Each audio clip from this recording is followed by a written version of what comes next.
Oh, yeah, I have. Tested. There you go. Yeah, tested. Tested for me.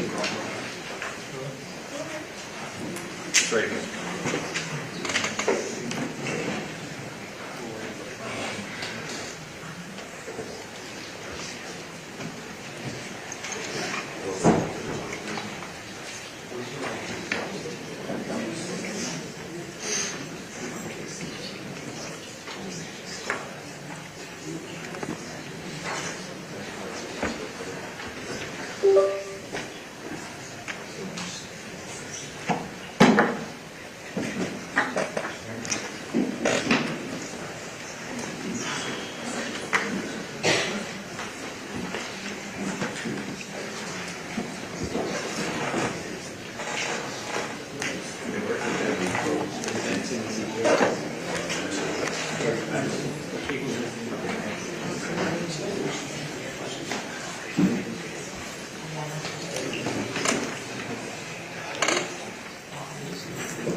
Is that anything in the table in here?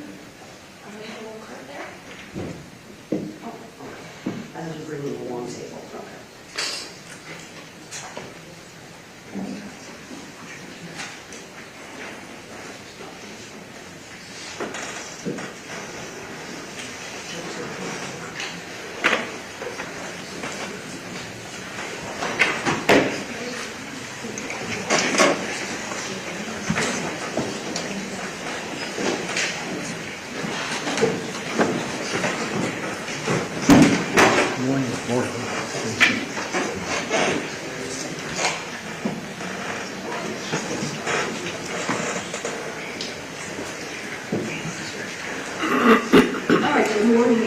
State of Florida versus George Pino. Parties announced, please. Good morning, Your Honor. Laura Adams, Jonathan Divorce, on behalf of the state.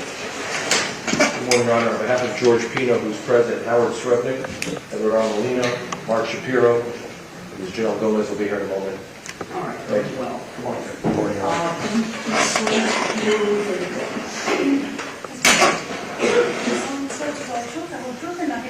I do. Thank you. All right, very well. The jury should be here shortly.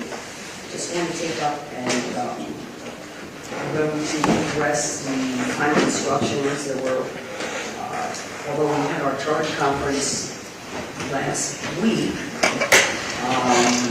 there were additional meetings and discussions via email that the parties have had with the court, and a few additional pleadings filed that I would like to address. And again, I believe we addressed them during the course of the charge conference, but for purposes of the record, I'd like to go over some of these special jury instruction requests. So, defense filed yesterday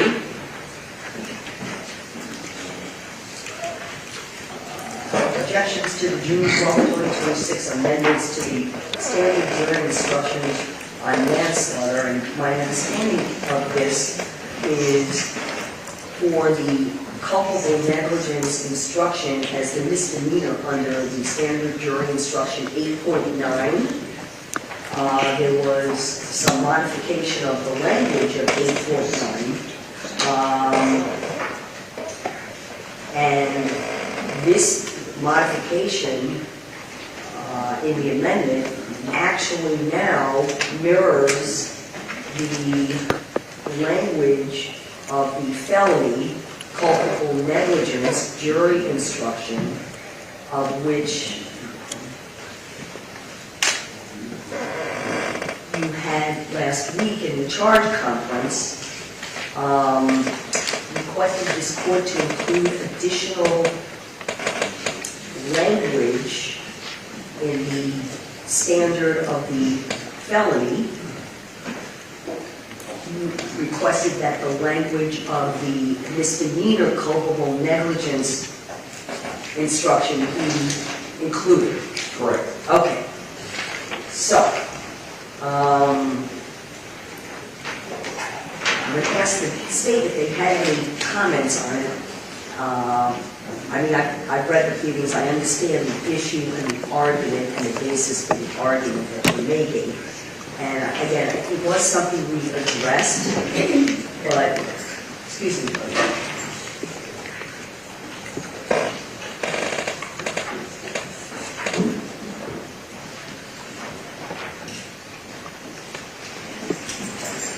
It was something that we did address. So, let me just ask Ms. Adams and Mr. Boris, was there anything that you wanted to comment on with regard to, it was the defense request for the, I guess, pre-amendment language of the misdemeanor jury instruction under 8.9 to incorporate that into the standard manslaughter instruction 7.7.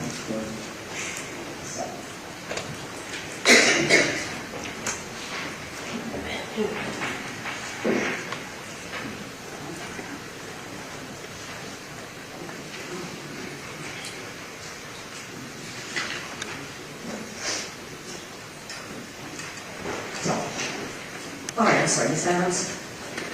I understand the defense request. I think that we litigated this on Thursday. I think the court has already ruled. I think that the instruction in manslaughter regarding what culpable negligence is appropriate. I think, Your Honor, I haven't had much time to look at the instructions, the final ones that we got from Your Honor. Okay. But in reviewing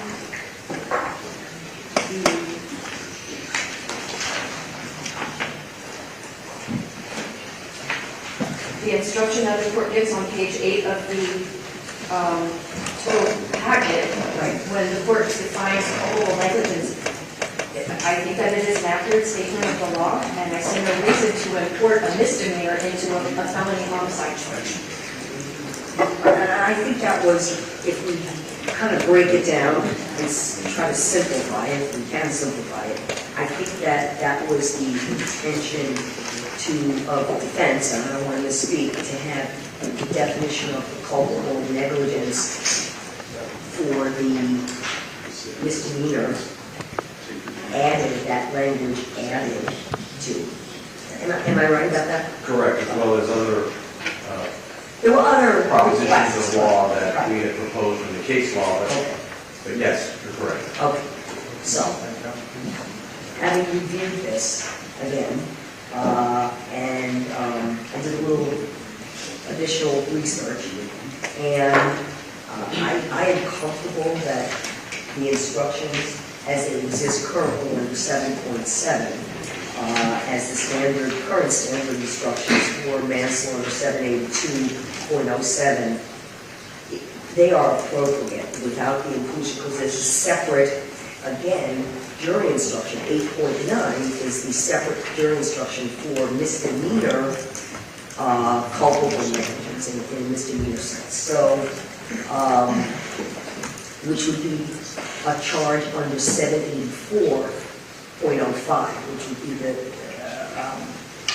culpable negligence, but as a misdemeanor charge, not as a felony charge. So for those reasons, I am not going to, and I understand also, we'll get to this when we talk about the reasonable doubt, because everyone I think is agreed on that, but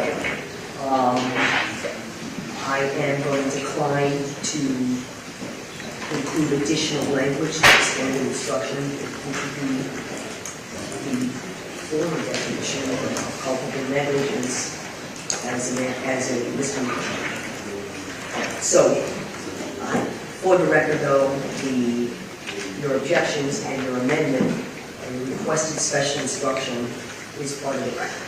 And so that is, we would decline from doing that. And then there was the,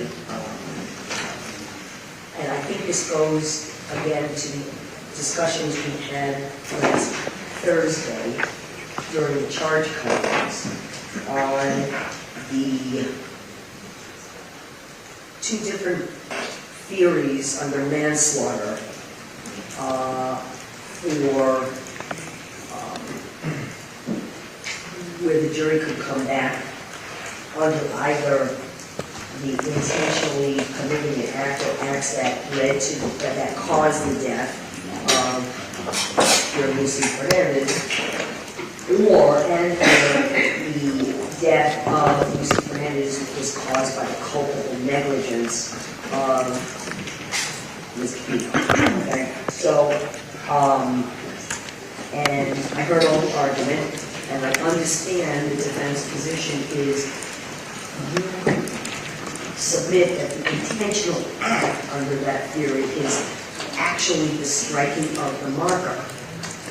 And I don't know, I think the state had responded on that. I reviewed that. I don't agree, after I've read additional case law, I don't believe that that is the intentional act. So I was declining to give any additional instruction in that regard.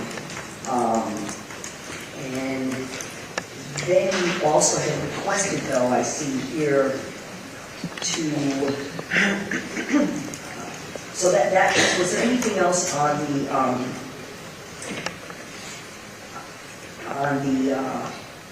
under 2A? Yes. Okay. So the anomaly that this creates is that intentional is an act that assumes that the operator is intending to essentially crash. That's what it has to be at, otherwise there's no causation to the between the act and the death. And the alternative theory of culpable negligence is assuming just a course of conduct so irresponsible it leads to a collision that was not intended. The state has, from the beginning of this case, said, and in their traverse, they take the position that they have no reason to believe Mr. Pino intended to crash. So what we're left with is two theories that the state is going to the jury with. One, let's just start with the culpable negligence. Let's just call it irresponsible, indifferent, conscious, all sorts of negligence. Culpable negligence. Without intent. Mm-hmm. It's not an intent crime. On the other hand, with 2A, what is the act? I would just ask the court, the jury needs to know what's the act they're looking for.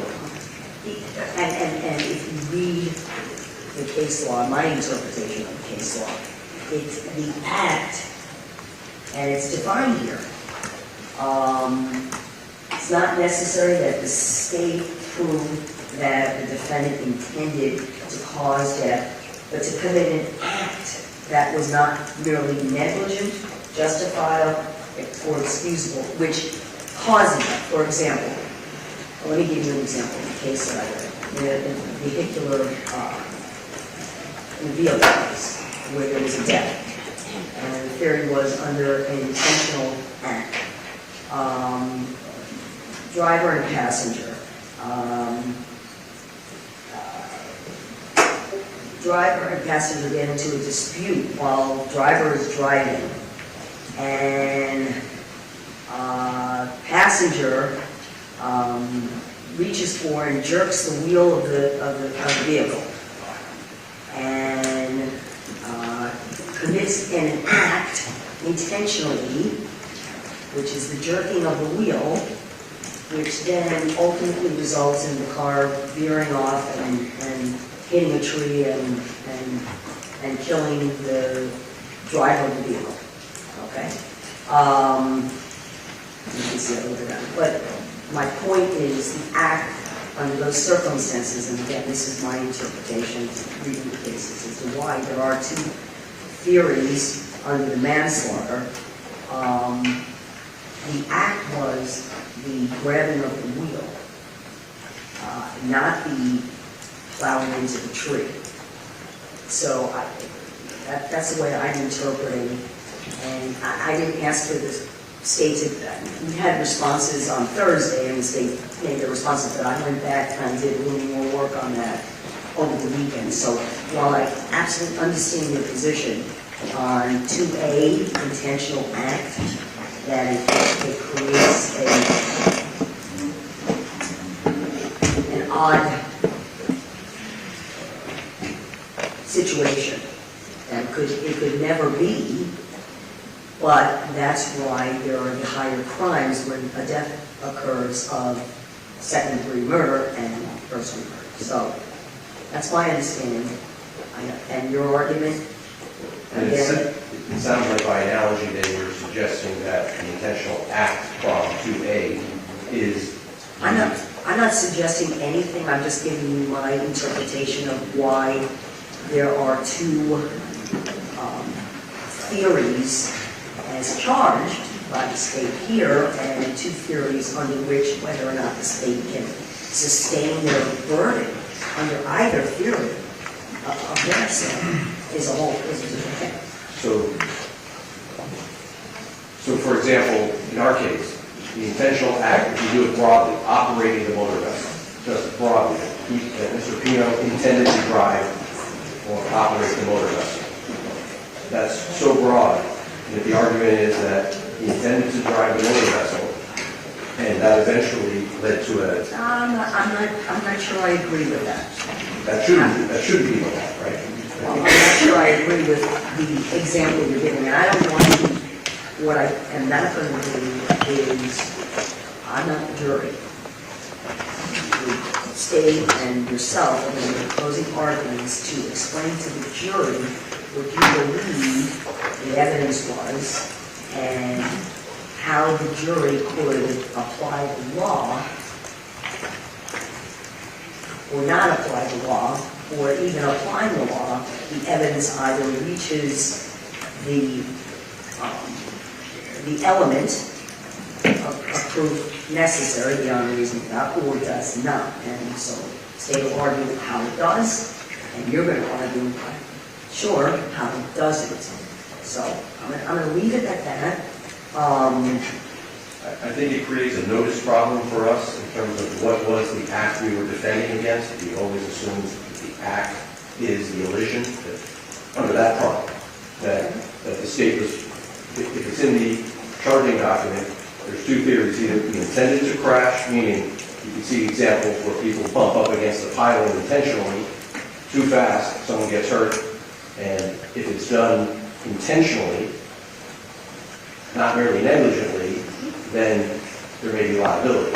On the other hand, the driver is not intending to intersect or collide with the marker, but happens to do so because of an erratic driving pattern. That would be another theory, which is the theory we've been defending against since the beginning of this case, because the state had made it clear, particularly in its reverse, they're not claiming he intended to collide with the marker. So that's what's giving us the concern. We submit that 2A manslaughter should be stricken. Excise that. And I think we preserve that issue. Absolutely. I'll reinforce it. And then I'll be listening carefully to what the state argues in closing, and be mindful of what Your Honor has said to us about the case law, about the passenger grabbing the wheel and turning it, and that causes the... Again, when I read the cases on the different means by which, in a criminal case, elements of either the intentional act of 2A or 2C, the type of evidence, every case is different, right, factually. So that was my interpretation. Okay. Let's get to, I think, the final. Judge, before we leave that, to make sure you receive our pleading opposing the instruction. Yes, I'm going to talk about it. And we filed it, so Right. where we propose the instruction on manslaughter to it. I see that, and in that proposal as well, you also, then there was an additional pleading where you asked for, under the vessel homicide instruction, you asked that the court provide the jury with an additional special instruction as a vessel homicide, which were case examples with the citation to the case, with the factual summaries of the cases. Yes, Judge, it was both for vessel homicide and for the manslaughter. Yeah, vessel homicide, you had about 12 examples, I think. You made it 13. 13, there you go. And for the manslaughter, you had, which were the cases that were presented, and we addressed earlier on as well. In the motion dismissed. Yes. So I am not going to instruct the jury with case law or summaries of case law, factual summaries of different cases. But again, this is part of the pleadings and part of the record. The other matter, and I think we've all agreed on, the navigational rule instruction. If you look at, I gave you all what I call the final instructions. If you look, I did, and thank you for pointing it out, during the charge conference, I agreed that the additional language of individually or cumulatively would be included. And if you look, and I think it's included in the correct place where I had agreed that I would. Yes, Judge, I see it at page 10 of the paper copies that were delivered to us this morning by your chamber. Okay, so that's good. On defendant's statement or statements, because there were various statements, and when the jury is given the opportunity, and as they should, to determine whether or not statements are voluntary, I just included the word statements, and then I put in parentheses S when I said the word statement in the rest of the instruction. Look at it, I'm just Do you know what page number that would be? let's say, Page 18. thank you. Starting on 18. Yeah, it's just one other junction.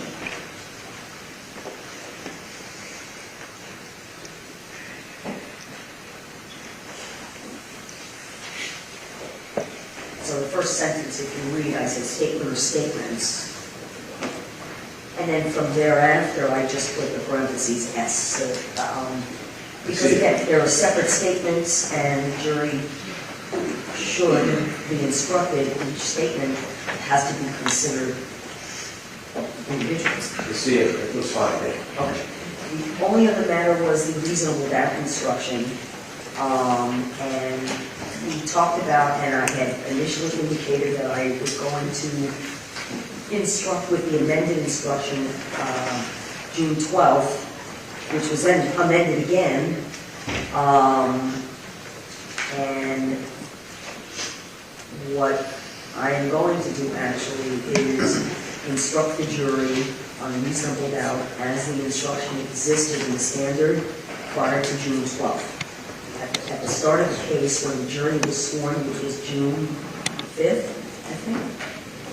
No, I didn't swear the jury until the 8th, but everyone was in agreement with that think I didn't hear any objections to that. So, that's right, we had asked for the original instruction supplemented by the U.S. Court of Appeals for the 11th Circuit's language. That And in that regard, I am not including the additional language of the 11th Circuit Federal Standard instruction, but it's going to be these about Florida Standard Jury Instructions, free June 12th. I think that covers everything. I think we covered everything on the instructions. If you see anything in the packet, sometimes you look at things over and over and over again and you miss something. So fresh eyes, if you see something that is incorrect, would you please just make a note of it, and I'll make those corrections during the course of the morning. So, Renee, how are we doing with the jury? I haven't gone yet. Okay, can you go up and check them out, please? Because I think we're just about there, right? Okay.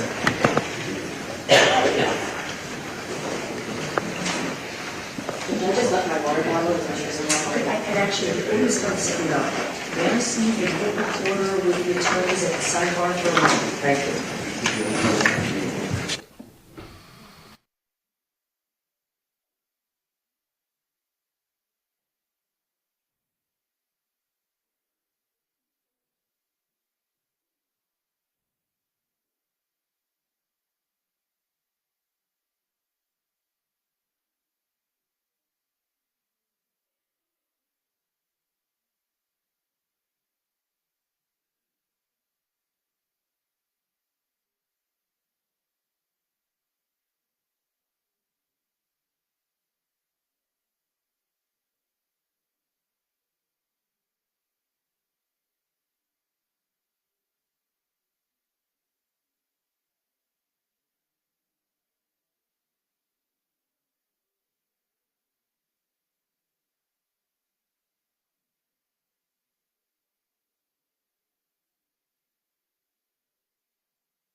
you.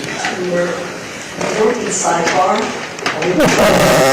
It's easier for me to communicate with the lawyers there. Thank you, everyone, for your patience. And I'm also stalling because I'm waiting to hear from Renee whether the jurors have all arrived and are ready to be brought in.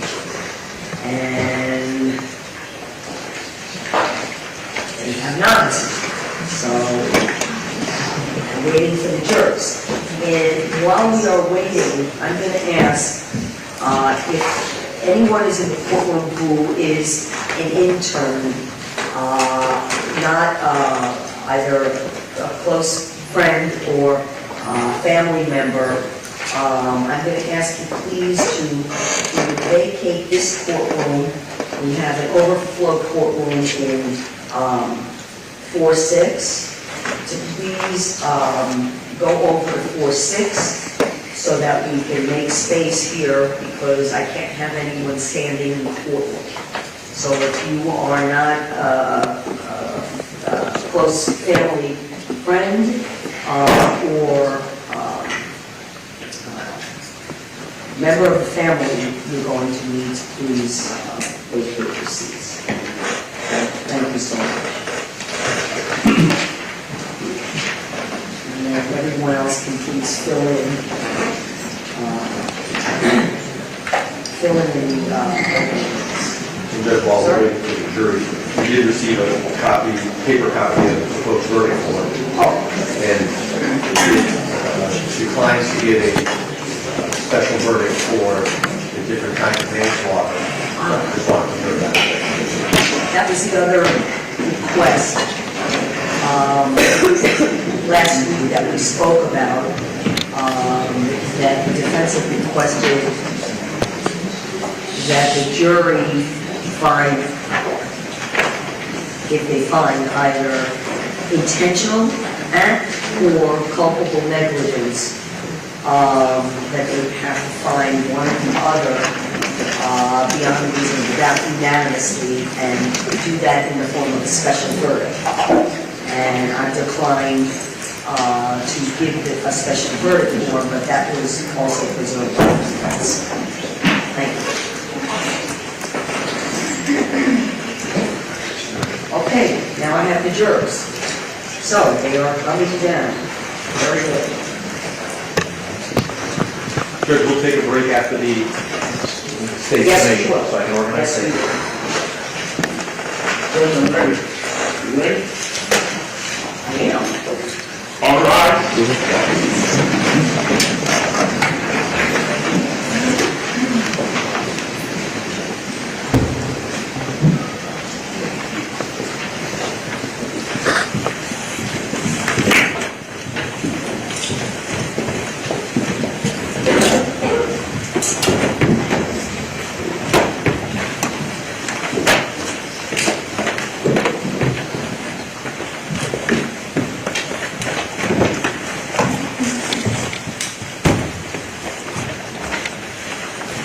Everyone please be seated. Thank you.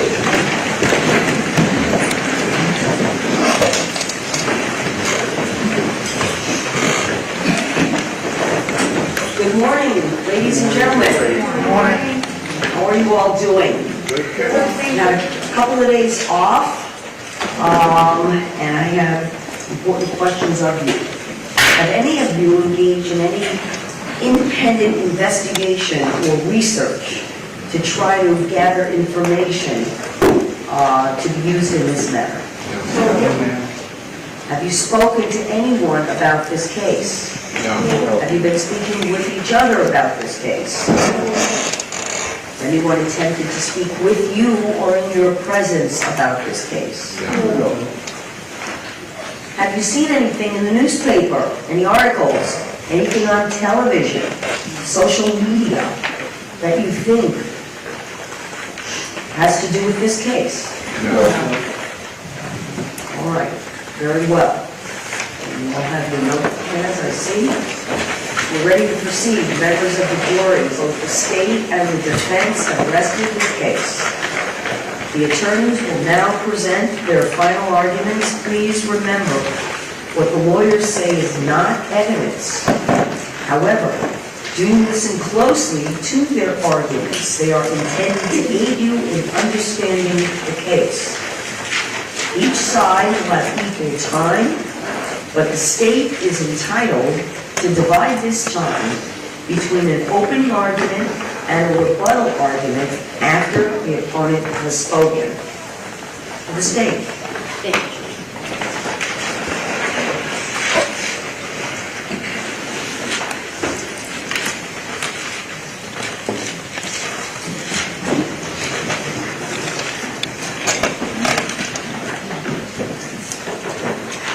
Ladies and gentlemen, good morning. About 3 weeks ago, you all came into this courtroom not knowing what kind of case you might be selected to serve on the jury. Really, to keep your voice up. Yes, ma'am. About 3 weeks ago, you all came to this courtroom and you sat through the jury selection process without any idea what kind of a case you were going to maybe be selected to sit in, listen to.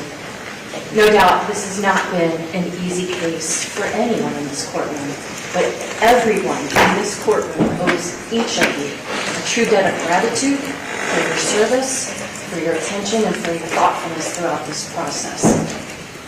I want to talk with you all a little bit about what I said to you at the very beginning of this trial. I told you that this is a case about responsibility and accountability. Now that you've heard all the evidence in this case, you can see that this defendant is a man who abdicated all responsibility as the captain of a ship owes to each one of his passengers. Now, done safely, of course, boating can be a lot of fun, and we know that.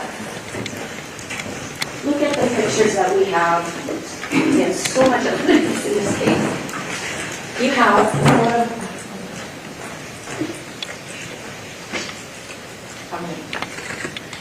you all saw the photograph that Andy Fernandez took from his boat, looking across to the defendant's boat, where the teenagers are on the boat, they're in the water. What a great time. What a special day. That photograph was taken because Andy Fernandez was taken with how special it was that his teenage daughter said, "Mom, Dad, come on out to the sandbar." He really didn't want to. Thank God he did. Thank God he did. When voting is done safely, what a wonderful thing to do. But when people like this defendant do not take seriously their responsibility to their own passengers and to other boaters and passengers that might be in the area, disaster and catastrophe can happen. And though it may seem obvious, I wanted to highlight for you in this trial that boat crashes are a lot different than car crashes.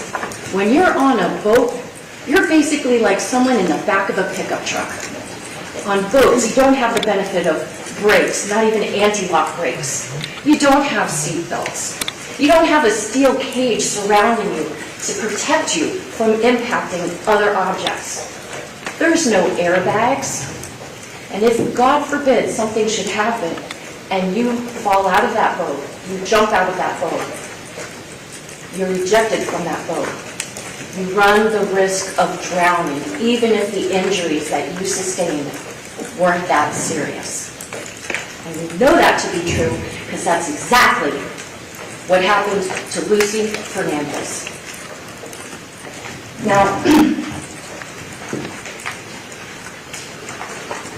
in this case, you have evidence beyond any reasonable doubt that this defendant disregarded basic navigational rules and concepts of safety, and he did so in a manner that made it a near certainty that tragedy would result. This tragedy, the death of Lucy Fernandez, was completely preventable. But after this abdication of duty that this defendant owed to his own daughter, to his wife, And to those 11 other teenage girls, these 13 other souls that were on his boat, what did he do? He lied over and over and over again about what happened.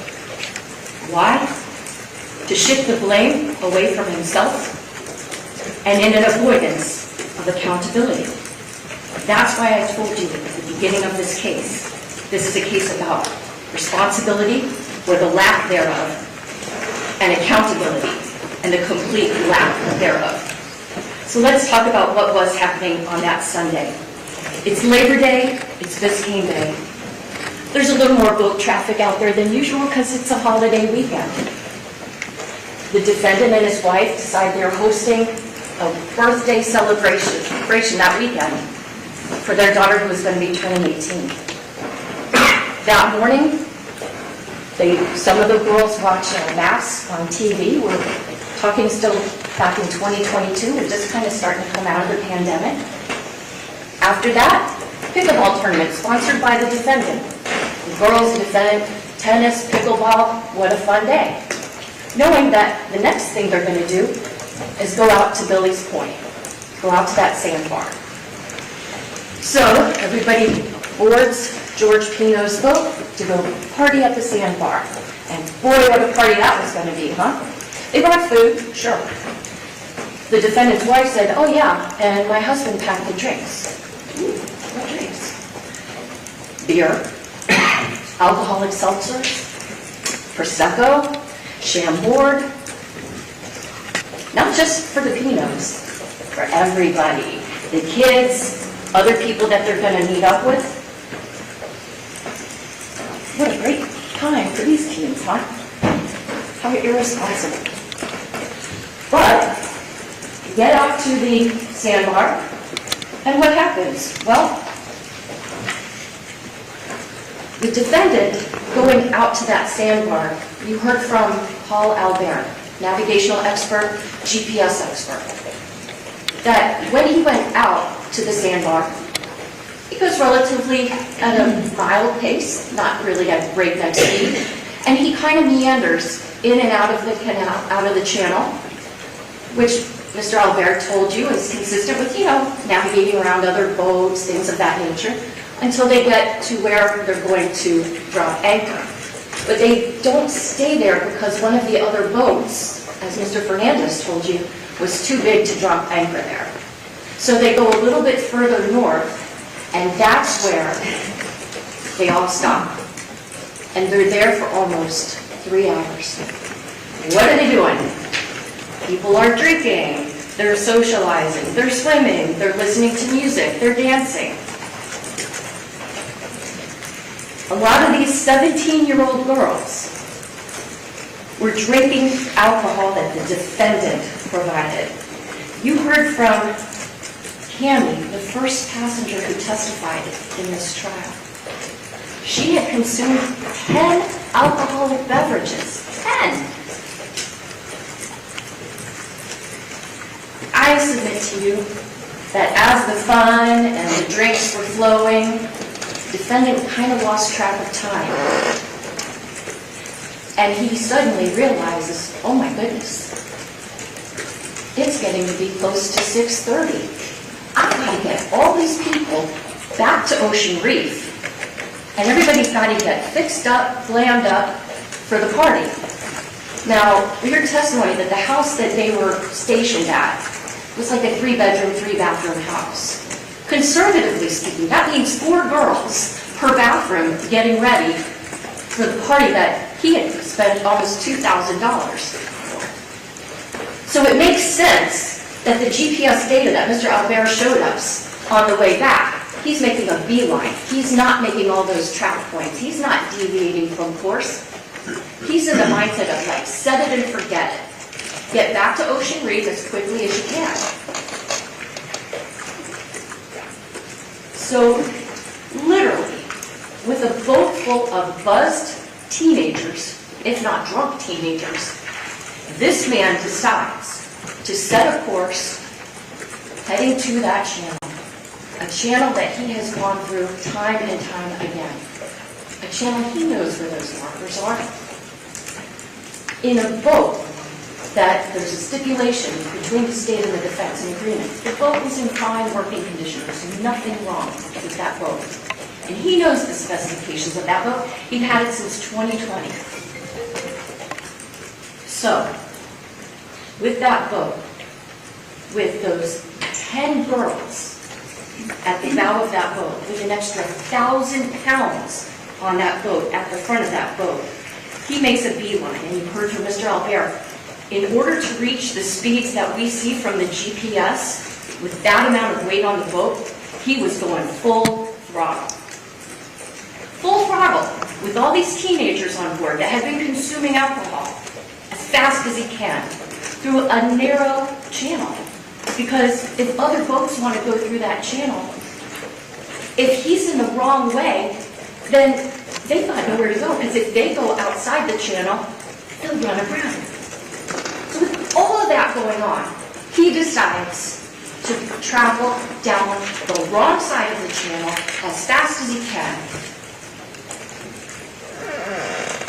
We know that right before impact, he's going 47 miles per hour. Now, it's kind of a silly thing, but I think most people have seen folks, driving their cars and put their hand out the windshield or out the window and kind of feel the air over your arms. We take for granted in driving that it's not that fast because we have windshields, but if you didn't have that windshield, if you were on a nice paved road, if you were on a bumpy road, 47 miles an hour is lightning fast. And the reason why you saw those reenactments is because we wanted you, in as safe a way, but as realistic a way as possible, to understand the manner in which that man decided to operate his boat. Now, I talked about the teens that were buzzed. The defendant, for sure, consumed alcohol. The defense would have you believe that it was only the 2 beers that the defendant told Lieutenant Thompson. I'm going to submit to you that maybe the evidence suggests that just as he wasn't exactly truthful about how the crash happened, maybe he also wasn't so truthful about how much alcohol he had consumed.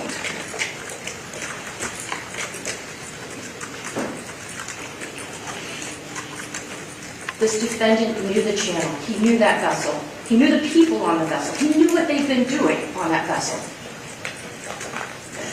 Yet he chose, before this impact happened, to put his vessel on a heading 5 degrees to port, 5 degrees to the east.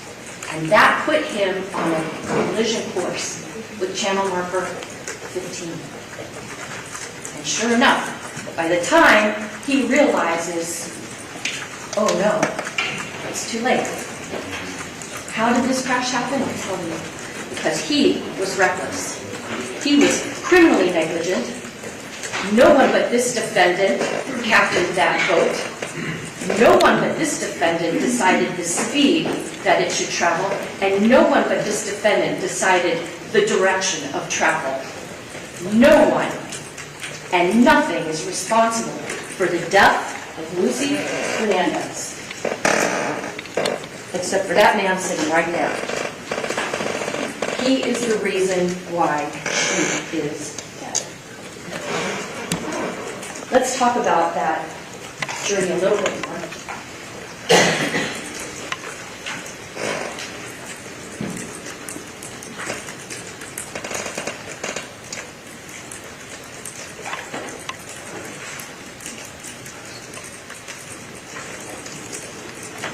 These photos, states 3 and 10, which are in evidence. We see in number 10, a bunch of young girls having a great time. In number 3, we see that photograph that Andy Fernandez took. What a fun, happy day. Mr. Horst?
This person right here in the white bathing suit with the little flowers, that's Lucy.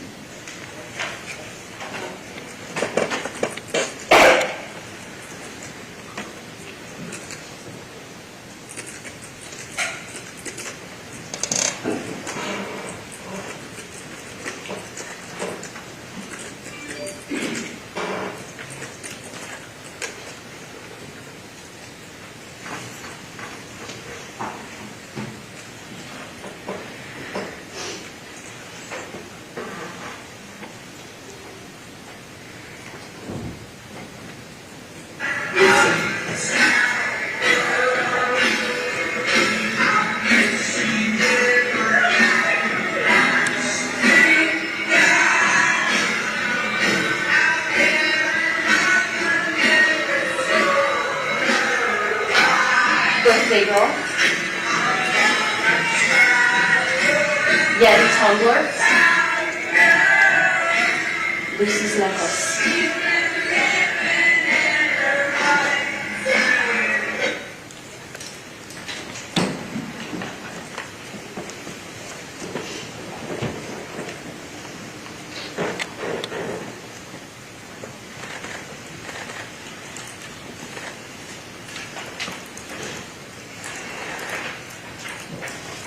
We know from exhibits 11 and 106, which are in evidence, that Lucy was seated here in the diagram number 9, right in front of where the defendant was at the helm.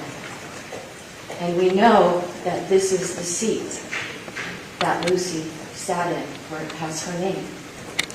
You all saw it for yourselves. You all had the opportunity to go on that vessel, the vessel that turned out to be almost a gravesite for a 17-year-old little girl, because she was still a kid. That's where she sat.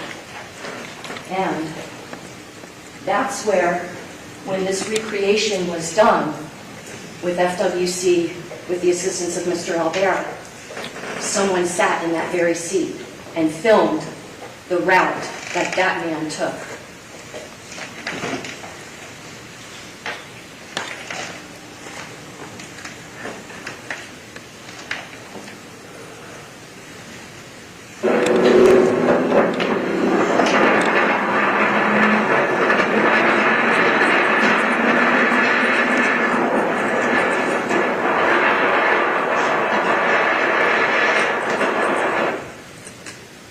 Coming up on 13 and then 13A.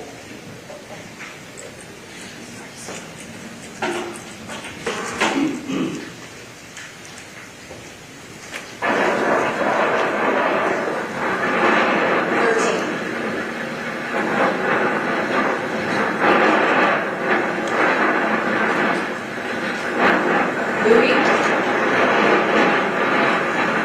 15.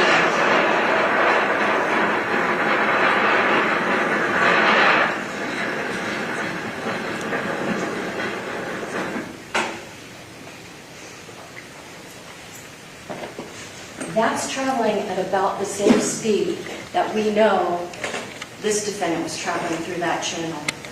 Let's look at something again.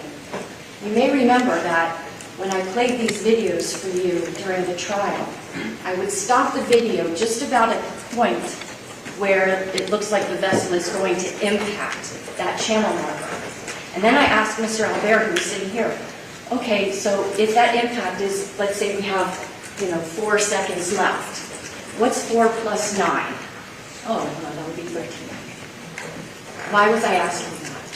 Because what we know from the GPS reconstruction of this crash, that 9 seconds prior to impact, the defendant chose to change the heading of his vessel slightly to the left, or in nautical terms, to the right. And when he made that choice, that's when he put himself and all of those teenagers on a path toward near certain tragedy. He was the one that made that choice. And for 9 seconds, they were on that path. And, You say, oh, 9 seconds, how long can that be? Well, we can use technology to tell us just how long 9 seconds is. I have my iPhone here set for 9 seconds. Ready, set, go.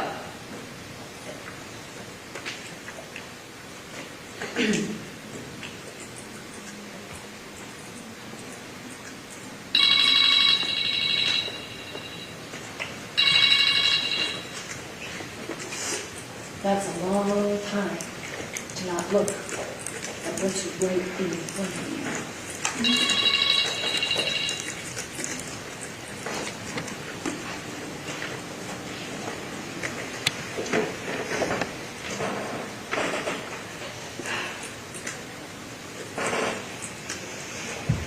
So let's look at this again.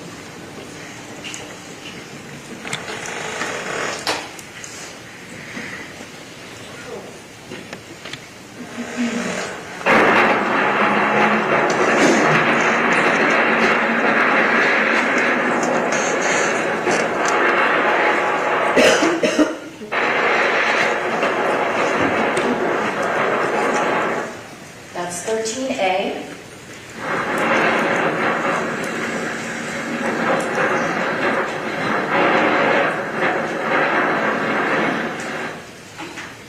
There's the buoy. The one that Mr. Albert explained that he put that buoy in place using his GPS device to replicate the location where the second to last track mark is. That tells us that this is the location where the defendant decides to change heading slightly to the left, to the outside part of the channel where it is not supposed to be, and then continue straight, dead on, until right before impact.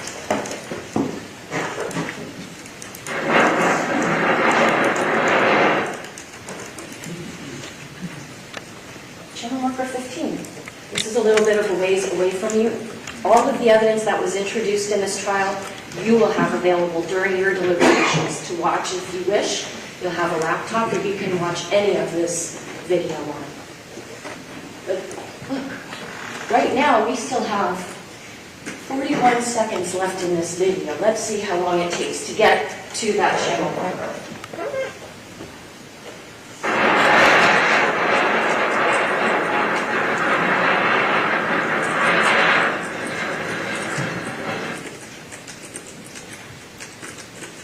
Excuse me.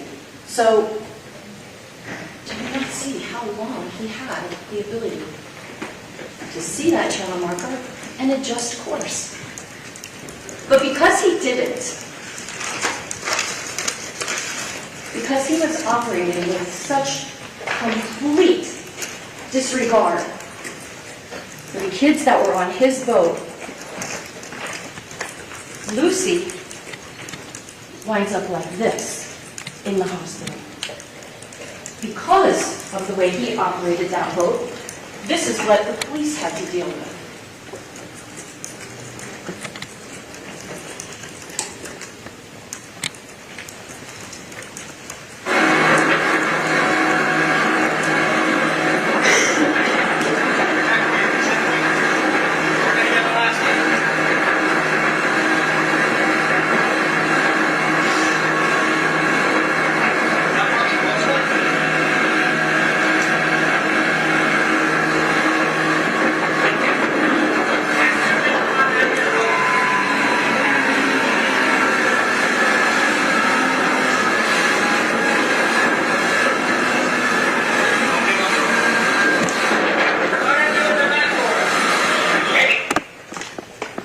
Part of the clip was included in part so that you all would get a sense of when the police are responding to a life and death emergency, it makes sense for them to go as fast as they can.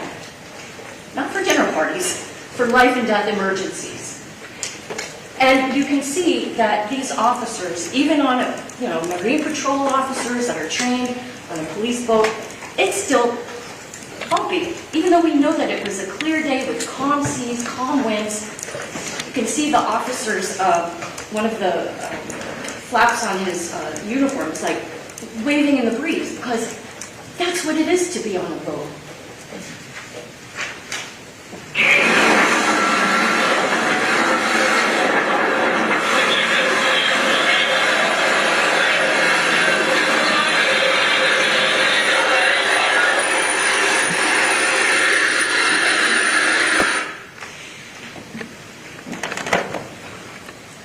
pararescue, helping a paramedic trying to get to Lucy, to try to save her life. But this is where you remember that Officer Bruto, well, he's not an officer anymore, he's retired, but he was the first police officer that testified in this case. And he told you about the difficulties that air rescue was having getting the paramedic onto the boat because the prop wash from the propellers was making the small boat start to spin.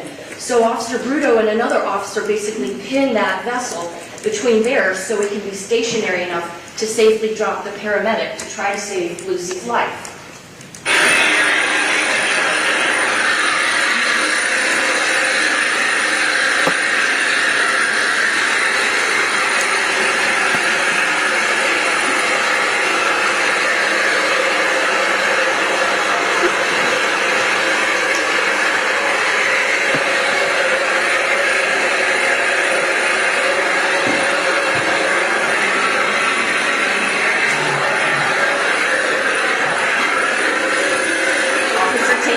Life-saving equipment.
Girl in the white bathing suit with little flowers, who just a little while earlier had been singing and dancing with her best friends.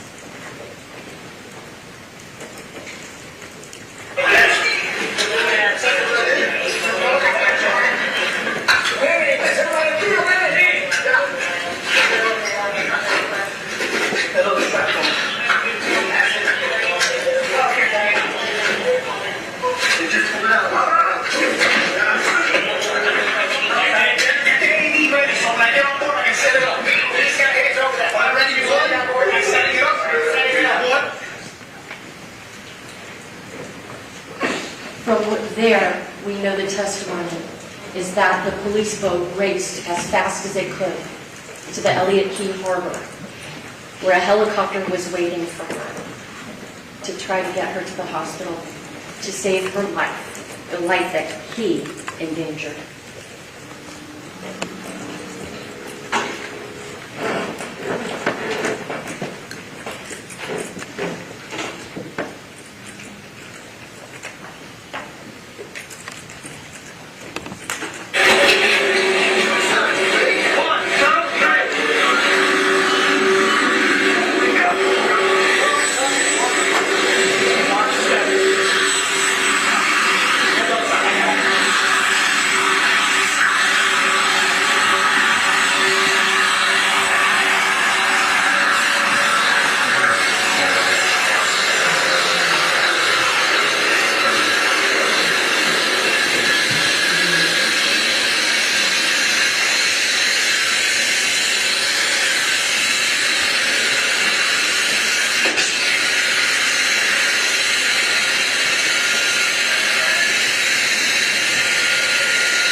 talked with you before about that final track mark.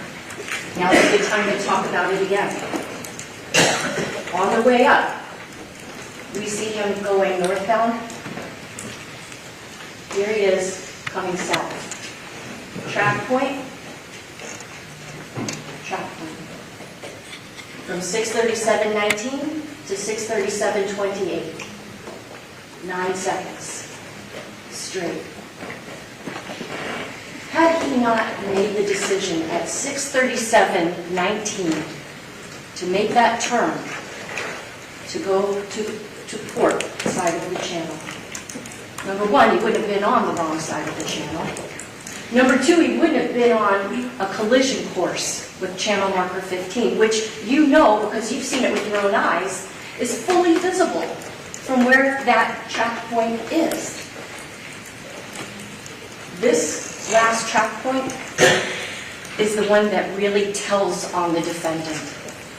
Because it is only here when the channel marker, which is 3 feet by 3 feet, painted day glow green at the top of a steel pole, that's the first time that he comes out of his stupor or whatever he's zoned out or checked out doing. That's when he realizes, oh my God. And that's when he tries to turn the course. But he can't. He's going too fast. He has too many people on the boat. He can't turn because boats don't turn on a dime. He can't turn to avoid the collision because boats are steered from behind. So when he makes that turn, what happens? He slams the starboard side of his boat right into that channel marker. This tells you he's guilty. No responsible operator of a vessel would ever do this. And what's the result of the, I don't know, arrogance? The complete disregard? Nobody's saying he meant to hurt anyone. But just because you didn't mean to cause something terrible, if what you're doing is likely to cause something terrible to happen, the law says you're responsible. There are consequences for your actions. Sadly, beyond sadly, the consequences of those actions are in State's Exhibits 15 and 7.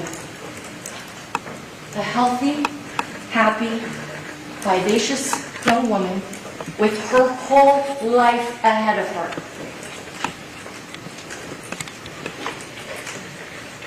Goes from this to this with her own father. Tearfully, but with controlled emotion, telling you this. This was my Lucy. The defense would have you believe that the defendant was terribly broken up, and I have no doubt. Nobody would be happy about this. But imagine the Fernandez's first Christmas without their child.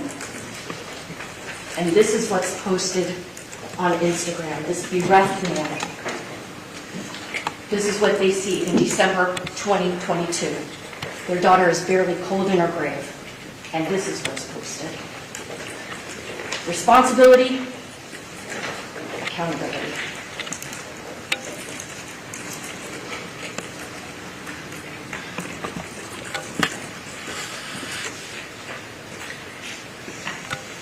Mr. Andy Fernandez told you when I asked him what he saw of his daughter hooked up with all those tubes. And his answer was, a parent's worst nightmare.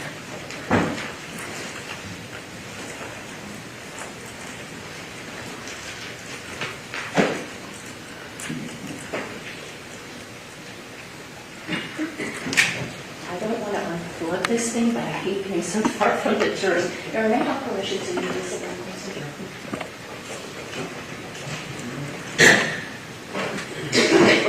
I'm covered. So, I want to say, for first and foremost, this is not a complicated case. The facts are not really difficult. And in fact, many of the facts in this case are not in dispute. But what is in dispute, for sure, is what level of accountability does this defendant have? In jury selection, the judge told you, bias, prejudice, and sympathy have no place in your deliberations in that jury room. But your common sense, the evidence, photos, what the witnesses say, and the law, that belongs. Common sense tells you that this defendant is guilty. Now, the defense through this trial has tried to downplay the enormity of this defendant's recklessness and criminal negligence by saying, it's just an accident. No, it's not. This defendant was in a rush because he had paid money for the party for his girls. The way he operated that boat with so many people that had been drinking when he'd been drinking at a high rate of speed in a body of water that literally was called the I-95 of Biscayne Bay. Well, it establishes recklessness and culpable negligence. Why? For a party? Because he wanted to be the cool dad, the dad that brings alcohol out to the sandbar, the dad that plans the pickleball party, camp counselor George. He wasn't thinking about the navigational rules. He wasn't thinking about the well-being of the passengers. He wasn't thinking about the well-being even of his own wife and daughter when he was on that beeline to get back to the Ocean Reef Club.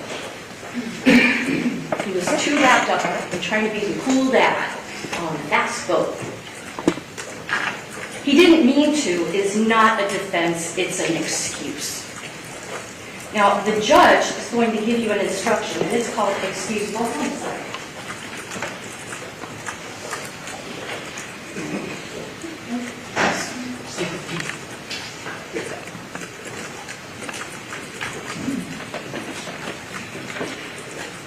Common sense tells you that just because one person causes the death of another person, that in and of itself doesn't necessarily make it a criminal act.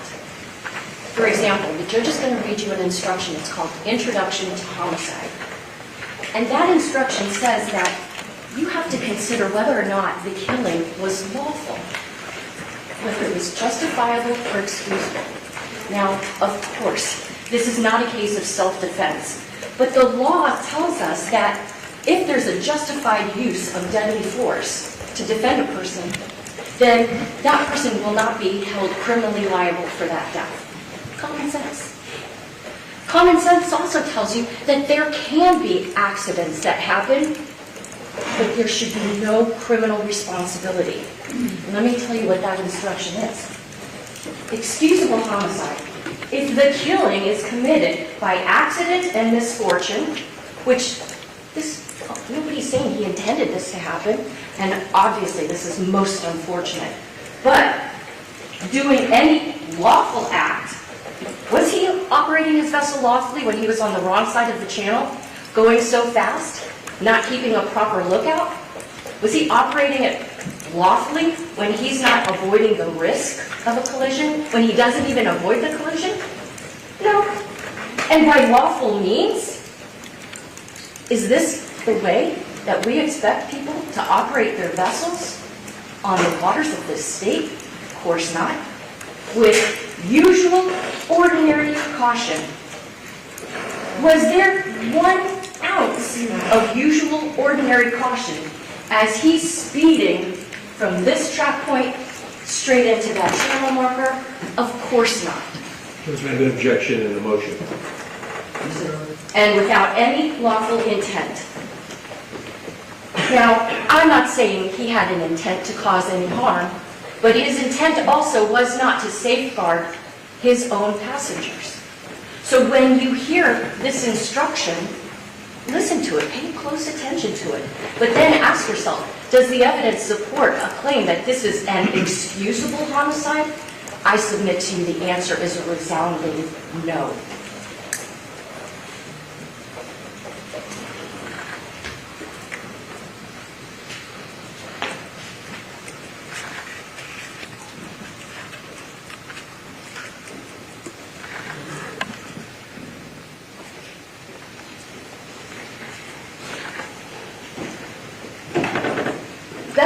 analogy that I could give for people that don't really go on the water too much would be this. Imagine if a person decides to drive a pickup truck with 12 girls in the back. They're not restrained in any way. And that person is going down a rather bumpy road, not a smoothly paved road. Because even on the water on clear days, you're still bumping along that water. And that person who's driving that pickup truck with all those people in the back on a bumpy road decides to drive on the wrong side of the road. And let's suppose that at the end of that road, it dead ends and there's a telephone pole at that dead end. And although that person who's driving the pickup truck can clearly see that telephone pole, at least if they're paying attention, for 9 seconds, that person driving that pickup truck slams into that telephone pole, and one or more of the girls is hurt badly, maybe even dies. Didn't mean to kill anybody, but are we really going to say that that is acceptable conduct? Are we really not going to hold somebody criminally liable when they have precious cargo on board and pay no attention to what's right in front of their face? Of course not. Your common sense tells you that's not the world that we live in. Those are not the laws that make sense.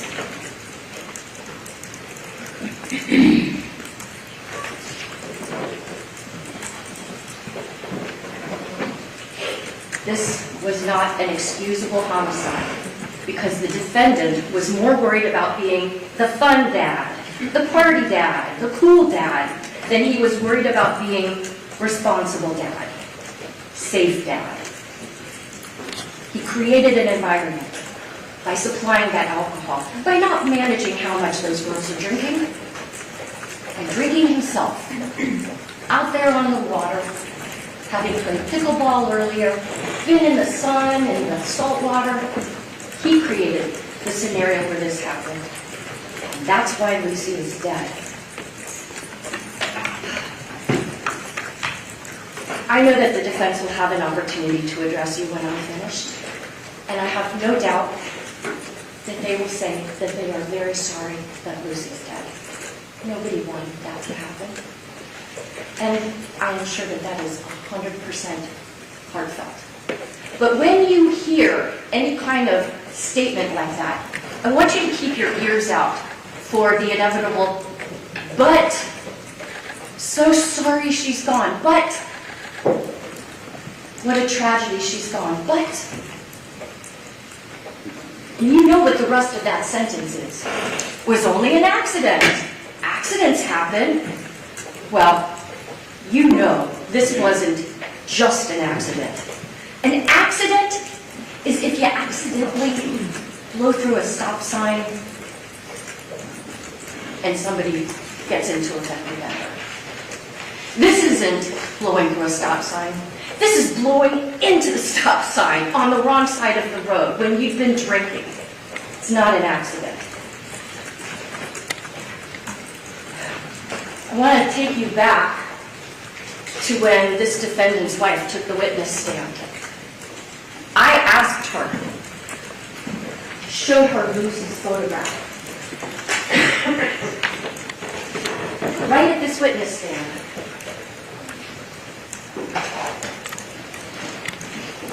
She's sitting here, and she's looking at this picture of a young person that she had known for Lucy's whole life. And in the same breath that she identifies this picture of Lucy, she tells you it was an accident. I made note of the exact back and forth exchange. This was me asking her, do you know how it is that your husband wound up smashing into channel marker 15? Answer, the accident? How it occurred? How did he wind up crashing into it? I do not know. Me, why not? Her, I was looking at my phone and trying to send a text to the moms. A video of the video of the girls dancing. I was trying to send it to the moms, and I remember trying looking at the blue line and being upset that it wasn't going through the text. And I was looking at my phone. Me. I'm showing you a photo. Who is it? Her. Lucy. Me. And she died because your husband crashed into that channel marker, right? Her. With the same breath that she had just identified this young woman, she has this to say. She died because there was an accident. What? How do you know it was an accident? You were too busy watching your cell phone. You were too busy drinking your Prosecco's and your Chambord out of Yeti tumblers to know what happened that day. But you want to take this witness stand under oath and say that this was an accident?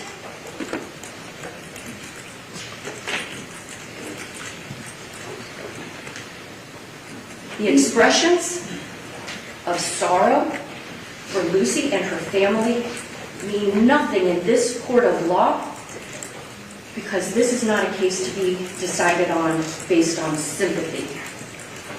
Not for Lucy, not for her family, not for the other girls who went through this horrible traumatic experience, not for the defendant's wife, and not for him either. It's not a case about who cried the loudest, who held back the tears. It's a case about what is the facts, what is the law. That's why every day when we see you, Judge Fernandez asks you the same series of questions. Have you paid attention to this case outside of this courtroom? Have you heard anything about it? Because truly, we need you to make this decision, not based on sympathy, not based on what's out there in the interweb of it all. We need you to base your decision on what happened in this courtroom.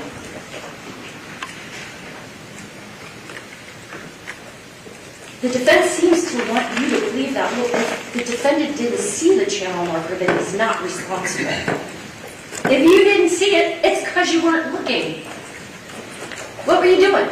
Were you watching your wife as she's trying to get these text messages out to the other parents? Were you looking at your own phone? Were you drinking something? What were you doing? You sure as heck weren't watching out for that neon green channel marker that you knew was there. And because of that inattention, his boat wound up upside down under the water. The defense also seems to be suggesting that, well, if he didn't mean for it to happen, he's not responsible. If he meant to kill Lucy, he'd be charged with murder.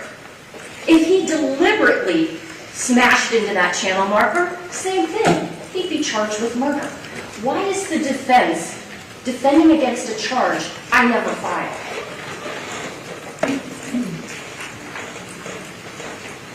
The defense kept asking the girls that were on the boat who came and testified, and the defendant's wife, did he look like he was impaired by alcohol? Well, I did not charge him with BUI, voting under the influence manslaughter. You know why? I can't prove what his blood alcohol level was at the time he smashed into that channel marker.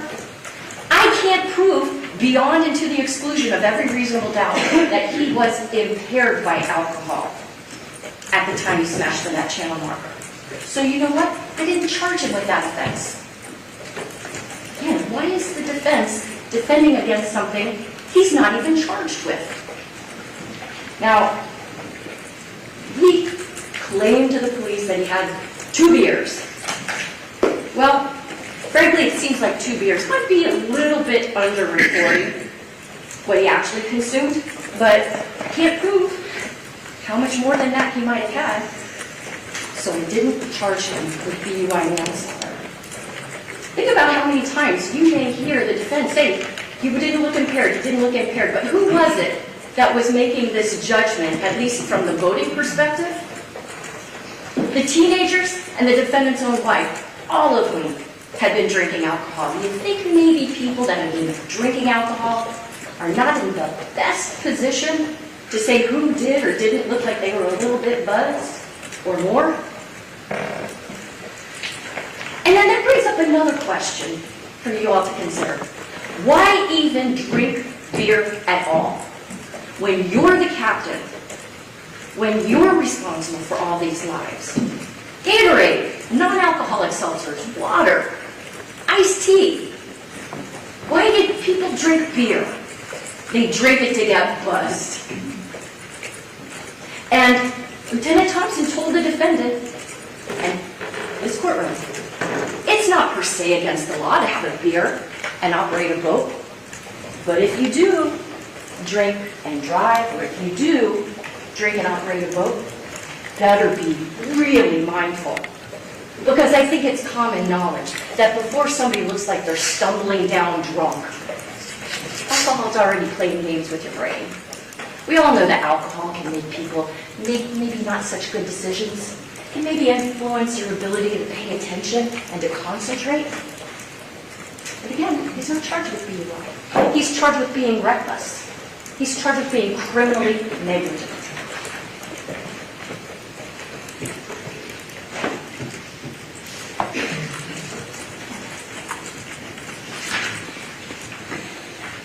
And the defense also brought up through the officers that see the defendant, well, you didn't see any signs that he was impaired? Of course not. The police are seeing him some decent amount of time after the crash, time after he'd been holding on to his boat, right? Time that he had to kind of clear his thoughts, be in the water, assess his surroundings. Tammy, the first passenger who testified, the one that told you she'd had 10 drinks, a 17-year-old with 10 drinks in her system snapped to it enough that she was able to help try to rescue Kati, Mia.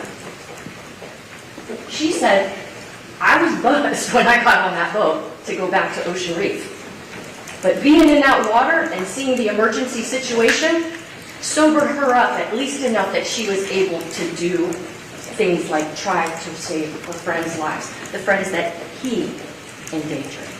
So, you know, to say that by the time the police see the defendant, he doesn't look like any signs that they can see impairment, that's just the function of time, adrenaline, and being in an emergency situation.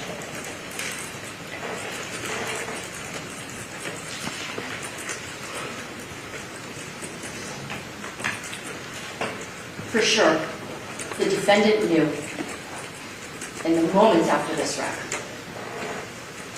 this was not good seamanship. This goes beyond not just following navigational rules. This goes beyond anything like that. This is criminal conduct. And that's why he couldn't wait when he's brought to Elliott Key Harbor and Lieutenant Thompson just wants to ask him about, hey, where do you keep your boat? Do you have a trailer for your boat? Because he's thinking, I have to get this boat out of the water. And what does the defendant do?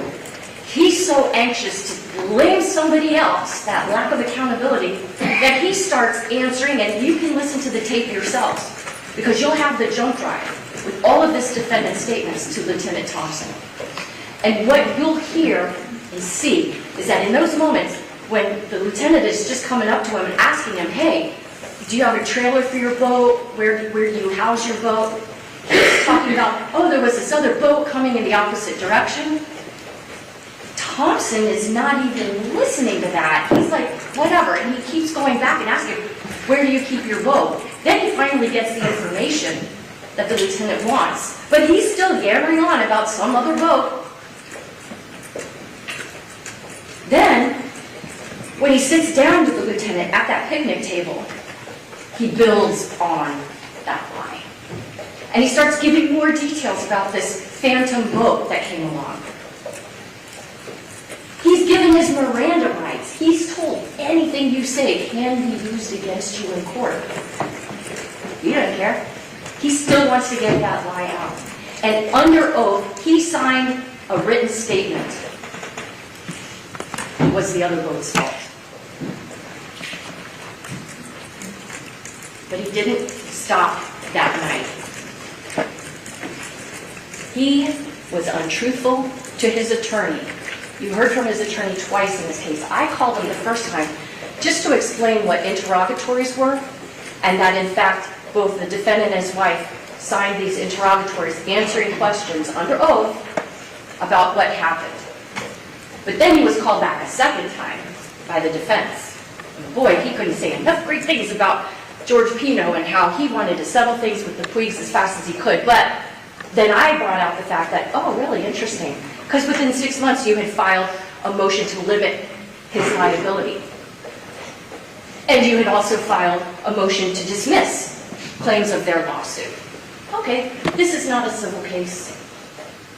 And the only reason why any of that is relevant is because it shows the persistence of the lie. That he not only lied to the police, he lied to his own lawyer, who then took those lies and incorporated them into legal pleadings. And he wasn't just lying to his lawyer. He was lying to the court system. He was lying to the family of Kati Puig in answering those questions in the way that he did, because he was so desperate to avoid accountability. Why? Because he knew this was not just an accident. People don't lie about accidents. You fess up, you say, my bad, I didn't see the stop sign. I should have stopped. I'm so sorry. But this was so much more. That's why he lied to the court system, lied to his lawyer, lied to the Puig's lawyer, and the Puigs themselves, a family that his family had known for years. Now, with that being said, I want to make it clear, he's not charged with perjury. The only relevance of those lies is to show that he knew. He had a consciousness of guilt. Because anyone that has as much experience as he has on the water knows there's no excuse on earth to justify the way he operated that boat. And, you know, it's kind of stunning behavior from the man whose wife described him as, oh, he was like the one for Camp George, right? He was the father who wanted his children to get the best education. That's from his wife. He was the father that wanted to instill in his children an understanding of right from wrong. That sometimes actions have consequences, and that it's important to take responsibility for your actions. That's what she said he taught his daughters.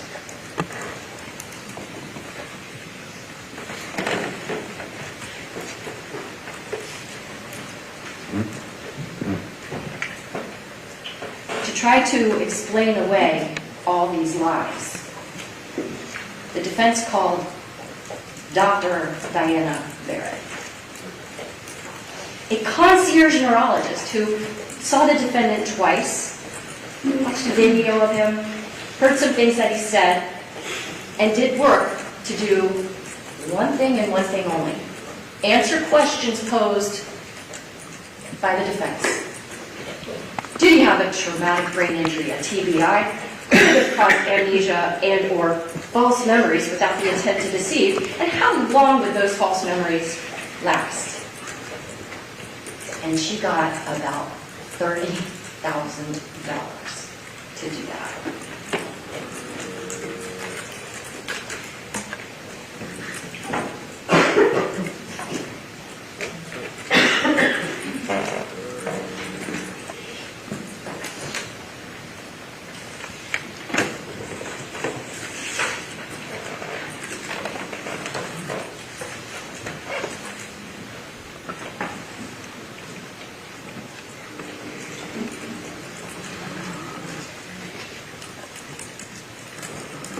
This is the witness that the defense relied on. A woman who is in private practice and won't accept insurance from patients who may need her care. It's a pretty far cry from the woman that used to do work for Camilla's house. A woman who just took her marching orders from the defense to answer 3 self-serving questions. She said the MRI that she'd been given didn't matter. The Montreal cognitive test that she gave didn't matter. During my cross-examination of her, she had to admit there was no test that she could give to the defendant, no test, to prove that he had amnesia or created false memories without the intent to deceive. She had to admit when I asked her about the defendant's Glasgow coma scale. Doesn't mean you're in a coma, but that is a tool that EMS, firefighters, paramedics use to assess a person's level of consciousness.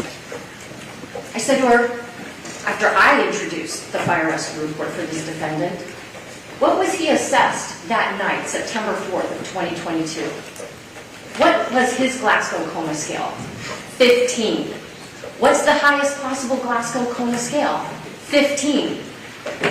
Every single one of our jurors, every single attorney in this courtroom, 15. She admitted that the defendant simply got 7 staples in his head to close the wound, and he was released from the hospital the very next day. She admitted she hadn't even laid eyes on the defendant until this past February, about 3.5 years after the crash. And she admitted that the defendant told her the only treatment he received was some therapy and psychiatric medications. And I'm not putting that stuff down. But that is not indicative of a person that had a traumatic brain injury such that he's confabulating like a person with dementia would. Boy, I tell you what, she did not want to admit. I asked her, last thing, when she was on the witness stand, Dr. Barrett, let me make sure I understand. You were hired to evaluate the defendant's memory surrounding the crash, but you never asked him what he remembered of the crash. It's a simple yes or no question. Yes, I did. No, I didn't. But you know that the answer is no, she didn't ask him. And she kept wiggling around. Well, I didn't think that would be important. No. Let me ask again. And note this, when the judge reads you the instructions, one of the instructions is going to ask you, was the witness honest and straightforward in answering the attorney's questions? I said to her again, no, Dr. Barrett, I want to ask you again. You were there to assess his memory of the crash, but you never asked him what he remembered of the crash. Ultimately, she kind of says no, but you know the answer is no, because if she had, she would have said yes. Here's what he told me.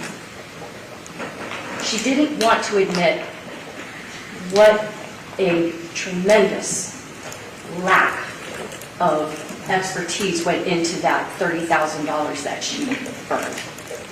I don't blame her. That's her choice. But you should consider her credibility when you think about the fact that she didn't ask something that basic.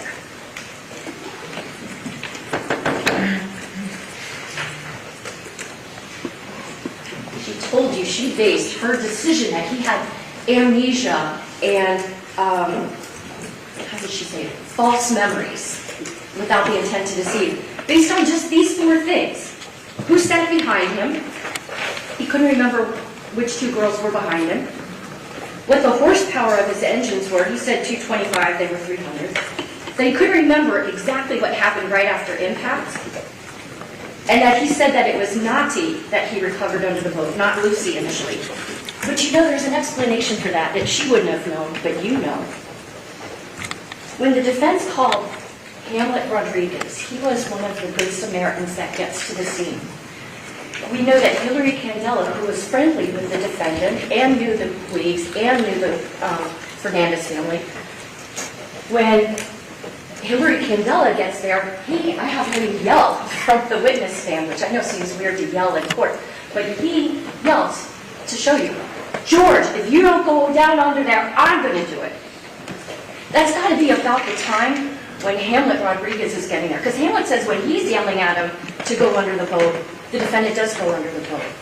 But what does Hamlet Rodriguez tell us that Hillary doesn't see? The defendant grabs a girl from under the boat, and does he take her to another Good Samaritan vessel? Nope. He passes her off to Hamlet Rodriguez. And he's the one, he told you, who takes Lucy to the boat where you just saw the video, where people are doing CPR, where the Marine Patrol puts her on the backboard, gets her onto the Go Fast police boat to get her to the harbor. So it makes sense that the defendant, in just those brief moments that he has of passing Lucy's body, maybe he didn't really take a good look at her. So all four of those things, he couldn't remember who was behind him. Even Dr. Barrett said, I kind of can understand that. Why are you looking behind you if you're going forward? The 225 versus 300 horsepower, okay, whatever, you got a detail wrong. Not remembering exactly what happened right after the fact, totally understandable. This was a terrifying thing for everyone, I'm sure, including the defendant. And then the fact that initially he said that he thought it was Nazi, but then realized, oh, no, it was Lucy.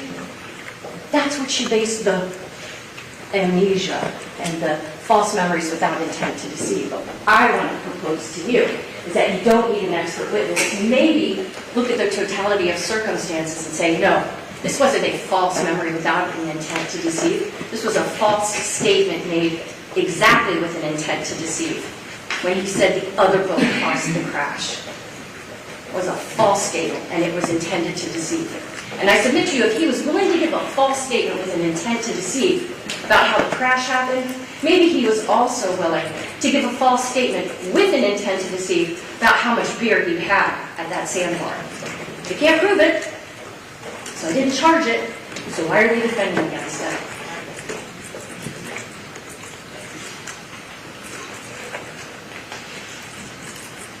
During this trial, you've heard the defense try to blame a number of different things in this case. Blame the sun, right? Maybe the sun kept him from being able to see the channel marker. But Mr. Albert told you that at the defense request, overnight, after he had testified and I had rested my case, he did some calculations and he saw, based on the NOAA National Oceanic Atmospheric Administration, based on their data, he knew that at the time that second to last track point was, the sun would have been to the defendant's right-hand side. The sun isn't blinding him from seeing the channel marker, so forget that. The defense attorney says to Detective Dow, the drone operator, oh, well, this photograph, the water looks green. The channel marker is green. Maybe the channel marker wasn't so visible. First off, Detective Dow was like, no, actually, that's just a function of the not so great printing of this photograph. Plus, when you're higher up, the water looks more green, but when you're closer, which you guys can see from the videos, the water's blue. You really think the Coast Guard didn't take into account, let's make the channel markers as hard to see as possible. So that doesn't work. Oh, remember they also asked, hey, could channel marker 13A, the one before channel marker 15, could have blocked the defendant's view of channel marker 15? Mr. Albert, who, in contradiction to Dr. Barrett, Mr. Albert said, I did that extra work, I'm not charging anybody for it. That's integrity. And what Mr. Albert said in answer to the defense attorney's question is that the only way that channel marker 13 blocks channel marker 15, if you're so far back, you wouldn't be able to see channel marker 15 anyway. So that excuse doesn't work. The defense talks about, well, but if you zoom in on the chart plotter, it looks like maybe the channel marker is a little bit further off. And that's when, it was kind of hokey, but it illustrated the point. I grabbed my iPhone and I showed you all a picture of the Mona Lisa. And if you zoom in on the picture, it doesn't look like it's the Mona Lisa anymore, even though it is. And that's exactly what they did with the GPS screen. Then they come in and try to say, oh, it's the girl's arms. They're singing and dancing. But I asked Claudia Portocarrero, who was the first girl that the defense called as a witness, okay, you guys were singing and dancing, we've seen the video. But at the time you're going almost 50 miles an hour, facing backwards on bumpy water, like in those moments before the crash, were you guys standing up? Were you guys waving your arms around? No, of course not, because who's going to be doing that unrestrained in the front of a boat? It doesn't make any sense. So that excuse doesn't work. And then, this might be my favorite, the tides. It was high tide, so maybe the sign wasn't visible, as if the Coast Guard isn't aware of the fact that tides rise, tides lower. And they're going to take that into account when they're placing channel markers that are there to keep boaters and passengers, everybody on the water safe. So none of these excuses hold up.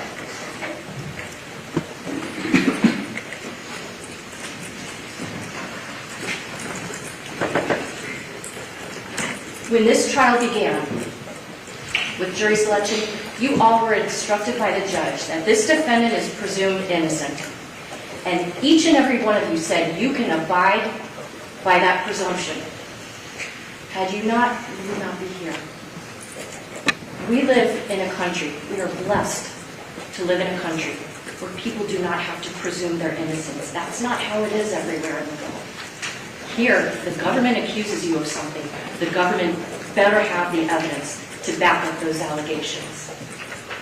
Now, there's an instruction that the judge is going to give to you.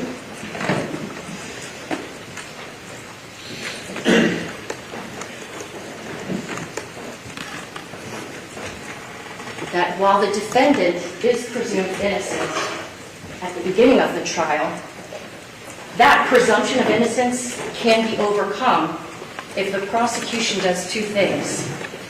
To overcome the defendant's presumption of innocence, the state must prove, one, that the crime or crimes that he's charged with were committed, and two, that the defendant committed those crimes.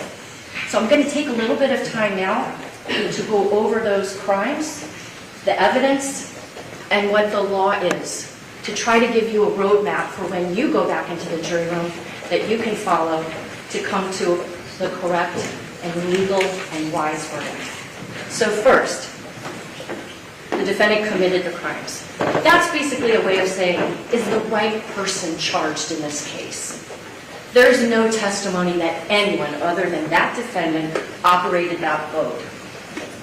Cammie said it, Haro said it, Claudia said it, Nati said it, his own wife said it. He said it himself in the statements to Lieutenant Thompson. He said it in interrogatories. So there was nobody else operating that boat. So we're already basically halfway there.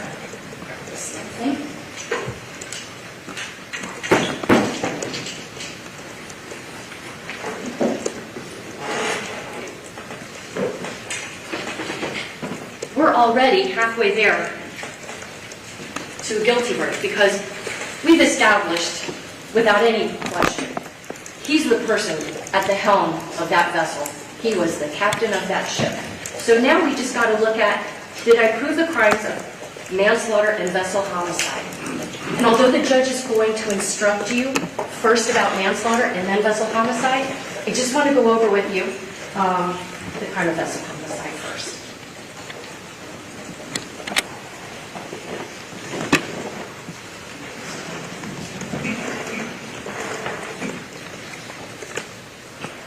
The elements for vessel homicide are simple.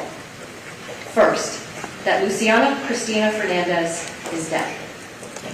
We know she is. Second, that the death was caused by the operation of a vessel by George Pino. Nobody but this defendant operated that vessel. And third, that he operated the vessel in a reckless manner likely to cause the death of or great bodily harm to another person.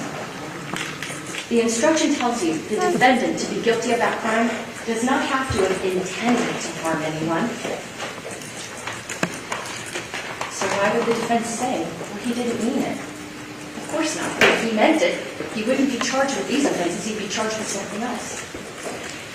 The judge will tell you that recklessness is more than just failure to use regular care. She will tell you that Recklessness can take place in two different forms. I'm going to suggest to you both are present in this case. First, that the acts are done in a willful way. Willful doesn't mean you will Lucy Fernandez to die, but willful means you deliberately set the course, set the speed, you deliberately operated that vessel. This vessel was not on autopilot. He was the one making the decisions. Were they wise decisions? No. Did he intend the consequences of the decisions? No. But he is the one that steered the boat. He's the one that decides how fast it goes. That makes this conduct willful. Also, she will tell you that recklessness can result from what's known as wanton behavior. What is wanton? It is a conscious and intentional indifference to the consequences, right? Not that you want those consequences, but you're not paying attention to what the consequences might be. And that damage is likely to be done to persons or property. When you set your vessel on a course and then are basically flying blind for as long as 9 seconds into a channel marker that you know is there, that's a wanton disregard for the safety. So, did he intend the outcome? No. Did he intend the death? No. Did he intend to hit the channel marker? No. But did he intend to change course? Did he intend to be operating at full throttle? The answer to that is yes. And that's what endangered everyone on his vessel, including himself. What witness tells you that? What witness tells you how fast he was going and what direction he was traveling? You know the one. I told you at the beginning of this trial. The witness that didn't have a voice. The witness that had the perfect memory. The witness that isn't influenced by bias, prejudice, sympathy, money, or power. The witness is GPS. The GPS, that track point that I showed you, tells you everything you need to know about this defendant's recklessness. And the person who testified about that GPS data, Mr. Albert,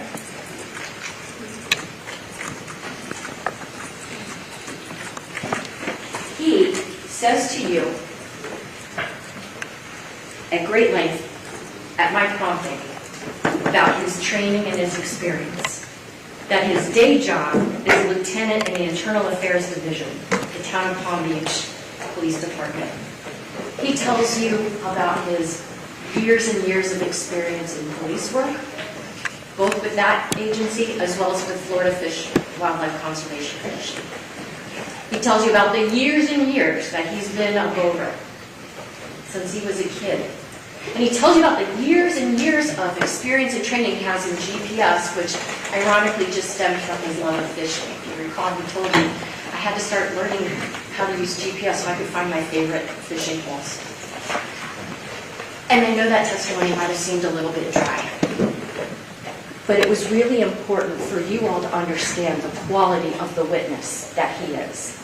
With all that law enforcement and personal experience in boating, with all the training and experience he's had in interpreting and analyzing GPS data to the point where now he's a senior trainer at the Manslaughter, I can't remember what it stands for, but that's how good he is at what he does. And it was important for you to understand that we're not giving you junk science. And so when he went through with you step by step, and you have all those track marks, you can look at them in the jury room, of how the defendant meandered his way up to the sandbar, but then was like zooming back. When he's telling you this is how fast that vessel was traveling and this is the direction it took, and he had to be the one to make the choice to go that fast and to head in that direction, that's all the proof you need to know that this was reckless. And so when you go back in the jury room and you have the verdict form in front of you, as to the crime of whether or not the defendant committed vessel homicide for operating his boat recklessly, the verdict is guilty.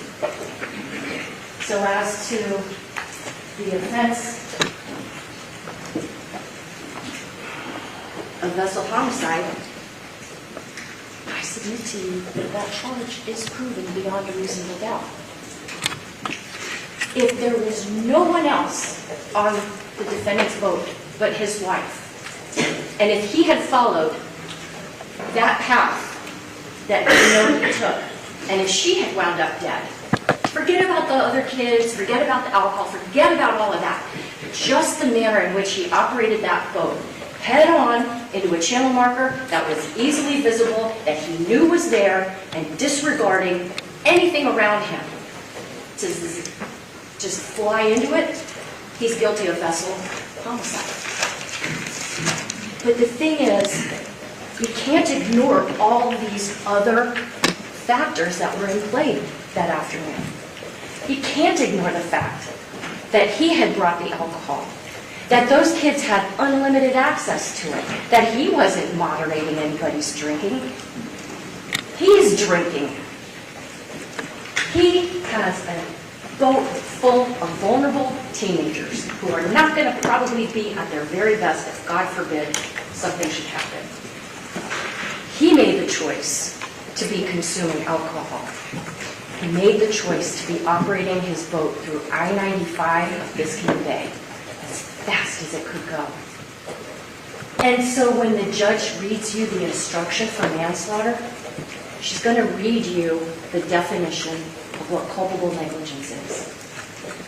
Manslaughter can be proven, in this case, in one of two different ways. And just like I said, we've proven both aspects of being reckless. I'm going to submit to you we've proven both aspects of manslaughter, and this is why. First, you can be guilty of manslaughter if you commit an intentional act, even if you don't mean to cause death, but your intentional act causes a death, that's manslaughter. And the importance of Mr. Albert's testimony is because those trap points are dropped when direction is changed. And we know the speed of the vessel based on the distance it takes, or the time it takes to travel a given distance. And we know that because he was traveling, accelerating for over 9 seconds, that's not one of those speed spikes that I told you all that can happen if you're talking about very short distances. But this is a long distance over a relatively long period of time.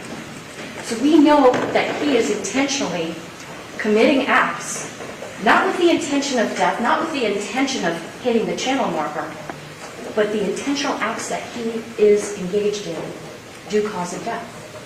That's manslaughter. But the other way that you can be guilty of manslaughter is if your actions, in their totality, result in a death. If your actions meet the definition of culpable negligence. It's the judge's job to instruct you on the law, so I will wait for Judge Tinkler-Mendez to read to you the definition of culpable negligence. It's going to sound a lot, honestly, like the definition of recklessness, but it's a little bit more. And so he's charged not just with the vessel homicide, because it wasn't just one person on board. It wasn't somebody who hadn't been consuming alcohol. It wasn't someone that didn't have a scenario where it's just him and his wife. This is a scenario where teenagers are on the boat. The level of danger that he exposed everyone to cries out for something more than just vessel homicide. And that's why he's also charged with manslaughter. And you may say to yourself, well, how can one person be charged with 2 different homicide charges if there's only one death? And the answer is because, yes, of course this is recklessness. So you can find him guilty of vessel homicide. But it's also, he committed an intentional act and he acted with culpable negligence. And so to be as descriptive of what his conduct was on that September afternoon, he's charged with both crimes. And I suggest that the evidence in this case proves both of those crimes beyond a reasonable doubt. So then we go back to this. Is the defendant's presumption of innocence overcome? I've proven these crimes were committed and that this defendant is the one who committed them. You will have access to all the videos, photographs. You will have access to the documents that are in evidence. There's interrogatories, the fire arrest report, all of that. will be for you to review, to think about what the witnesses said, how they acted, who was believable and who was not. And I'm confident that when you do that in this case, you will find that the defendant is guilty both of manslaughter and assault. Thank you so much for your attention. I hope you'll give your same kindness and attention to my opposing counsel. All right, thank you, counsel. You just give me a moment. Yes, you will over there. Thank you. Court order. Thank you.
Ladies and gentlemen, I think it would be most prudent for us to take, even though it's a little bit an early lunch break, because I do not want to interrupt. The defense will make their close, and I don't want to interrupt that close for us to take a lunch break. So we're going to take a lunch break at this time until I'm going to ask you to please be back upstairs by 5 minutes after 1. We'll take a 1-hour lunch break at this time. It's very, very important, ladies and gentlemen, wear your juror badges at all times, even if you're outside of the courthouse. Be very visible with your badges. They're well displayed. Very important, ladies and gentlemen, please avoid any kind of contact, eye contact, conversation with anyone wearing a juror badge. We've all worked very hard these last few weeks to maintain the integrity of these proceedings. The jury can have no contact or conversation with anyone. Even a friendly hello can be misinterpreted. So please avoid any contact with anyone. Do not do any research. Do not look up anything on your phones to try to gather any information. None of that is evidence. You can only rely on evidence and the law to reach your decision. Okay? When you finish your lunch, please go to the jury room, again on the 7th floor, where they will meet you there and bring you into the courtroom. If you would, please put your notepads inside the envelopes. I'd like Renee to hold them and keep them in a private place during your lunch break. Okay? All right, so I'm going to ask everyone also, please just give us 2 minutes. Let the jury leave. Get taken away from the courtroom, and then at that point, I will excuse everyone. All right.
So the prosecutor has suggested to the jury that mere inattention is enough to convict.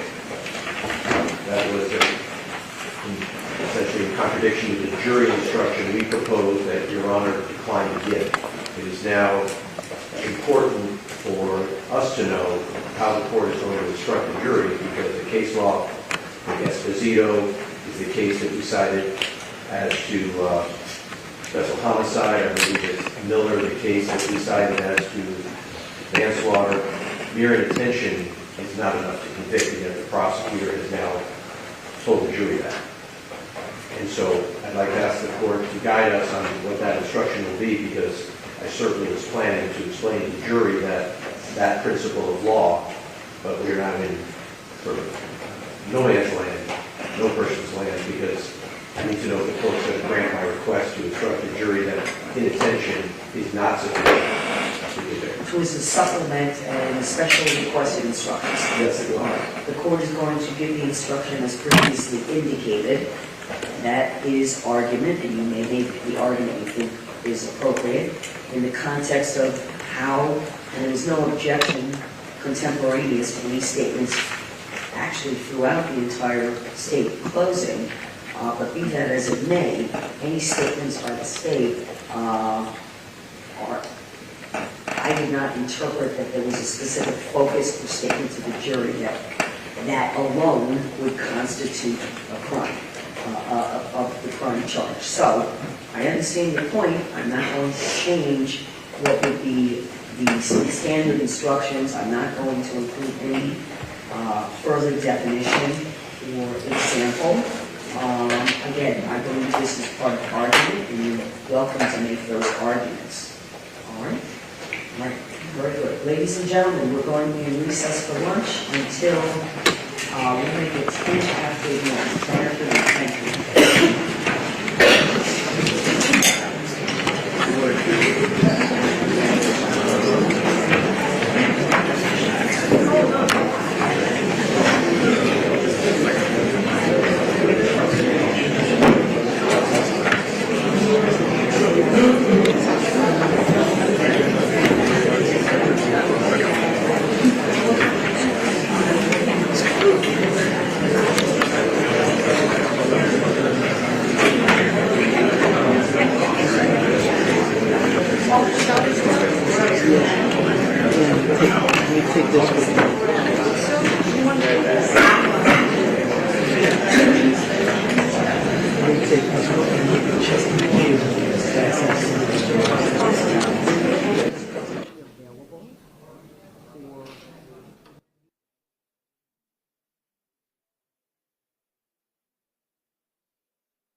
Signing. All right, please be seated, thank you.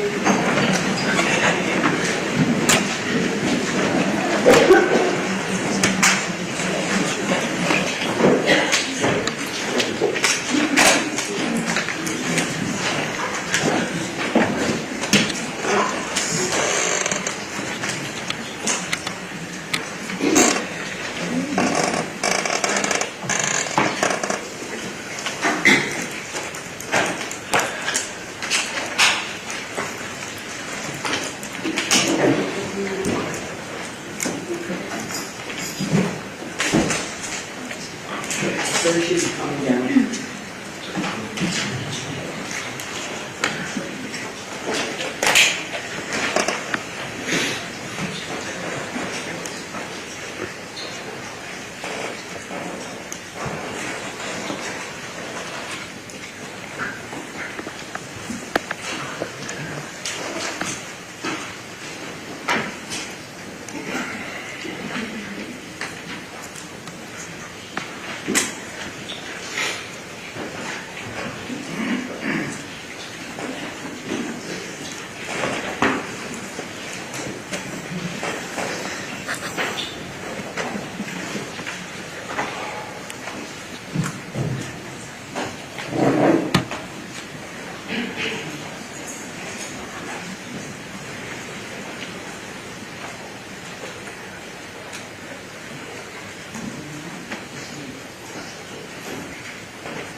All rise.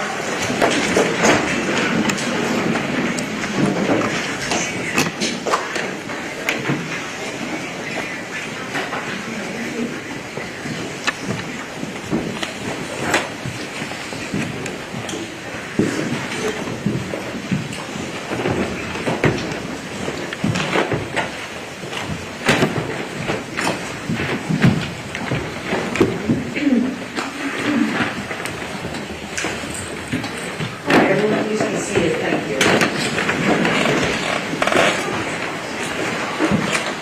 All right.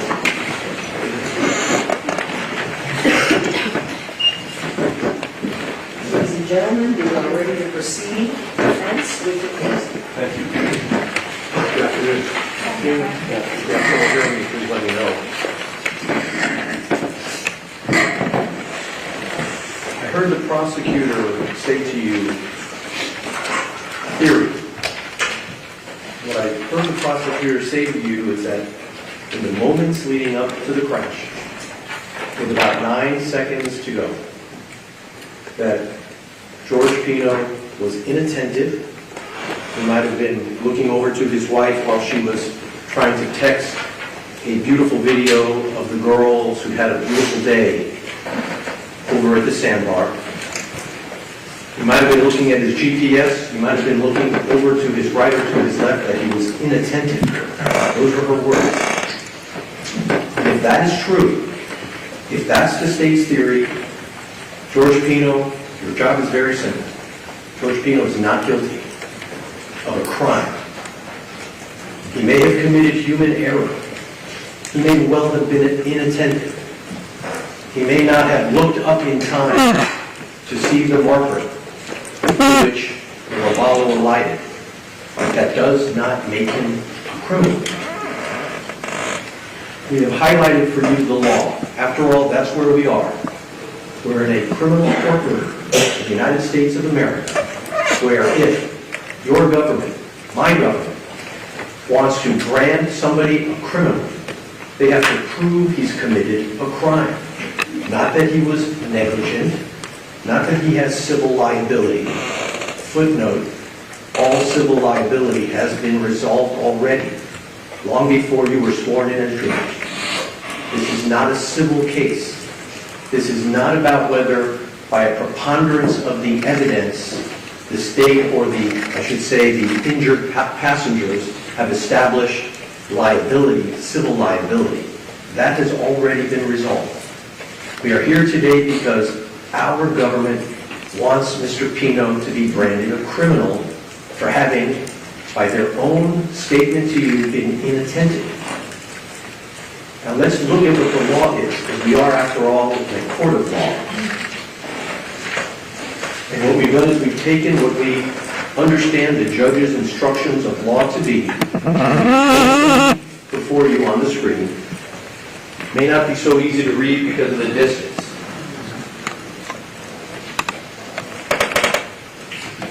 There are 2 crimes that are being charged: vessel homicide and manslaughter.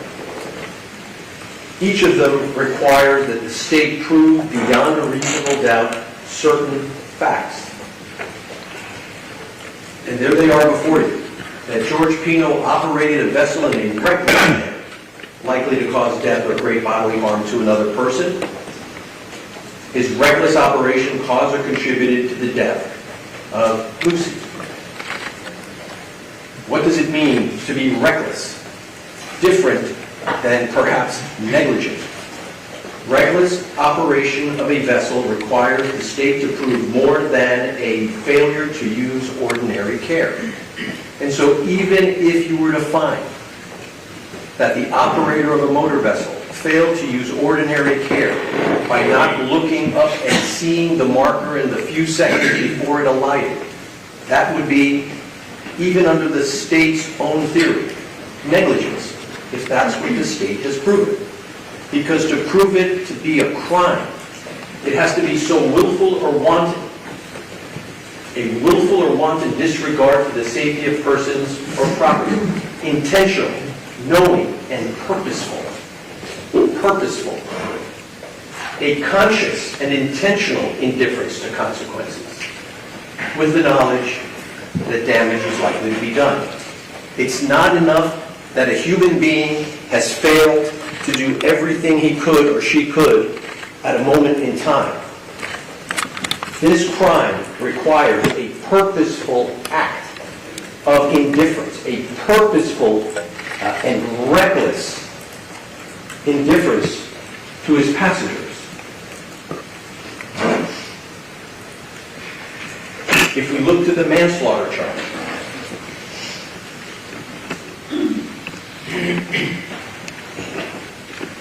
it specifically tells you it has to be an act that's not merely negligent. It's right there in the law. An intent to commit an act that was not merely negligent. We turn to the next page.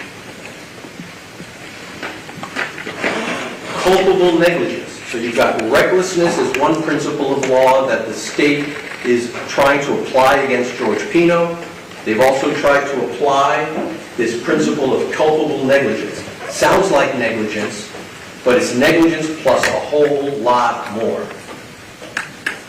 It's more than a failure to use ordinary care towards others. It must be gross and flagrant. Think of those words in your daily life, gross and flagrant. Like in the NBA, just came to me. People commit fouls, NBA, National Basketball Association. There are fouls, and then there are flagrant fouls. You know a flagrant foul when you see it. Flagrant. It's not that when the basketball player is going to the hoop and his arm gets hit by another player, even if by accident. That may be a foul. But it's only flagrant when it gets to the point that it is so intentional, so diabolical. And even then, referees have to go back to the screen to see just how flagrant it was. If we're going to put a man, if we're going to label a man a criminal, it's got to be flagrant and gross, with an utter disregard for the safety of others. And that when George Pino, thank you, Ed, that when George Pino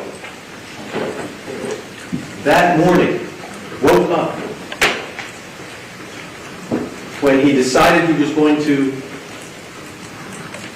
host a group of friends of his daughter, that somewhere along the line that day, his brain somehow shifted into this gross and flagrant world.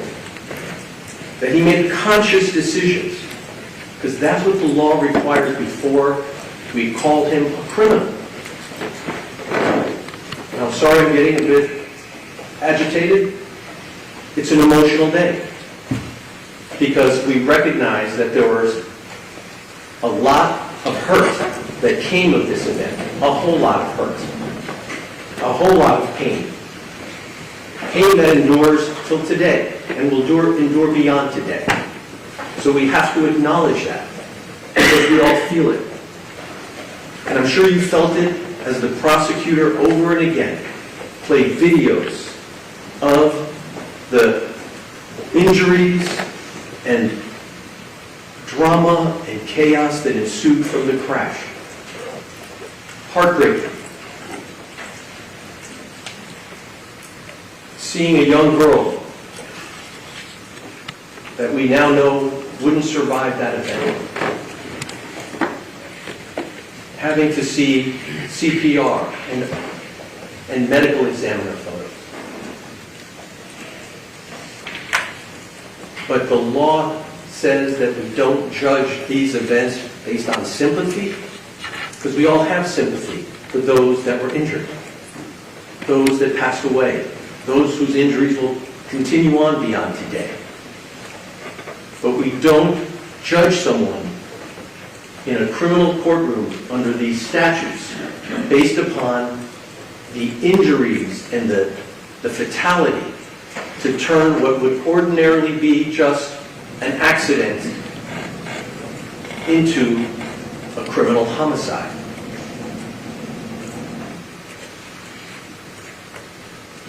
I heard the prosecutor try to give you an example, and I thought it was telling.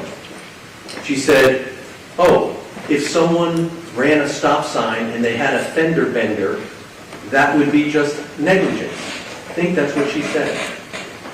But if that same car, same driver, ran the stop sign, but instead of a fender bender, a mother with a stroller was walking in the crosswalk and got hit and severely injured or worse, would that change the character of the manner in which the person who was driving the car operated that vehicle? The level of injury, the death that might ensue under those circumstances, does not then define the level of recklessness, the level of culpable negligence that we all are here to evaluate.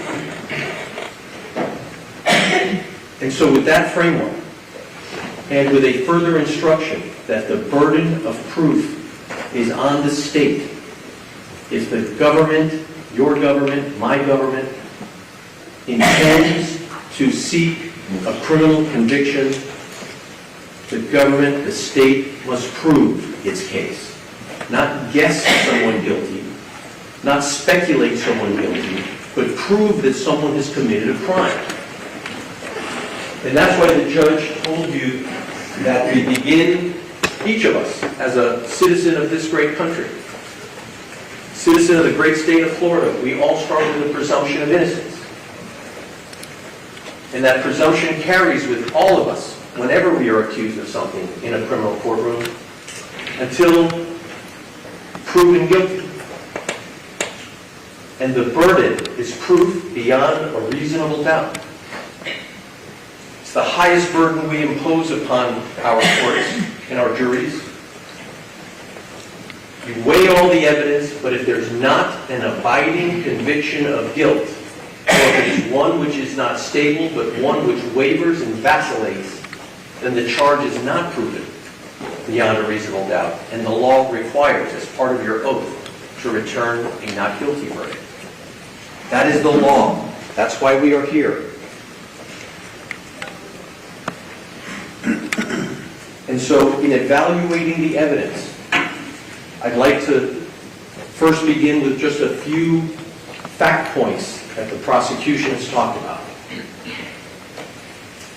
The prosecutor said to you she hasn't charged Mr. Pino with voting under the influence, so she doesn't understand why, I think she said, we have made such a big deal about Mr. Pino not being impaired.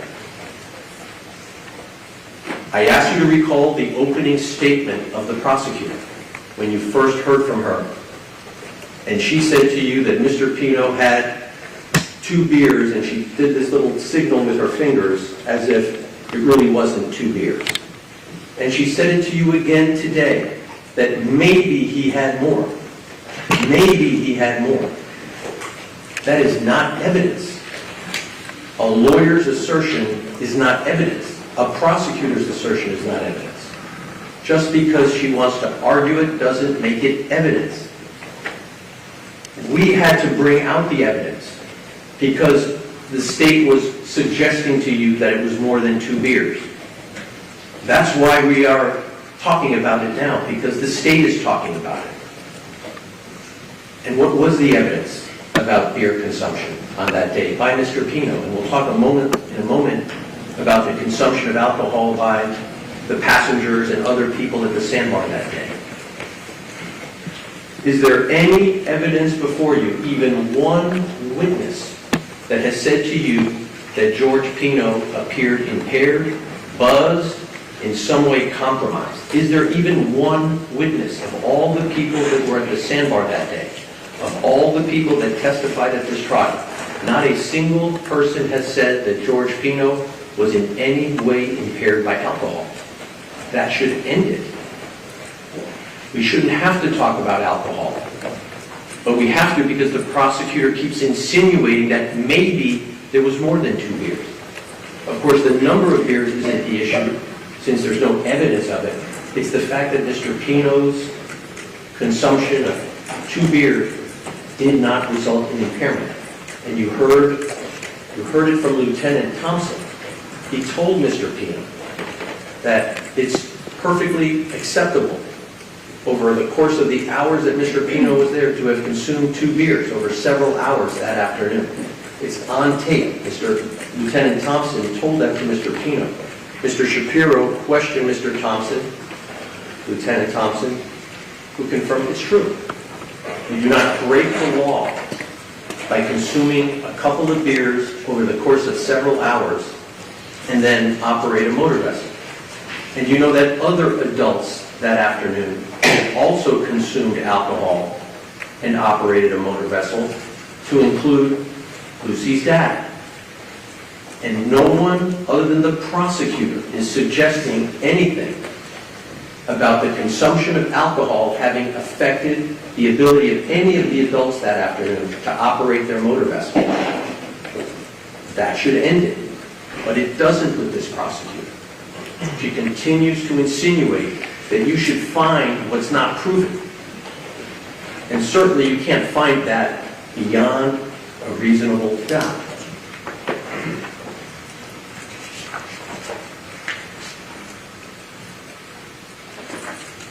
Later I'll go witness by witness to show you that this is not coming from me. I took notes of every witness's testimony on this and other subjects, and we'll talk about them. So that's the issue of impairment of alcohol. Let's talk about safety and speed. The prosecutor is emphasizing that Mr. Pino's motor vessel was traveling that day as fast as 47 miles per hour. Every single witness who testified that was on the boat, and I'm going to go through it one by one, felt the speed was safe. They'd been on his boat before. It felt no different. Nothing unusual about the way Mr. Pino was operating his vessel. He wasn't drag racing. He wasn't doing donuts in the water. He isn't like one of those jet skiers that's trying to jump weights and do all sorts of thrill-seeking activities. He was not, contrary to what the prosecutor said to you today, he was not trying to be the cool dad. I don't know where that came from. The cool dad. That Mr. Pino, according to the prosecutor, was in some great rush to get back to Ocean Reef because the party that he had planned for his daughter was going to start at 9 o'clock. It was then 6:37 when the accident happened, 2.5 hours to go until party time. As if to suggest Mr. Pino, in his mind, was worried that the girls wouldn't be ready on time and that he was then going to throw caution to the wind and drive the boat in a way that he'd never driven before, because you've heard nothing. No evidence that Mr. Pino has ever had an issue with driving his motor vessel. And many of the passengers have been on Mr. Pino's boat before. That motor vessel, Ravallo, is built to handle that speed. Actually, it's built to handle more speed. You may recall that boat had 2 300 horsepower engines.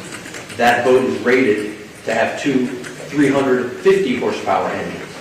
That boat is built to handle an additional 100 horsepower of speed. He equipped it with motors that would provide less speed than the motorboat is equipped to handle. The passengers were seated exactly where the manufacturer of that boat designates passengers to sit. Every passenger's butt was on a cushion. None of the passengers were standing. None of the passengers were sitting on the gunnel. You by now know what the gunnel is. That's the surface at the front. And to suggest that Mr. Pino, could we put the reckless homicide vessel? To suggest that he was being flagrant. Next thing, I think is better for me. No, sorry. There you go. Perfect. That he was being gross and flagrant and disregarding their safety by having the passengers sit exactly where a company that's been in business for decades. I think this Lieutenant Albert said they've been bought out by some huge conglomerate. You didn't hear 1 ounce of evidence that Ravallo had notified his operators that there should be no passenger seated in the designated seating. You did not see a label on the boat saying, "Do not sit here." I mean, we live in a society where every package has a warning on it. You buy a pack of cigarettes, it says, "Warning, if you continue to smoke these, it may cause cancer." You go to McDonald's and it has to caution you that they have hot coffee in a hot coffee cup. We give warnings to people for any possible liability. You come home from the dry cleaners with your shirt on a hanger, you take the plastic bag off, and if you read the bag, it says, "Careful, don't put it over your head. You could suffocate if you wrap a plastic bag around your head." We are a society that is so litigious that we warn everybody of any possible misuse of a product. And yet, you did not hear 1 ounce of evidence, not a witness, not even Lieutenant Albert tell you that Ravallo has suggested to any of its operators over the last 40 or 50 years that the boat is not equipped to have passengers seated in the designated passenger seats.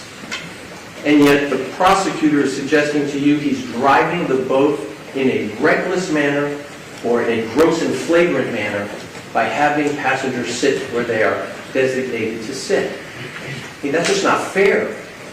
That's not fair to the operator of the motor vessel. It's just not fair.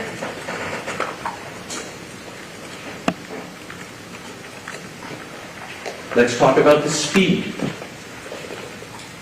How many witnesses testified that the speed at which those witnesses were traveling, some of them law enforcement officers, others just ordinary boaters like David Rodriguez, whose boat can achieve 80 miles per hour, that he was doing 50 to 55 miles an hour that day?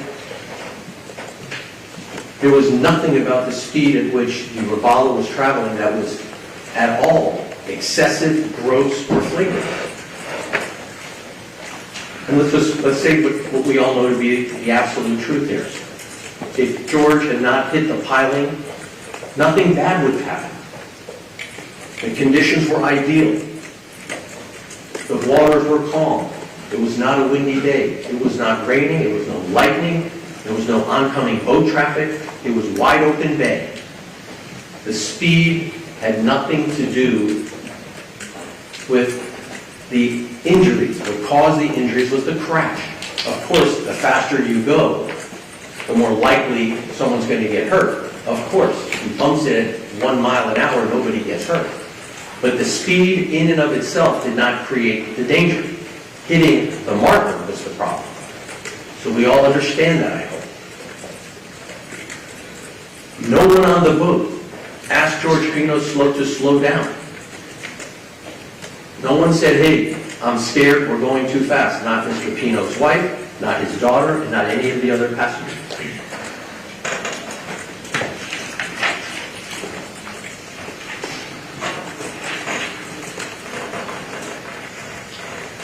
And with the speed at which Mr. Pino was traveling, even at 47 miles per hour, the state's theory is that with 9 seconds to go,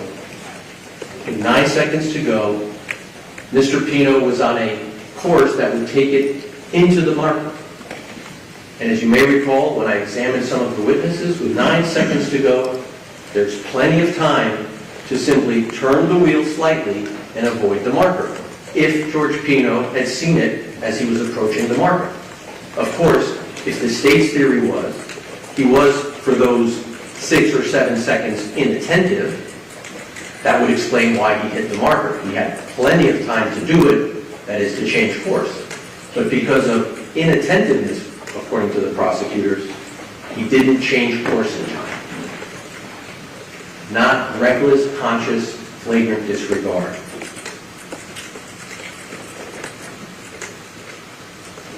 This Ravallo boat is yacht certified. That means that it's built to take that many passengers. There is no weight limitation. This idea that 1,000 pounds of passengers is going to create a dangerous situation. No one has said that Ravallo warned George Pino or any of its other operators of the state's theory that they're advancing to you in this courtroom. So we dealt for the moment with the alcohol used by Mr. Pino. I'm talking to you now about the speed at which he was traveling and the way he was driving.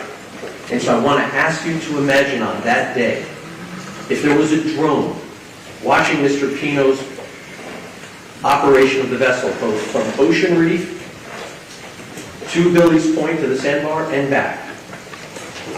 If any of us was watching, would someone have said, that boat traveling, that way it's traveling, that guy's driving like a lunatic? Because that's what this crime is basically suggesting. Because you know a reckless driver when you see it. It's the lunatic on I-95 cutting through cars, going 30, 40 miles over the speed limit. You know the reckless driver when you see that person. George Pino his boat was traveling on straight lines at speeds that Robalo is designed to travel at, in a zone where there is no speed limit.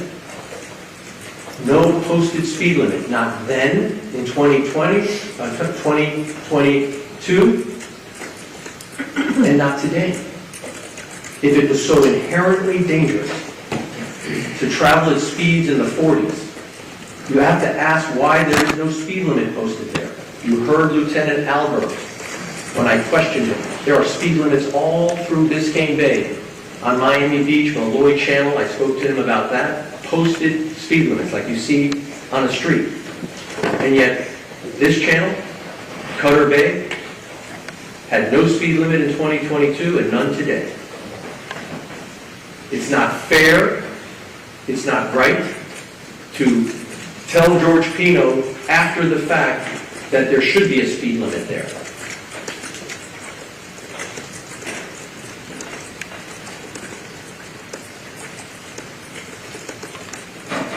I'd like to talk to you now about the government's emphasis about George's imperfect, inaccurate, unreliable memory of the crash. After the crash, and we'll talk more about George's efforts to help people after he regained consciousness, but for now, it's undisputed that as a result of the crash, the allision, George Pino lost consciousness. He was laying on the floor of the boat, unconscious. Witnesses thought he was dead, bleeding from his head. 4 of his front teeth. Maybe you'll help me find it. What do you have there? Thanks.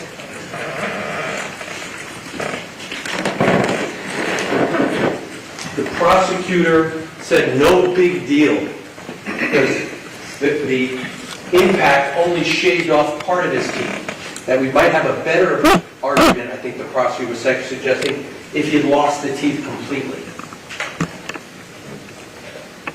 So George Pino, by all accounts, unconscious on the floor of the boat. He hit his face on the floor of the boat and then the back of his head hit the boat. He had 2 places of impact. He was knocked unconscious.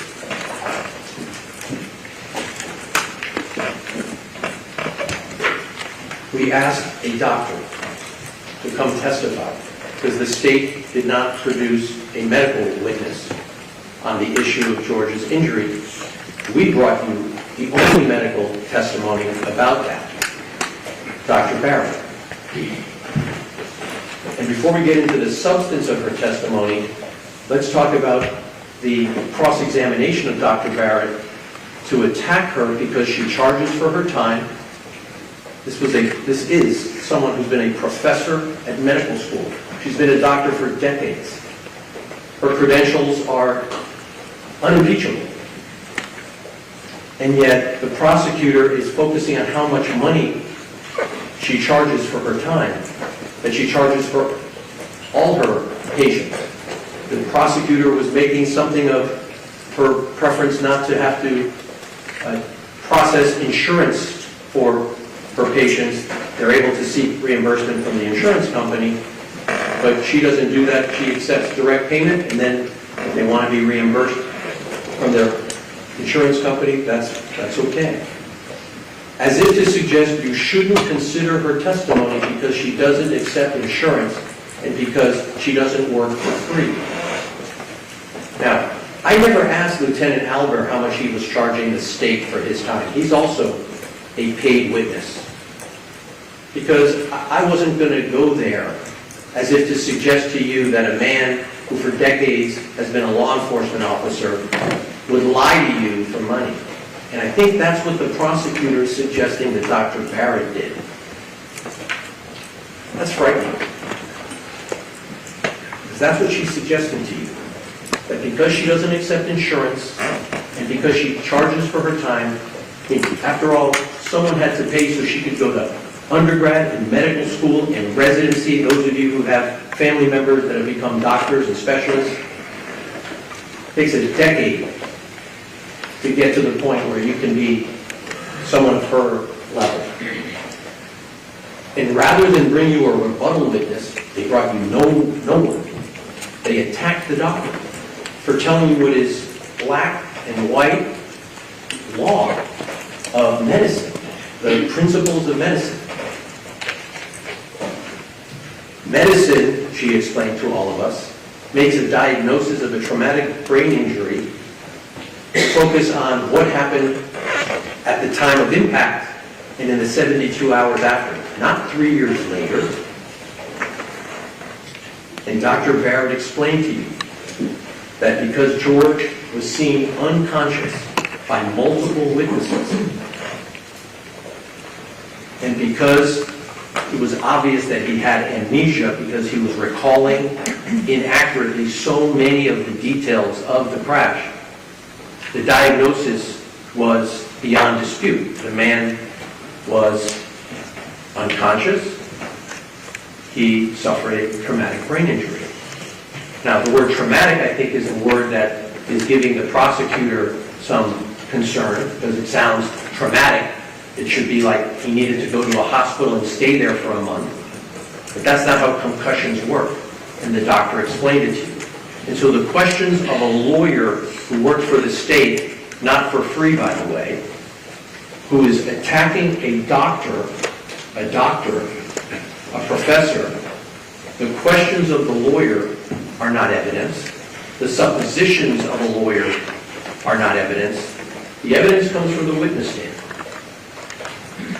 And the only evidence that was presented to you about the issue of George's memory came from an accomplished doctor, one who's a professor, one who has published, albeit she doesn't accept insurance. And she explained to you that George Pino, having suffered a concussion, diagnosed with a traumatic brain injury, unable to accurately recall events related to the crash, including, for example, which boat he was on. He thought he was on the boat that had the 225 horsepower engines that he had previously. He thought he had hit the left side of the boat, he thought the left side of his boat had hit the marker when it was the right side.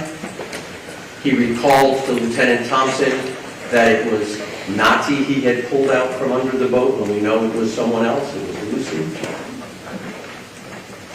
All of those mistakes made it clear that George Pino was suffering from a TBI, a concussion, and that his memory would not be reliable. It doesn't mean he had total amnesia. The prosecutor was suggesting to you that he should remember nothing to convince you that he's had amnesia and what they call in the medical world confabulation, filling in details about the event from past memories or other memories. And so when George Pino was recounting what he remembered from the crash, and he thought he remembered that there was a wave that came from another boat, that was his memory of it. It may not be reliable, but there are two things that hold true. First, the science establishes that those are the kinds of failed memories and inaccurate memories and false memories that happen after a concussion. And second, it doesn't tell us, and we don't rely upon it, and you don't have to rely upon it in deciding what actually did cause the accident. Was there another boat with a wave? You can disregard it altogether. And you may recall Mr. Shapiro, when he was questioning Lieutenant Thompson, confirmed that no one else saw a boat out there that day coming back from that marker area immediately after the crash. And so we assumed there was no other boat for purposes of deciding and for you to decide whether George Pino acted recklessly or conscious disregard for safety.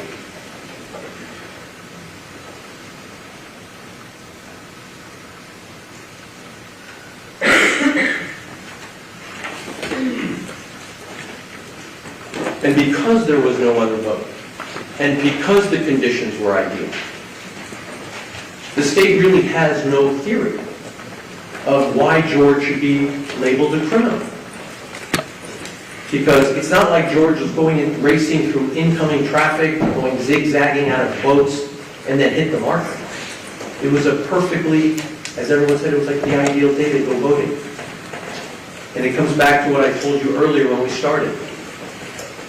That what the state is telling you is that George made a mistake. He didn't see the marker. And now we're going to talk about what's left of the case, in a criminal case, where the state has no theory other than to bring to your attention things that they try to influence your decision based on facts that have nothing to do with the operation of the motor vessel. Let's start with underage drinking. And it was a subject of our jury selection when we talked about this early on. Whether the girls, the passengers, were 17 or 27, the age makes no difference. We're not here to judge these parents based on their decision to allow 17-year-old high school seniors to drink. None of them were operating the boat. All of them were seated where they're supposed to sit. There was a life preserver for each and every one available. True, none of them was wearing one, but the law doesn't require it. George complied with the law by having a life preserver available for every single passenger on that boat. Nothing more was required. And what the state is saying is to you is that every time someone comes on your boat and has drinks, and I don't know if it's limited by age, but now the operator of the motor vessel needs to put a life preserver on every drinking passenger. Now I assume that doesn't apply on big cruise ships, which are famous for people going drinking, or big yachts, maybe. I don't know where the line is going to be drawn in the future. But beware if you're a boater. Beware. Because you take a group of people out on your boat, and they have a few drinks. Some prosecutor will say that because you didn't put a life preserver on that passenger, you are now a reckless boating operator. Because that's what she's saying. But she focuses on the age again, I think, to just sort of to do two things. It's really, of course, much more painful to know that a young person passed. And let me point out that I think the medical examiner told us that there was no evidence that Lucy had any blood alcohol in her system when they tested her. So I don't think there was any evidence that Lucy was drinking. I don't think there was any evidence about that at all. Some of the other girls were for sure. And nothing about Lucy drinking. But it sounds to me like what the prosecutor wants you to do is say he's a bad parent because he, and by the way, the other parents at the sandbar, to include Lucy's parents, are bad parents. And so let's convict them of being irresponsible parents and call them reckless and callous. The underage or any age drinking of the passengers had nothing to do with why the boat hit the marker. I hope that's clear by now. Nor did the absence of a kill switch. Those of you that may not have been on a boat before, we try to explain it. It's this like string that you attach to a button on the console so that if the pilot, the operator, is dislodged or falls into the water, it automatically stops the engines. And the prosecutor wanted you to know that there's no evidence that George had a kill switch. Not required by law. Would not have changed the outcome here. But the prosecutor wanted you to know that, and that the flares that were on the boat were expired. Even though I brought out through Lieutenant Alder, even expired flares can serve the function although it doesn't comply literally with the regulations. And of course, flares had nothing to do with this case, and having unexpired flares wouldn't have changed the outcome here.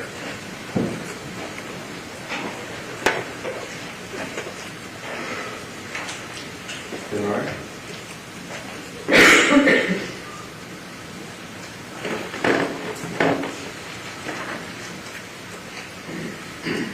So now I'd like to spend some time talking about the witnesses. That's the evidence, the people you heard from, so that you have no doubt that when I share something with you, I am doing my very best to rely on the evidence and not on my theory or my argument. I'd rather rely, and I want you to please rely, as is your oath, on the evidence. And I sequence them differently than when, in the order that you heard them, to try to do it in a more organized fashion. I'm not particularly famous for being organized, but I've tried my best so that we can cover the subject together in a meaningful way. Everything starts at Ocean Reef. That's the place where the Pinos were celebrating their daughter's 18th birthday. And in addition to the virtual mass and the pickleball tournament that George organized and the boat ride that he had organized, there was going to be an event that night at 9 o'clock, dinner, the end of the night. After, I guess, the Florida State game, it was the Florida State game that was being played that evening. And George Pino organized the dinner to start at 9, and it was going to go until 11, but you heard from a witness named Araceli Alvarez, she was the event planner at Ocean Reef, that they could show up late and stay late because there was no other event afterward. And I thought that that's important because the prosecutor's theory is that George became reckless, he became indifferent to people's safety because he wanted to make sure the girls were Instagram ready in time for this party. That's their theory. He was worried about them being Instagram ready. And that he'd be willing to risk the lives of these girls so that they could shower on time.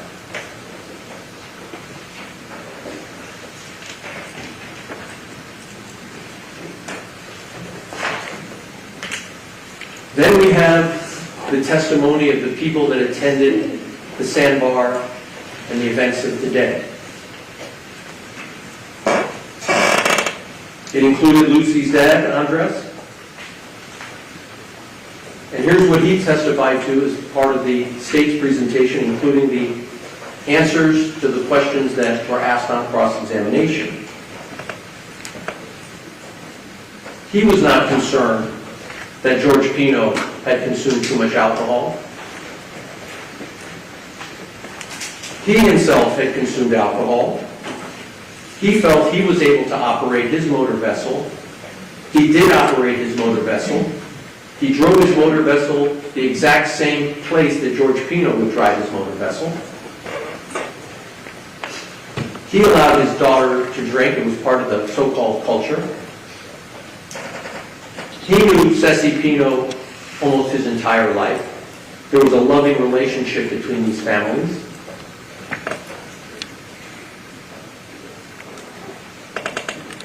He was at the sandbar until at least 5:41 p.m., and we know it's 5:41 p.m. because there's the photograph of the Fernandez. I think it's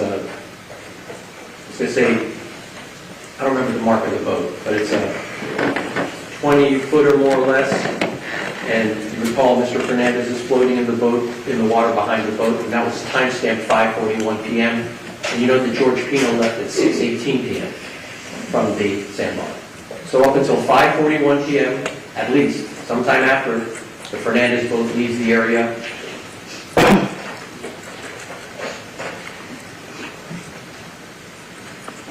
Mr. Fernandez had not remembered until we examined him the other day that actually he was planning to attend the sandbar, had changed his mind. We know that because we produced the text message where he told George, for sure I'll be at the sandbar. But then he changed his mind. That's fine. And he did come out.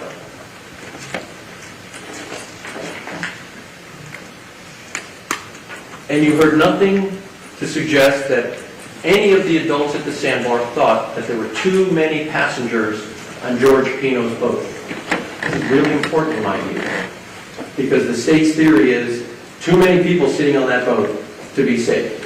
The same passengers that landed at the sandbar from Ocean Reef, the 14 people on board, were the same 14 people that went back.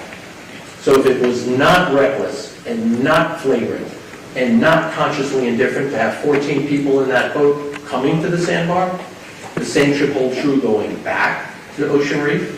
And if any of the adults or the parents at the sandbar thought there was something unsafe about these underage girls who've been drinking going back on Pino's boat where they came from, they could say so. Not 1 ounce of evidence that George Pino was told by any of the adults there that day that, hey, George, too many people on your boat, or anything of the sort.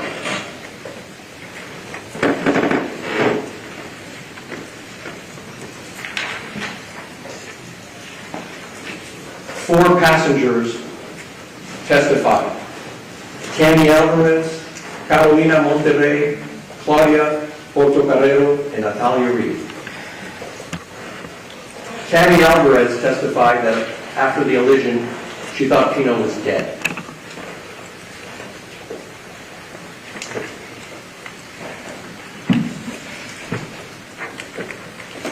On the way to Billy's Point, she felt safe and comfortable. There was no unsafe driving by Mr. Pino. She had no reason to believe he was impaired. No sense of danger, excessive speed, or risk on the return trip before the crash. Here's the quote I wrote down. When Mr. Pino was driving his boat back from Billy's Point, did you feel that he was driving in a dangerous way? Answer, no. She did not notice any perceptible change in speed, and she remembered that George made sure that everybody was seated, what you would expect a prudent operator to do. The prosecutor will use that against George by saying, George, because you told everybody to sit down, you knew you were going to do something dangerous. So imagine that argument from our government. By doing something prudent, by having everyone sit down as is proper, it's, in the state's view,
she testified that for a split second, she saw Pino lying between the console with his eyes closed, blood on his head, and thought he was dead. She also said that she, Natalia Reed, Nati, had never been confused for any of the other girls like Lucy. And that was important because George inaccurately thought initially that he had pulled Nati from under the boat. So those four passengers testified. Of course, the state will emphasize that some of the girls themselves were intoxicated. And can we put on the screen Exhibit T like Tango. Thank you. If the state had another witness to contradict the 4 passengers on the boat, they could call any one of the witnesses on the list that was provided as Exhibit T. We had Mrs. Pino do a count of individuals in the sandbar.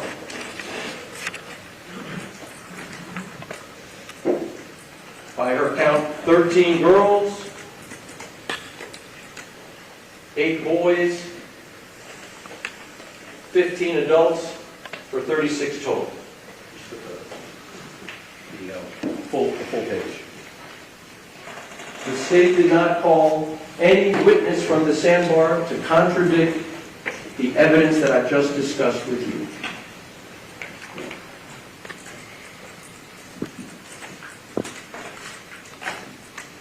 Now, Cecilia Pino, the mom, no one is suggesting that she is suicidal or homicidal. She was concerned about her own safety and that of her daughter, little Ceci, and the girls who she's known since most of them were born. There's no suggestion that she would get on a boat with someone who was intoxicated, driving at lunatic speeds, and subject herself, her daughter, and these girls who she loved to danger. Because if you find that George was doing this, you're basically saying so too was Ceci Pino. That the mother of little Ceci, the camp mom, for lack of a better word, that she too was, quote, reckless in allowing her husband to operate the vessel. It's the only inference you can draw. What else would you say? And not at one moment in time did Cecilia Pino, the mom, say, hey, George, slow down. She didn't feel there was any danger. None of the passengers said, hey, George, slow down. That's the unrebutted testimony. If you need a break, I can take a break. 36 people at the sandbar, 15 of them adults, sharing an afternoon and sharing alcohol. The state put before you the picture of all the empties, the empty bottles. So the Pinos serve as basically the garbage can for that afternoon. That boat becomes one huge garbage can. And everybody puts all the garbage on their boat. And no good deed goes unpunished, because now the state parades before you all of the bottles. And so, being responsible citizens is now evidence against them.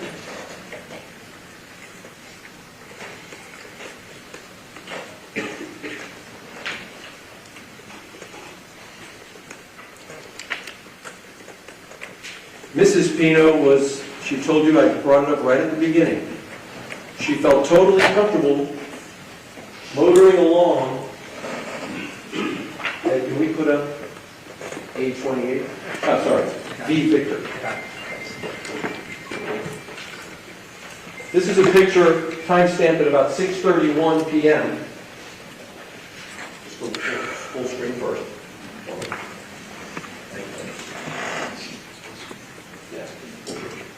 There you go, that's good. So, hoping everyone can see, this is a picture from the stern, that's the word we use in boating, the rear of the boat. That's George Pino with the hat, white hat, and Ceci, his wife, sitting next to him. You can actually see the sun catching the right side of his face, and he's staring into the sunset, so to speak, although it's about an hour and a half before sunset. And of course, the state is critical of questions that are asked by the defense about the sun and the tides and all of the circumstances. But of course, the reason why all of these questions are asked is to get the evidence out to you so you can evaluate the facts. And so, for example, if it was 8 in the morning, the sun would be to the east on his left. And so it might be very important in understanding how the sun creates glare off of the water surface in deciding what visibility someone might have late in the afternoon. The state brought you no evidence, no discussion, no analysis of that. Okay. But what you have is George Pino on this boat, and all of you had an opportunity to see the boat in person. George Pino is not 6 foot 8 inches tall like Paul Alvarez, whose head would be a foot above George Pino. And you can get a sense, because some of you stood on the boat, and you can see that the boat, when it's on plane, and I'm doing a profile, the boat's bow comes up. On plane means the boat is already accelerated, got over the hump, so to speak, and is now riding on a plane. That's what they call it. And so this is the windshield. So the 47 mile per hour that the prosecutor was talking about, the wind, there's a windshield. For that reason exactly. It's not like a motorcycle, which has, some of them have no windshield. This one has a windshield. And on this boat, if we can put up C Charlie.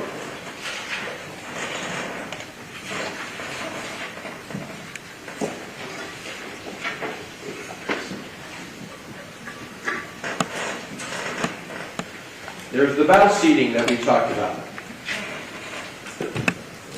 This one doesn't have cushions on it right now, because this is after the fact. But this is where the passengers were seated. And you already heard the testimony that their torsos and their heads would protrude above this gunnel, the freeboard of the boat. And those of you that saw it probably took note that that boat, when it's floating in the water, that bow of the boat, you can decide for yourself. You all saw it. You can decide for yourself. How high is it above the water line when it's floating? And the operator, who's a foot shorter than Lieutenant Albert, what is he looking at as he looks to the front? Certainly he's going to see the passengers that are sitting there, who are facing him. We'll talk about that more in a moment. Ceci Pino, in the picture I just asked Mr. Armolino to show you, she's actually in the process of sending a text using her phone. Now, let's understand the rules of the road, because the navigation rules have been presented to you. There's no requirement that a boat operator have a separate person serve as a lookout. We're about the lookout rule. I can drive my boat all by myself, provided that I'm looking where I'm going and I'm serving as the lookout for my boat. Just want to be sure there's no confusion here. I asked the witness, very clear, the operator can be the lookout. You can have more than one lookout if you'd like, for sure. And then, you'll hear in a moment, or you'll see it when we talk about it, the operator's head is on a swivel.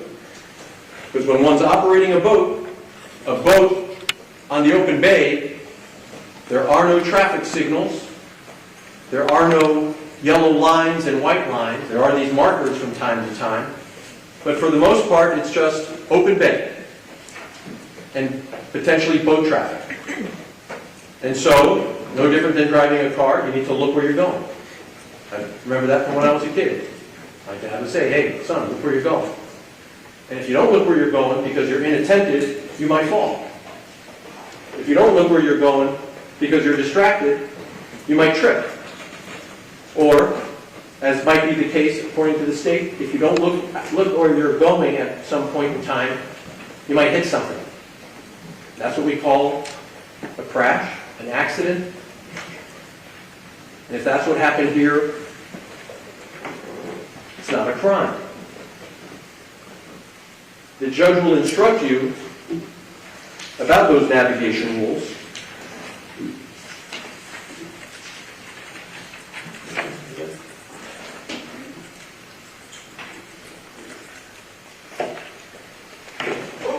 I'm good. Thank you. In the state of Florida, the law requires operators of vessels upon its waters to follow the navigation rules. However, a violation of these rules, individually or cumulatively, is not sufficient by itself to constitute culpable negligence or recklessness. Even if an operator violates one rule, or even multiple rules, individually or cumulatively, that is not enough in and of itself to establish recklessness or negligence. It's back to whether you're driving a car or driving a boat. If you fail to see the stop sign, it could even be a stop sign that you've passed 100 times. You're not paying attention that day. You're going to work and you're thinking about something else. You fail to stop at the stop sign and something awful happens. And that's what we call an accident.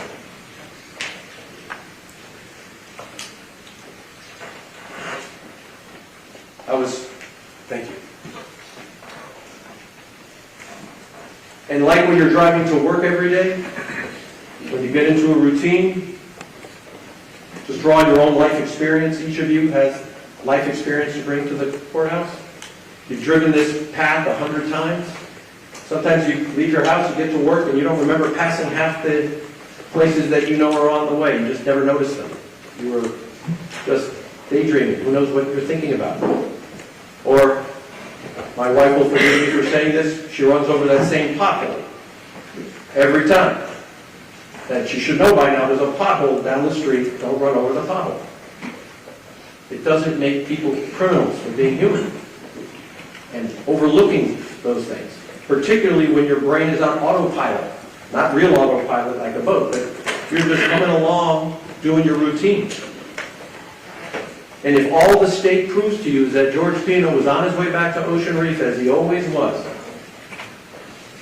and he overlooked marker 15 and he hit it, he'll be held accountable in civil court as he was, but that doesn't make him a criminal.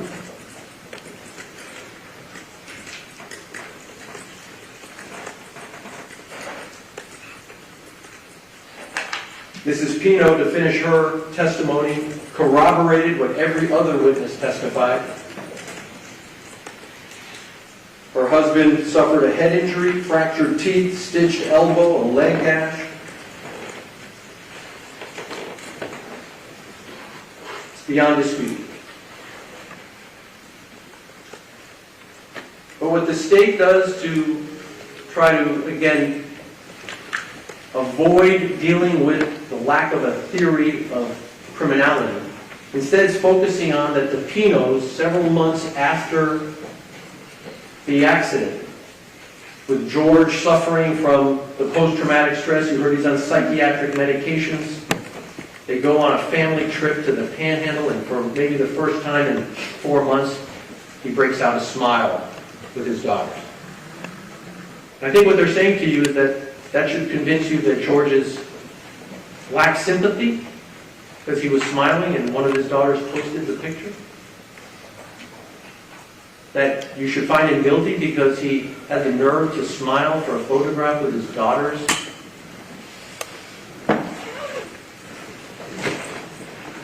The first smile he might have mustered in many months and maybe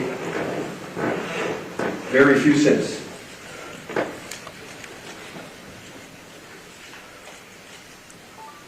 And perhaps in the most awkward moment of the trial, knowing that Mrs. Pino had spent much of her motherhood with her daughter and her daughter's friends, including Lucy,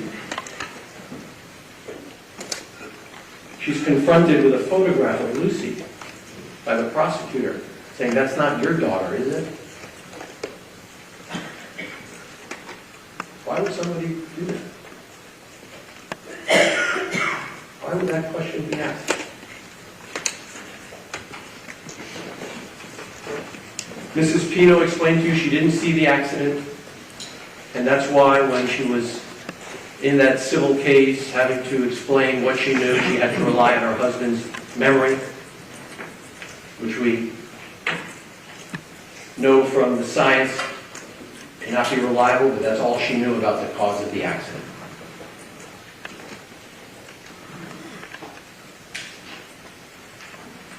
You heard from several good Samaritans. Hillary Candela, Hamlet Rodriguez, and David Rodriguez. These were boaters who came upon the scene. Hillary Candela, a gentleman, he did know George Pino by coincidence. He remembers seeing George looking dazed and in shock.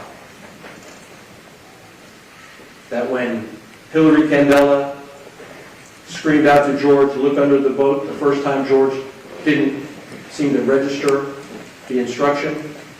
Second time he did, and George Pino went under the boat and brought Lucy back from underneath. Hamlet Rodriguez was the person to whom George Pino handed off Lucy so she could get to a boat.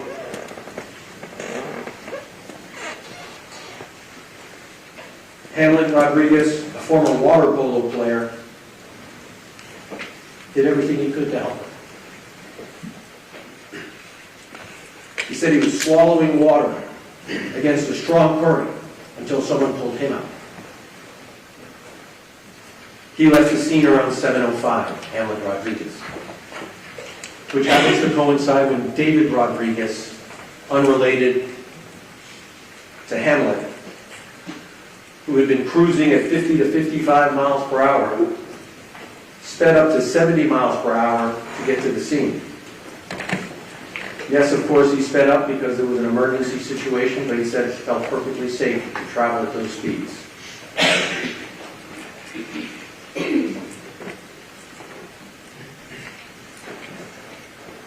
He saw a mature woman bleeding who said a girl was missing. Likely Ceci Pino, since that was the only adult passenger on the boat that he saw bleeding. And I think she told you she was hospitalized after that night. Mr. Pino, by then, was apparently hanging on to the capsized boat after he had passed Lucy off to Hamlet Rodriguez. David Rodriguez described Pino very in shock, crying, but did comprehend instructions. Pino kept asking David, "Are all the girls okay?" Pino would not get out of the water until he was assured that every girl was out of the water. That was 7:04 p.m., I believe, was the time stamp on that. He was asked to look at his camera, what time did you photograph George Pino still in the water? 7:04. The accident occurred, according to the GPS, at 6:37 p.m. 25 minutes, if my math is not wrong, that George Pino stayed with that boat until everybody was out of the water. And to get out of the water, George Pino had to negotiate a swim platform with a tie bar that David Rodriguez explained was no easy task. And David Rodriguez took the unusual step to put his face in George Pino's face. Thank you.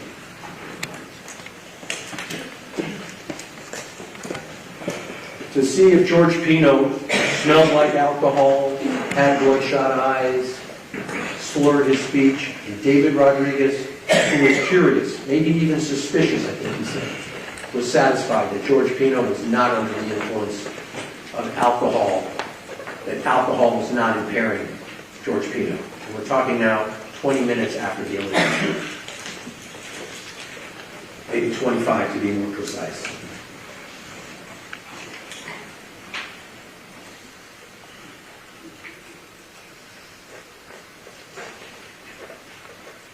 Then the first responders came to the scene. You heard about Officer Bruto, now retired. He was the first officer on the scene. He saw George Pino get out under his own power. No stumbling.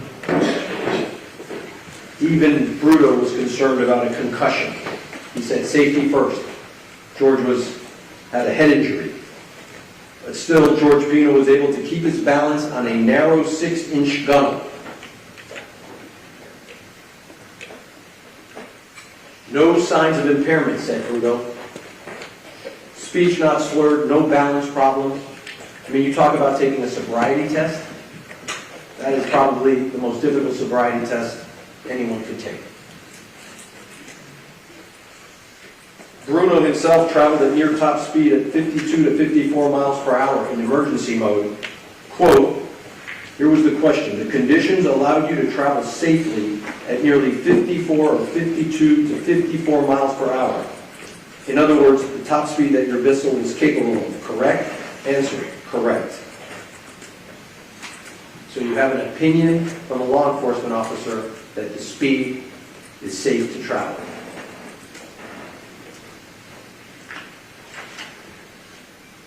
First responder Peter Delgado, a sergeant with the Miami-Dade Sheriff's Office. He triaged Mr. Pino, meaning he rendered first aid. He confirmed, of course, that no life-saving devices, personal flotation devices are required to be worn. The Pino vessel had the required PFDs, none are required to be worn. He's the officer who began talking to us about those markers, the staggered markers in Cutter Bank, and how staggering the markers, as I think you'll see in a few minutes, is less simple, let's say it that way, when the markers are staggered versus red, green, or depending on the side you're looking from. He could see that Pino was an injured passenger, bleeding from his head, and he told Pino do not go to sleep because he was concerned that Pino had a concussion, and going to sleep could be dangerous for someone with a concussion. He too observed no signs of impairment.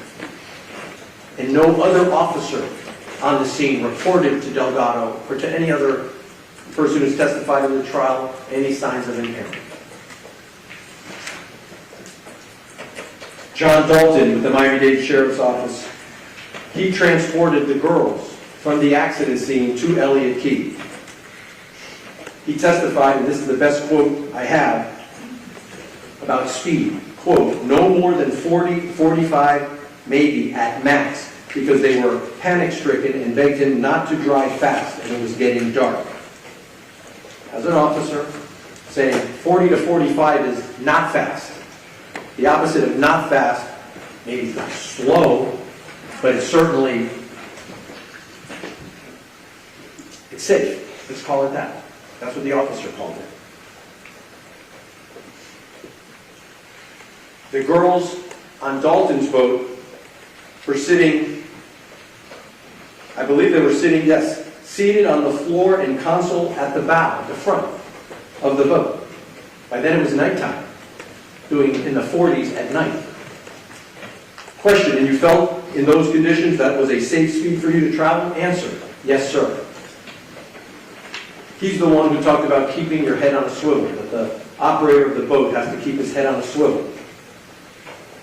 And what that means is, as someone's operating a boat, since there's no traffic lights, no stop signs, no yield signs, no turn signals, which means that if a boat is coming behind you faster, right, that boat could come up behind you, and so while you're operating a boat, you've got to take a look from time to time. You've got to swivel, look at your instruments, look at your passengers, and if it takes you more than 6 or 7 seconds to do all of that in one swivel, you might just hit the marker.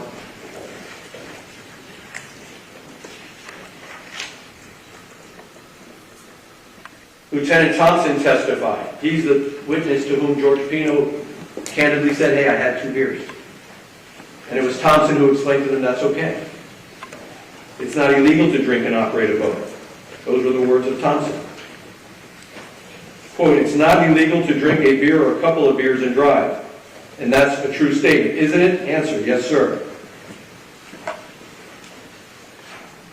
Now, Lieutenant Thompson was the responder who took the recorded statement from Mr. Pino that you all have seen.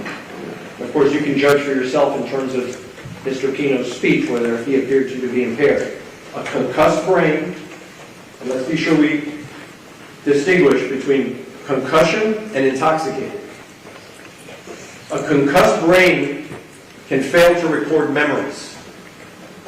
So you can have a concussion, according to Dr. Barrett, your brain is not recording memories, but then when you finally come out of the concussion, you can achieve this score of 15 in the Glasgow scale. So you've got your wits about you, but your memory's not restored.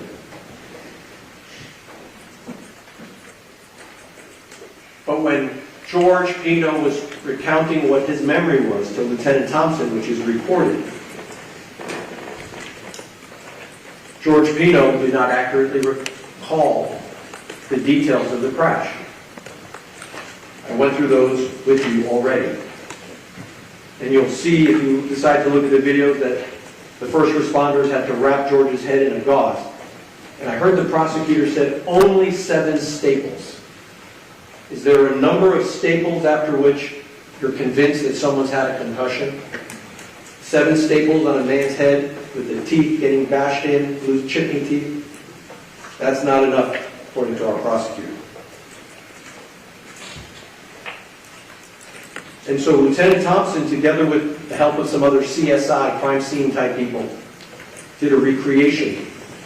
But the boat used for the recreation was Thompson's boat, which doesn't have bow seating, which doesn't have the higher gun.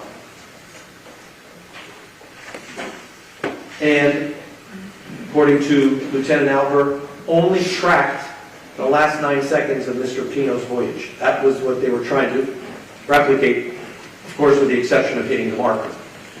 And that within the last second or so, there's that buoy, and then Lieutenant Thompson avoids hitting the marker.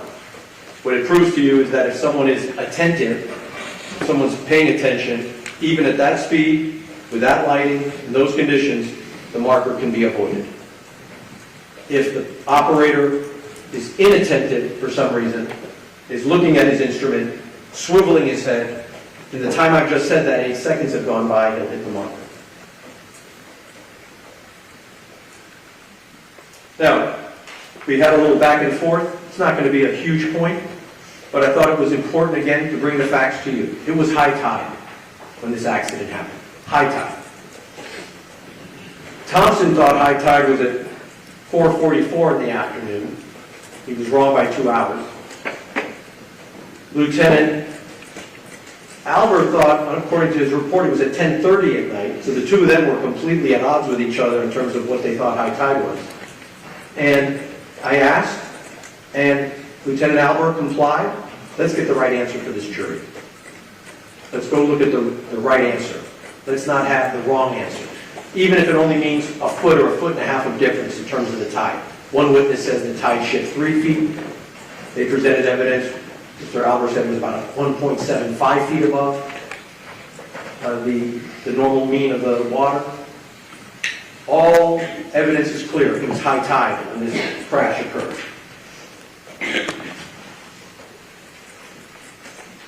Ed, can we put on the screen D delta?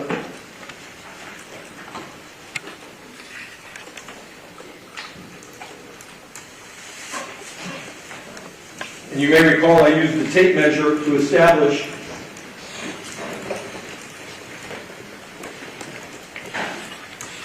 that at high tide, 6 feet plus 3 feet is 9 feet at the top of the mark.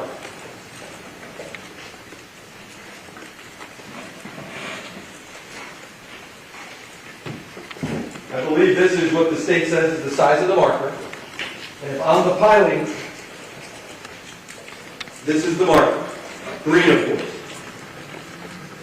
Okay?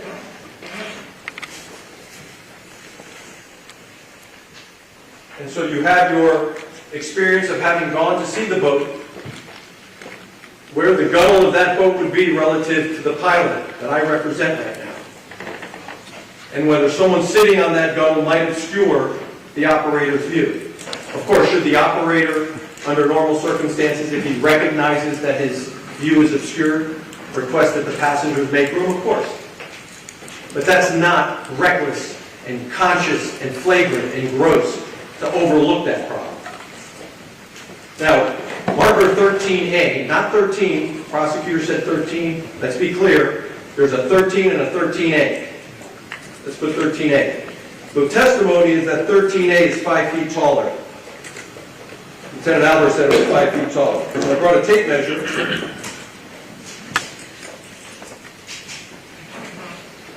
Three and a half inches.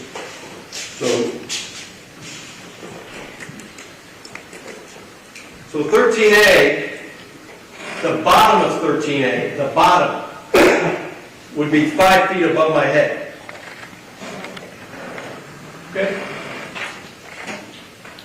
The top would be 3 feet tall. Okay?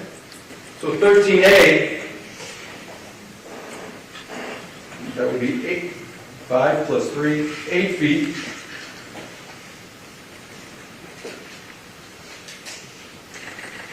That's the top of 13A. Okay?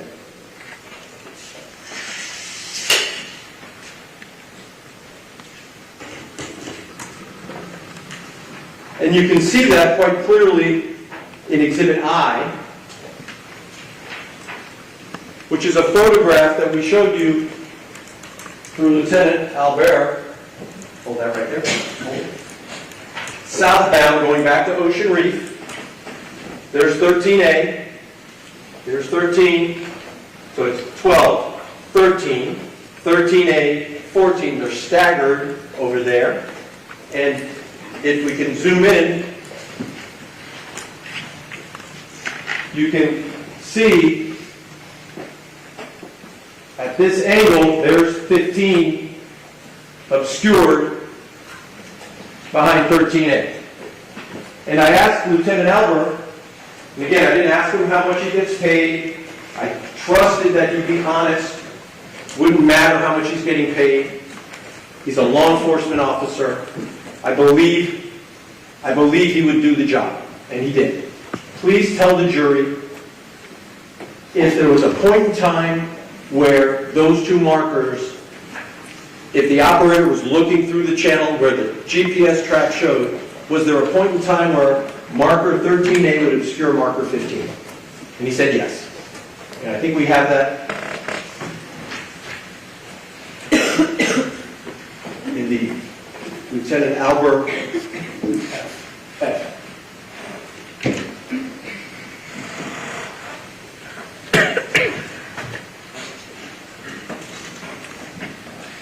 Next one.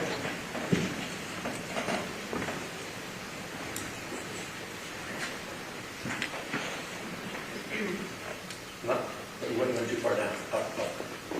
There you go. G, I, obscure right there. Is that it? I'll find it in a second.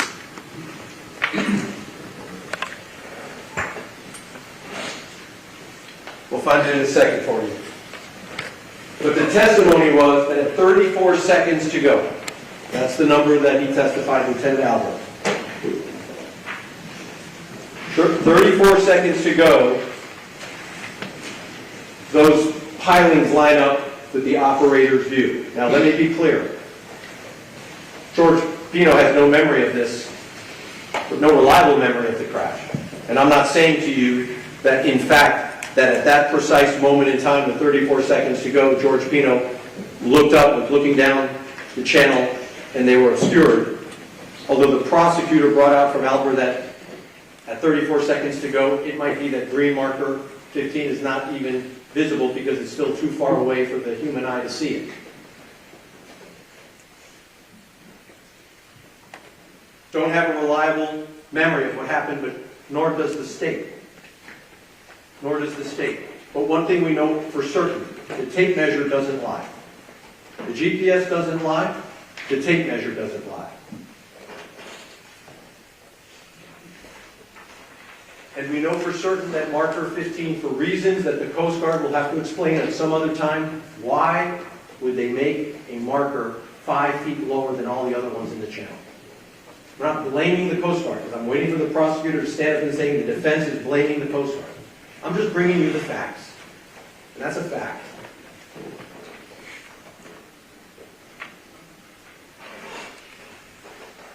And so when we saw the recreation of Lieutenant Thompson mimicking what the Robalo might have done, it did not give you a visual of what the operator of the boat of the Robalo was seeing in the last 9 seconds.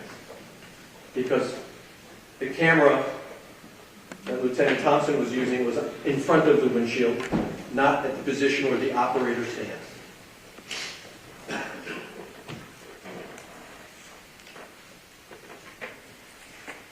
This exercise of crime scene investigation, you heard from Manuel Palmares. He confirmed that marker 15 is the shortest marker in the Cutter Bank channel. He talked about the green paint, that the green transfer onto the Robalo.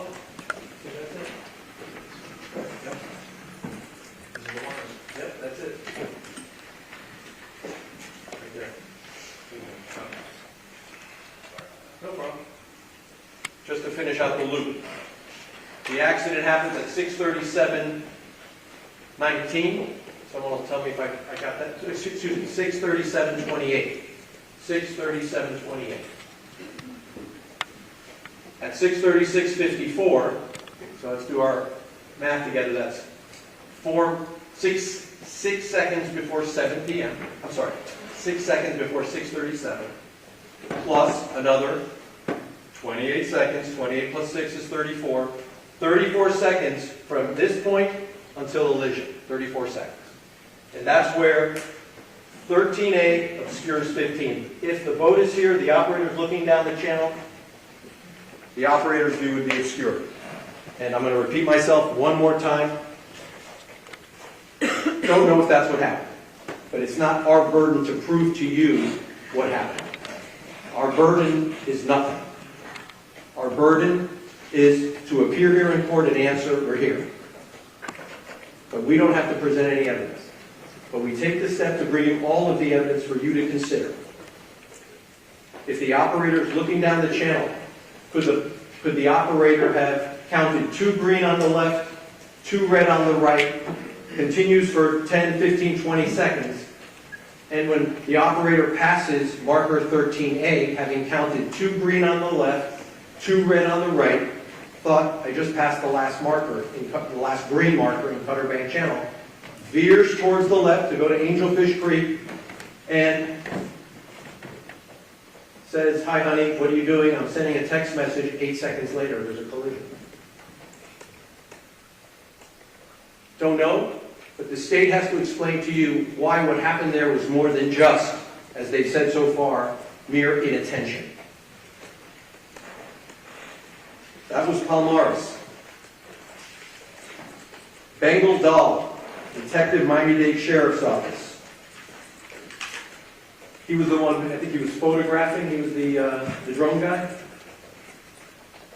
He said that the operation by Lieutenant Thompson in recreating what the Robalo did was, quote, safe so long as you don't hit the channel marker. Well, we all agree. What George Pino was doing was safe, provided he sees the marker in time to avoid it.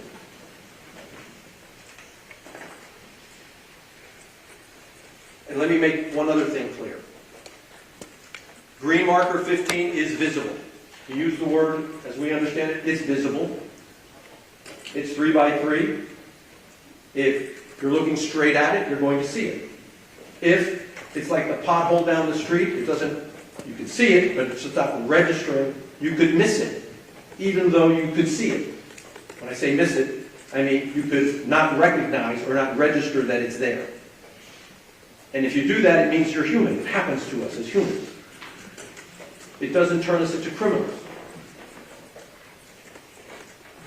And Bengal Dahl He testified that the exercise of having Lieutenant Thompson copy the path that the Robalo took showed a steady course. No beeping, no hot dogging, no thrill seeking. A slight turn at any of the last several seconds would have avoided the marker.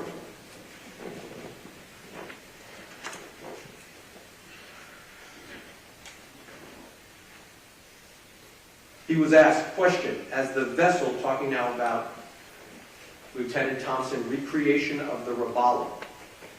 As the vessel was traveling in the path at that speed in these conditions, did it appear to be operating unsafely? Answer, no.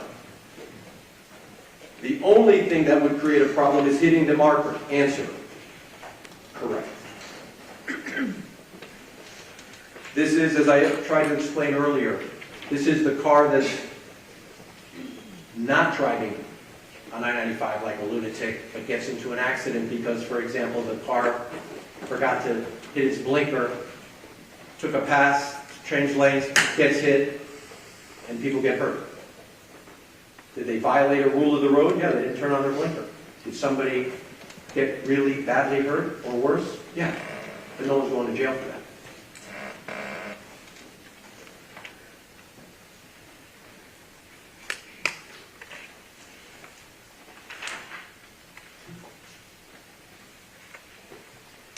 And now we come to the 6'8" Lieutenant Albert. And I think he gave you the answer he thought was the cause of this accident. His opinion. He believes, testified, that the passengers seated in the bow area could have obscured the operator's view. Meaning that George Pino was driving along with a swivel, looking, and that the girl sitting in the front obscured his view or perhaps distracted him, and he didn't take note of what would otherwise be a visible marker, and he struck the marker. And you may recall I counted down with him, 9, 8, 7, 6, 5, 4. During any of those 5 seconds, if George Pino had taken note of the marker, he could have avoided by a quick turn of the wheel, not even that quick, just a turn. But if he didn't notice it until 3, 2, 1, it would be too late. And if it's because the seating arrangement made his view of the marker less than ideal, it wasn't because George Pino was trying to be in reckless disregard for people's safety, gross, flagrant, or anything of the sort.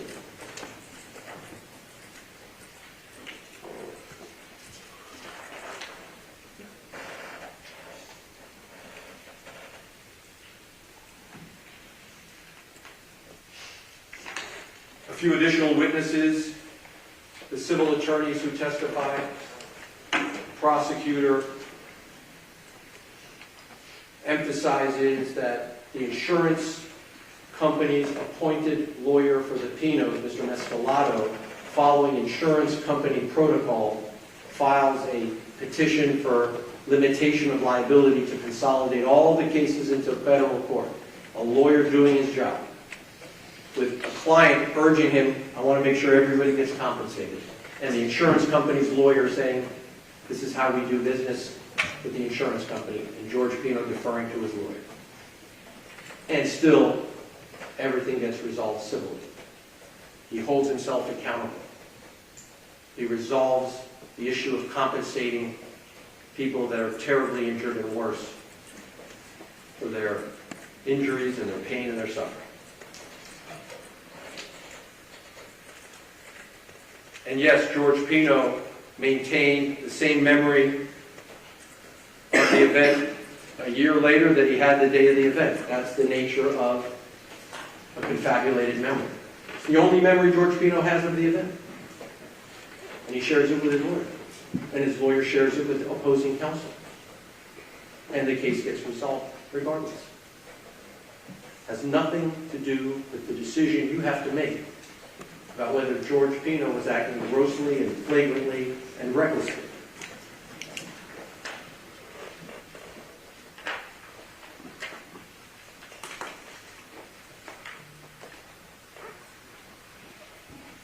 Judge, if I could just have a second.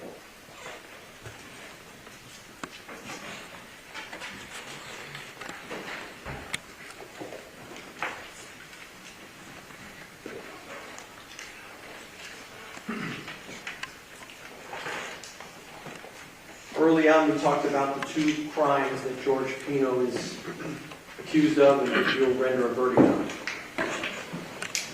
One of those crimes is manslaughter.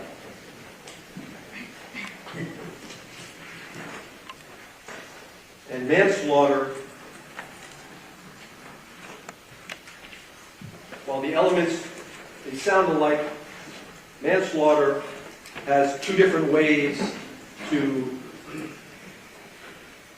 have the state allege it and prove it. One is, can we put up the manslaughter? I don't think.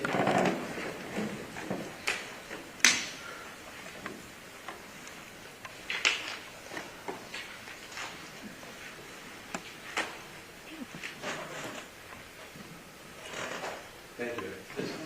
Manslaughter.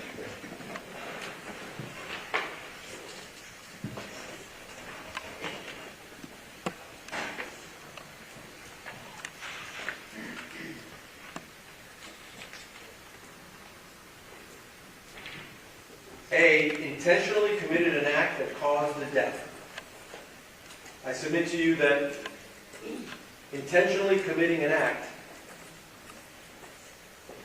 the state hasn't proved by any stretch that he intentionally went into that marker which caused the death. It was not George's intent.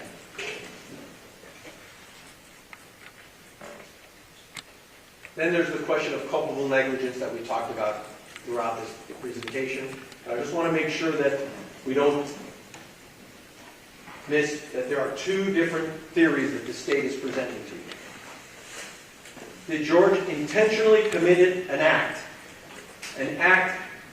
that was not merely negligent, that caused the death? Well, the prosecutor told you if he intended to hit the marker, we all agree. Going 47 miles an hour, George Pino intended to crash into the marker, guilty. But that's not what he intended. We all know that.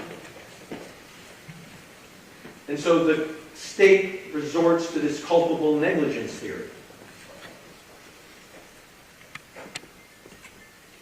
Or maybe the state will say to you his intentional act was turning the steering wheel. And that's the act you should look at.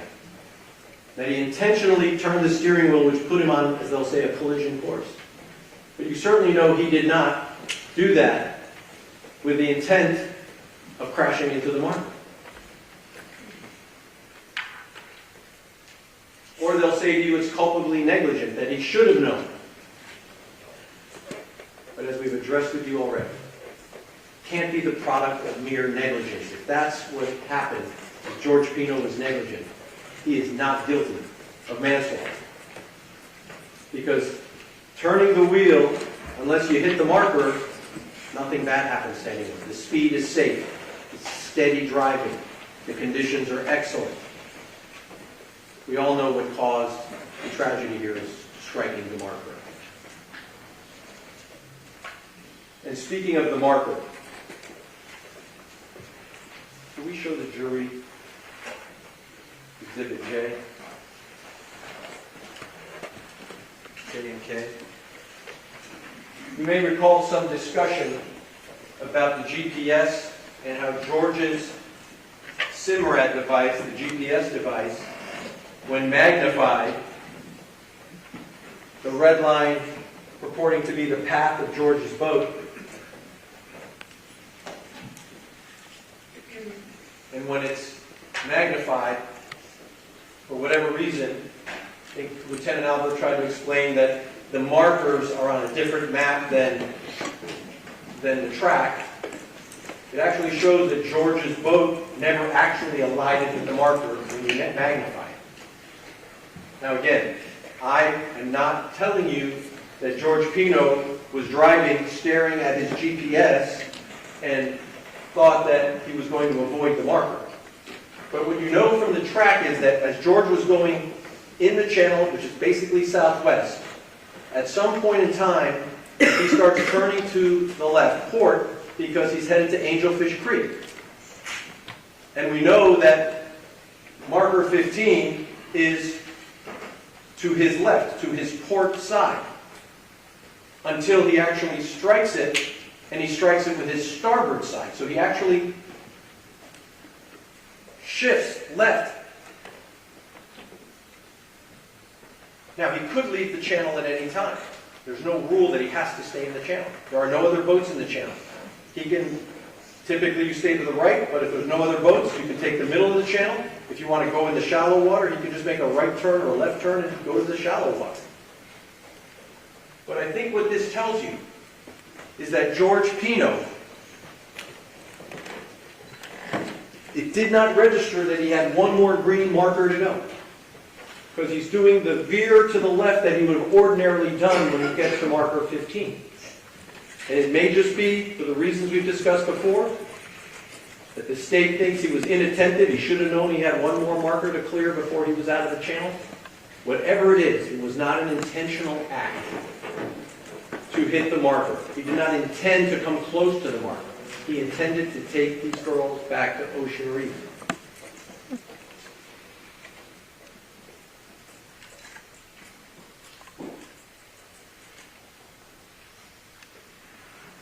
And so now I'm going to ask you to try to get into George Pino's mind. Because ultimately, our criminal laws are here to punish people who act with a level of depravity, of gross and flagrant behavior, that there's some malice. And when I say malice, I don't mean like malice. Judge, Your Honor, that's not a state proper state of the law. I'll just The call court it will instruct you, I'm sorry, counsel. The court will instruct you on the law, ladies and gentlemen. Go ahead, counsel. some level of, I think maybe the better word is depravity. It's a degree of recklessness that leads you as jurors to believe that George Pino was acting consciously, intentionally against the interests of the passengers on board. And you know that when you see it. The pickup truck that puts people in the back of the pickup in a place where no one is supposed to be seated. I suppose you could use the example of putting a bunch of kids on the hood of a car in front of the windshield, and a car is not made to have people travel on the hood or in the back of the pickup truck. And if you saw someone doing 47 miles an hour with a bunch of young kids in a pickup truck on the interstate, you'd say, whoa, that guy's out of his mind. You'd know it when you see it.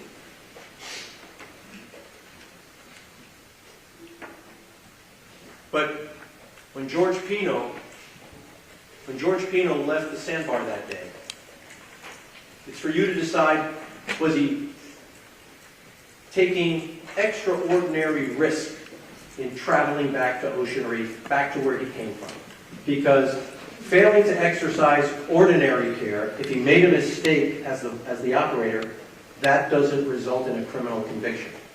There may be civil liability, but not a criminal conviction. And so, what was in George Pino's mind? What was in his heart? And I think it's clear because you know what the occasion was.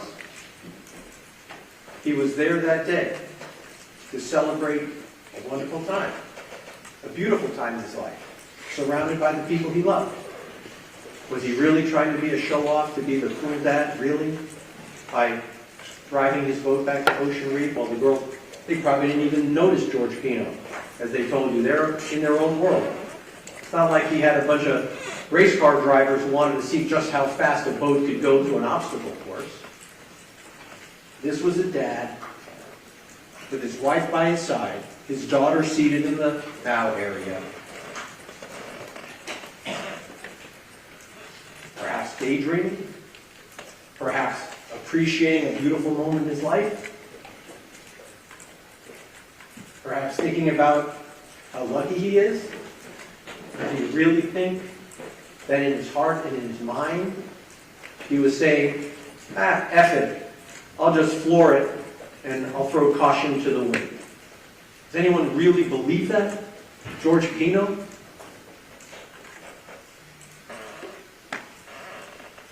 And of course, a bad thing happened. A tragedy happened. And a lot of pain has come from this.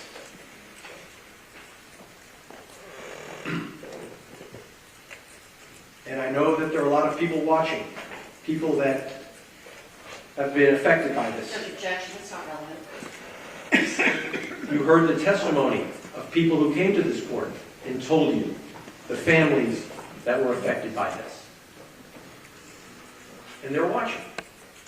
And they deserve sympathy. They deserve an open heart from all of us. Their lives have been changed forever.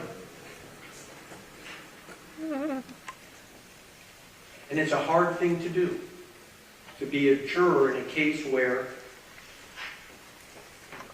those kinds of feelings have been part of this trial every single day.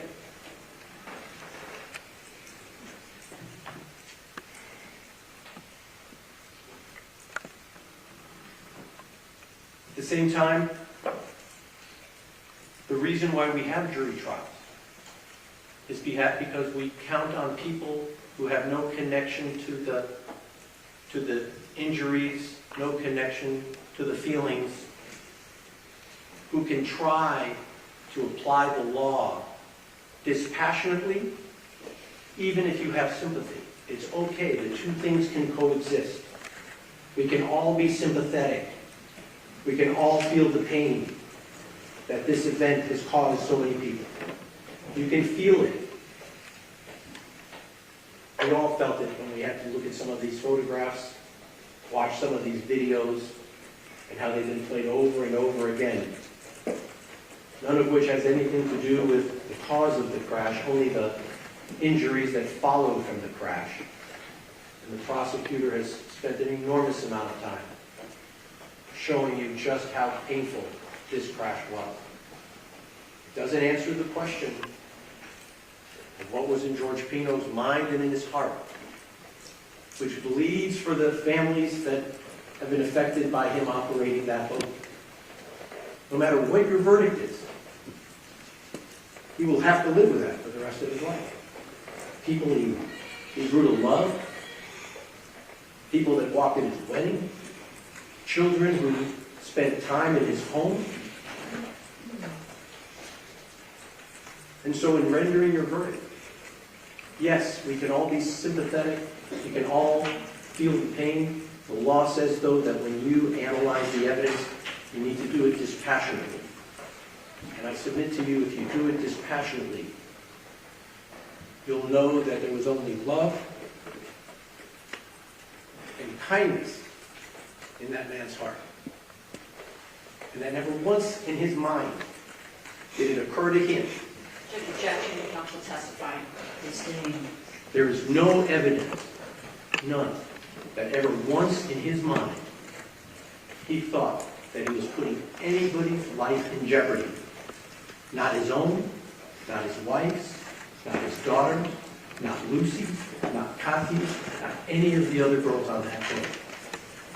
And if anybody at that sandbar had thought that George Pino was going to put the lives of those girls in danger, they would have said something, but they knew who George Pino was and is. He may not be the coolest dad, but he's also not a criminal. You should find him not guilty.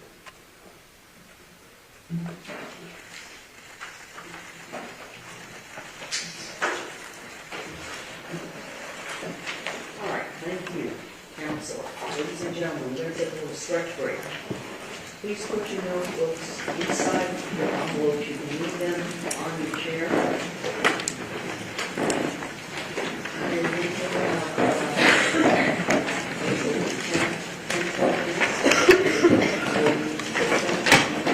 And please do not discuss the case. Lori, thank you. All rise.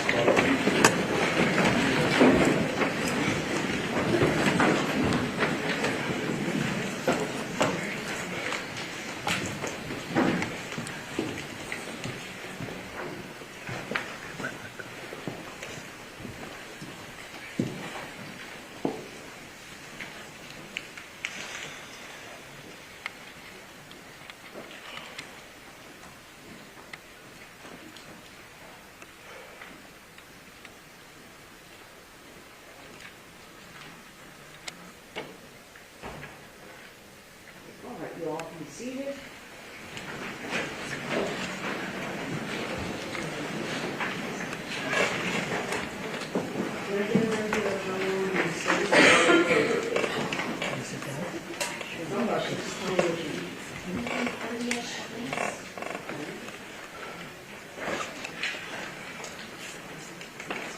So we'll take about 2 minutes now, start break, and we'll be back, thank you.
Anything else with the tag here?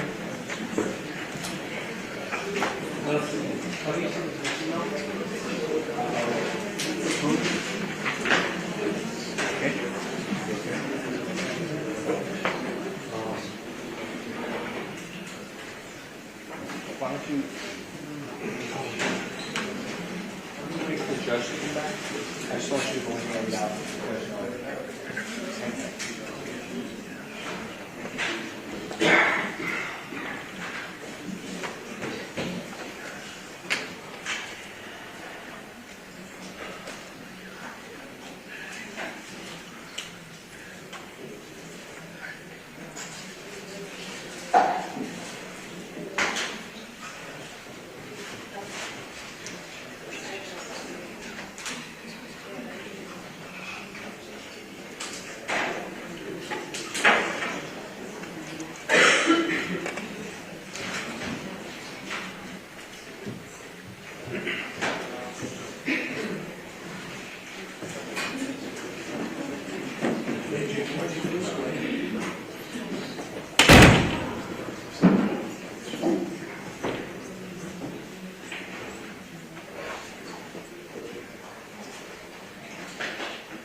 What's that?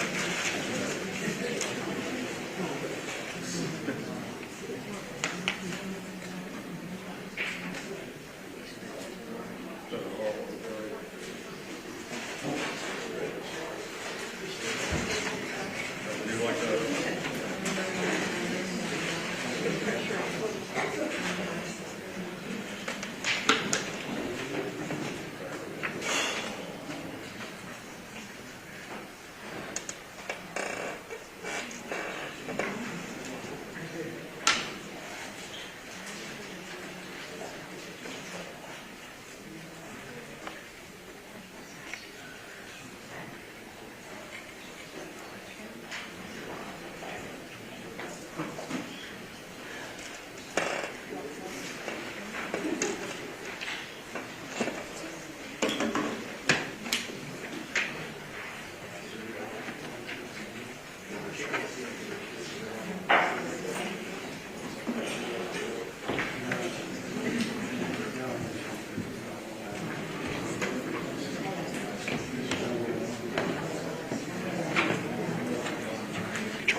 Is that all right?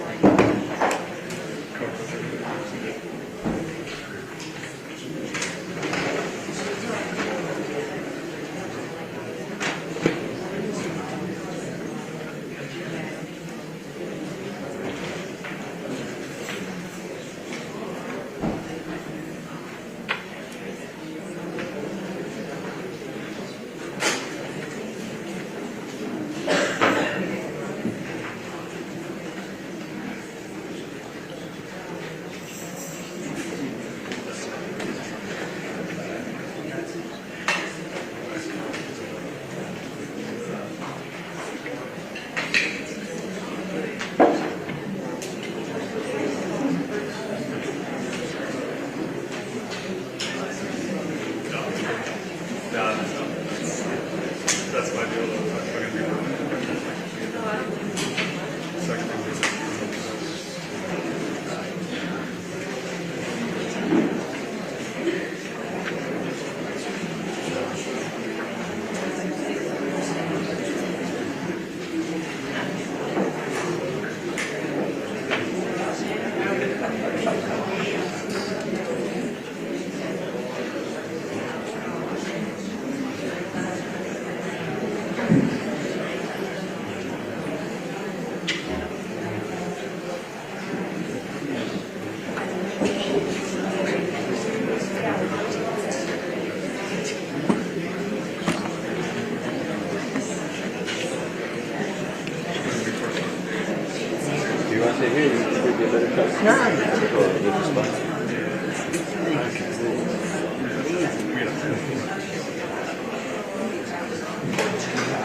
Everybody got AC in one room.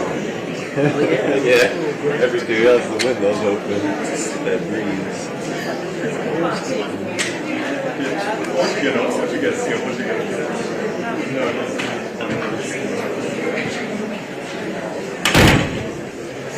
She was doing it.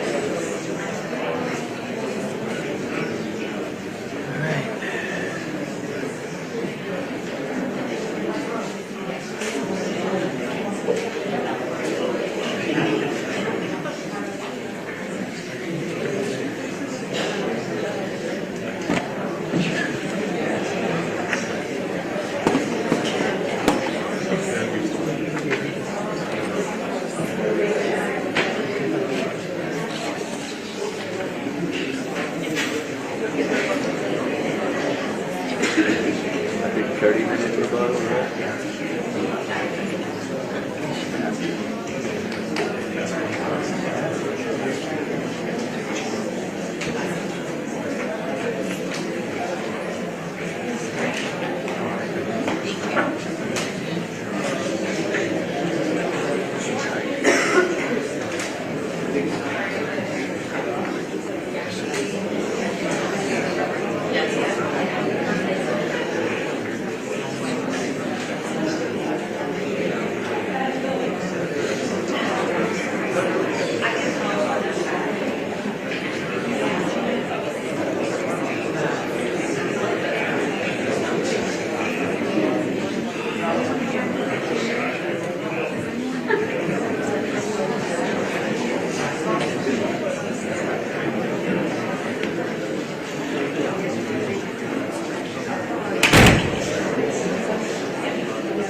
Be seated, thank you.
You mean a pen?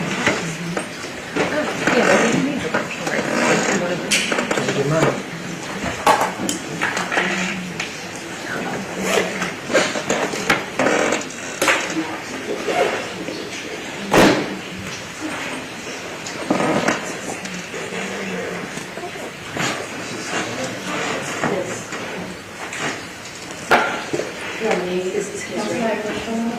Sorry?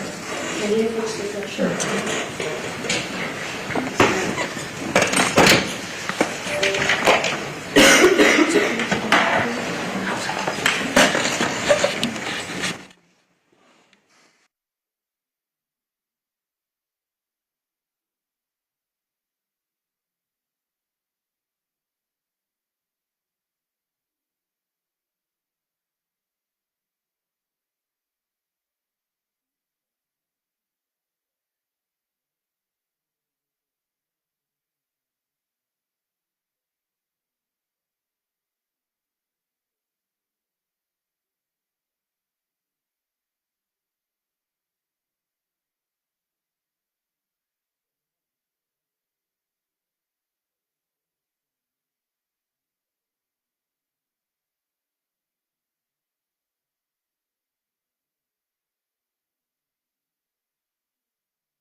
statement proceed with rebuttal closed. Thank you.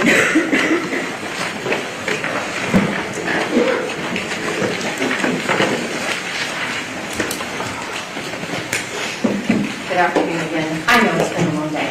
I'm going to try to confine my remarks simply to responding to some of the things that the defense team has put forward. First and foremost, I want to say this.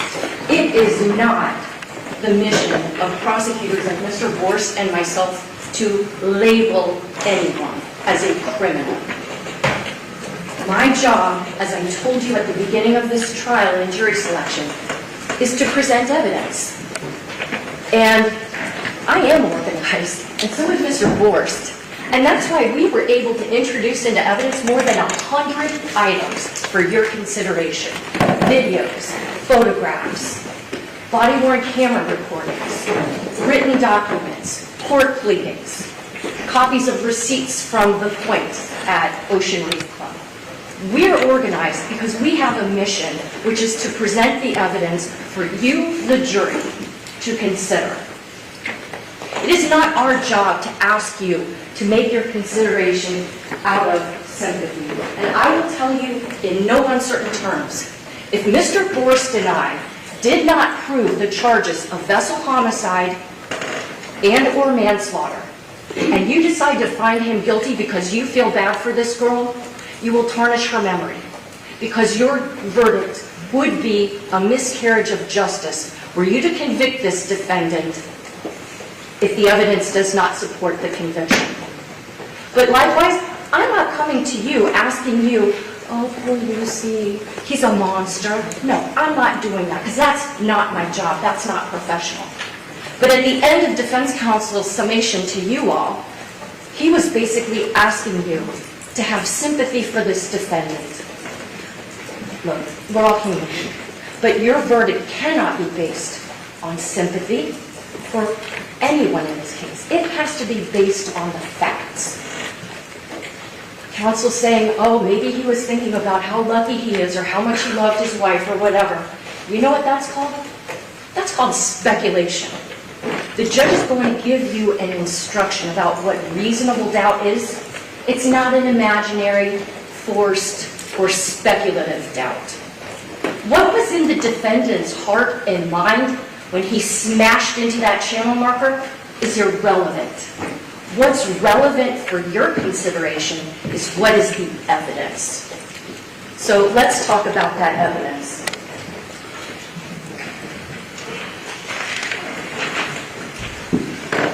The defense takes one word, inattentive, and says that's what I base my whole case on. And that's just not true. And I'll tell you why.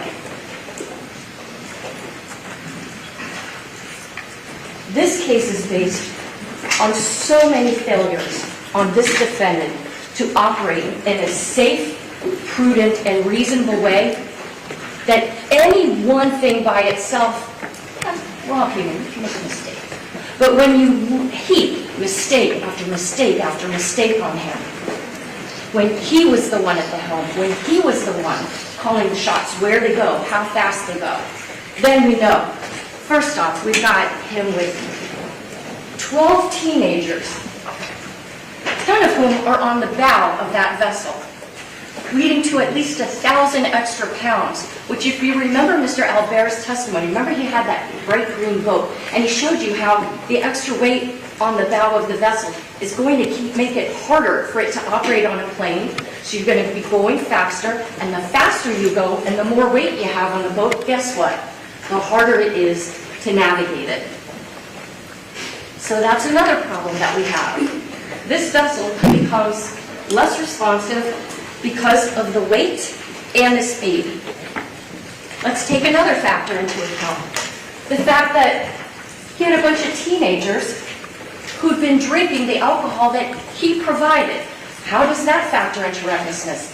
It factors in because you now are responsible for the lives of minors, but not minors that are operating at the peak of clarity, minors that have consumed alcohol, and some of them, a lot of alcohol.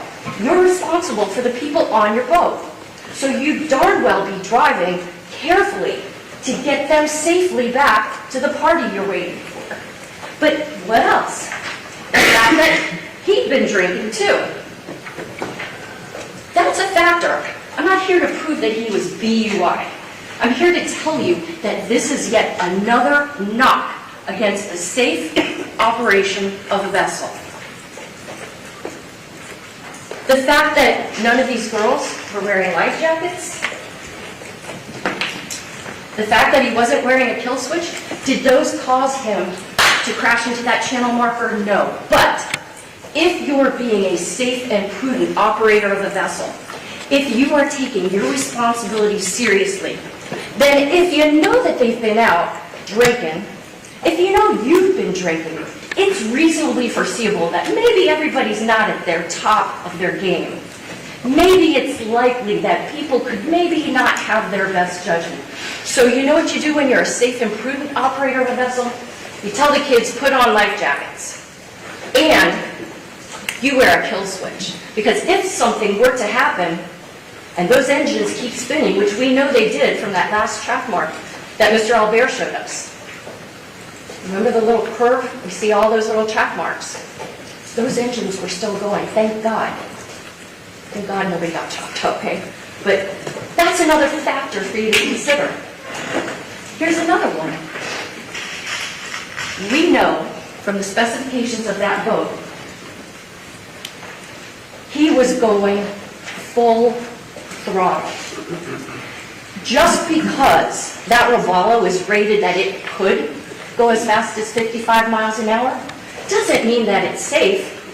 I think I've seen a lot of cars that have speedometers that go past 100 miles per hour. Just because you can do something doesn't mean that it's safe and prudent to do it. Imagine operating a car. A driver puts the pedal to the metal and makes that car go as fast as it can. That's what this defendant did with a boat full of kids. What else makes this reckless? What else makes this criminally negligent? He knows exactly what channel marker 15 is. First off, he'd gone past it earlier that very day to get up to the sandbar. But beyond that, you saw the track marks that were left from his boat time and time again of him going from Ocean Reef to that sandbar. He knows that that channel marker is there. But he pays no attention. What else takes us into the recklessness? There's no reason for him to have crashed into that channel marker. There was no wind, the seas were calm, and it's daylight. What else makes him reckless? What else makes him criminally negligent? He's on the wrong side of the channel. Did that in and of itself cause the crash? No, but when you think about the rules of the road say you operate on the right-hand side of the channel. If he's operating on the wrong side of the channel, especially during a Labor Day weekend when you have more vessel traffic, if there is another boat, had there actually been a phantom boat, right? Where's that boat going to go? It can't go outside the channel if it's big, because it's going to run aground on the shallow waters of Biscayne Bay. That's a hazard. So all of these things, not just the 9 seconds, but I want to really emphasize the defense talks to you about the fact that, oh, maybe it was just a couple of seconds. No, it's not just a couple of seconds. I can't stress this enough.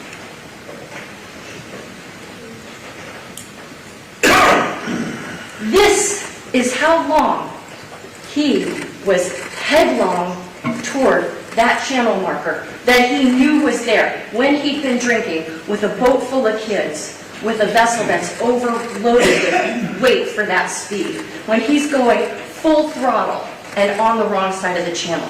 This is how long he is checked out. Ready, set, go.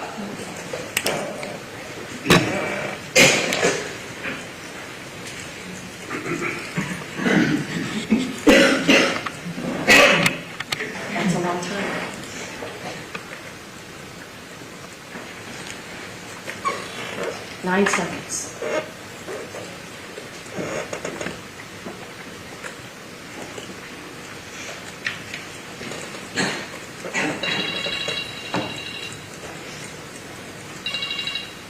That's more than enough time to check your GPS screen. That's more than enough time to see if any other boats are coming around. That's more than enough time to even, if you want to glance at your wife's cell phone. That's a long time to be heading straight into a steel pole with a gigantic day-glow green sign on the top of it that you know is there. So it's not just, a few seconds of inattention. It's everything together. You have to consider all the factors that were at play, all the things that had to happen for him to wind up hitting that channel marker. And, as to the defense attorney's point that, but if he only would have just gone a little more in this direction or this direction, he wouldn't have hit the channel marker. Okay, let's think about this. Let's think about somebody that goes skydiving, maybe has a parachute on. Splat! Right on the ground. Well, gosh, if only he would have pulled the ripcord, he'd be okay.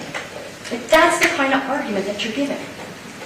That doesn't make sense. And the law makes sense. The law can't be such that a person can be that inattentive, can be that checked out, zoned out, spaced out, whatever you want to call it, that you are utterly unaware of your circumstances.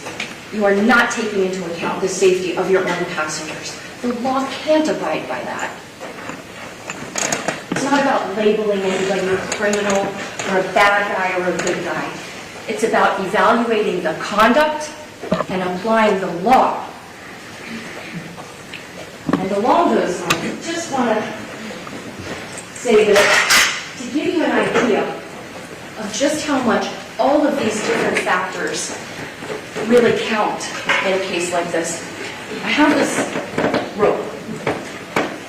And if you look at rope, which ironically for a non-court case, I guess, but if you look at rope, there are many little individual strands, none of which by itself would be strong enough to hold on to an anchor or that one boat can tie up to another, okay? But what happens when you take all the little strands of the rope and you start intertwining them and you weave them together, those little strands, when you put them all together, become very strong. And that's why the evidence in this case is very strong for the fact that he was operating his vessel recklessly, and that because of all those other factors, which I already covered when I spoke with you initially, not just reckless. Reckless is the baseline for this conduct. More than reckless. Culpable negligence, manslaughter. To the extent that defense counsel says he never wanted his daughter or his wife or those kids to get hurt, of course. Who would say otherwise? If I had the proof that he deliberately tried to kill somebody, the charges would be different. But just because you don't have an evil heart or you don't have an evil intention, it doesn't mean that you are immune from the laws of this state. If you, even without an evil heart, engage in a course of conduct that is clearly this dangerous and that clearly could have such devastating consequences, then you're properly charged with vessel homicide and manslaughter. Now,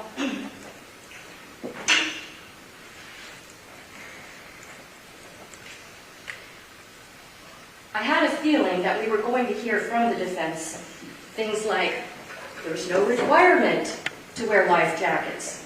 There's no speed limit. There's no requirement for a kill switch. There's no proof beyond a reasonable doubt that the defendant was impaired by alcohol. There's no proof that expired flares don't work. Of course, none of those things individually caused this crash. But again, with the rope scenario, these are just more factors to take into account. Not wearing the kill switch, not having the kids in a life jacket, that you had been consuming alcohol, that you are going as fast as you can. And to say that there's no speed limit on the water, that's not true. There is. The speed limit is set by navigational rule number 5, which Mr. Albert told you about. Pardon me, 6. You have to go at a safe speed for the conditions. It's not the same as being on the land, obviously. We have 55-mile-an-hour speed limits, sometimes 60 miles an hour speed limits. Through school zones, we have 15-mile-per-hour speed limits. But on the water, the rules can't be rigid the way they are on land because the water is a whole different environment.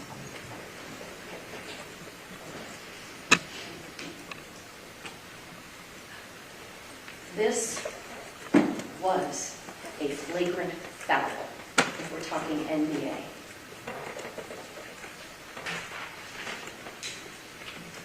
The defense attorney says, oh, the prosecutor, she tells you all this about Lucy's injuries. And I do. But not really so much to tug at your heartstrings, because I'm telling you, it would not be a lawful verdict for you to find the defendant guilty just because you feel sad about Lucy or the injuries she had, or you feel sad for her family. That's not what we're here for you to do. But you understanding those injuries was a necessary component of this case. Because you know what? You don't go so fast. Your boat doesn't smash into the channel marker so hard. Your boat doesn't wind up being basically severed from stem to stern. Your boat doesn't start taking on water to the point where it flips upside down and traps a young woman who had her head bashed. You heard from Dr. Garavan, our Irish medical examiner. He talked to you about the fact that the injuries that she had are consistent with her hitting her head and then her head jerking back, which is why she had that deep bruising in the back part of her neck. And that could cause her to become unconscious. And her now being trapped under that boat, which, like I said earlier, basically became her gravesite. Her being trapped is what caused her to die. So that's why you needed to understand those injuries, because you know what? You slow down, your boat doesn't hit so hard. Your passengers don't get conked in the head to the point where they're rendered unconscious. You don't wind up unconscious. If you just slow down, operate your vessel safely. He didn't want to do that day. He clearly knew how to. People trusted him. People trusted that he would take their children out to that sandbar and be safe. So he knew how to operate safely. He simply chose not to.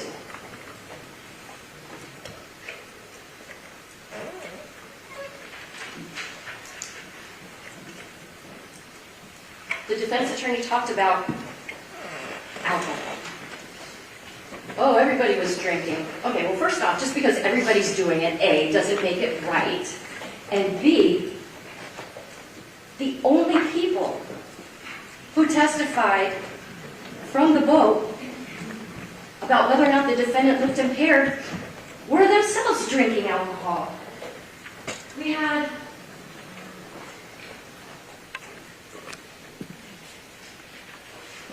the defendant's wife takes the stand, and, she acknowledged, yeah, she was drinking Chambord and Prosecco from one of those Yeti tumblers.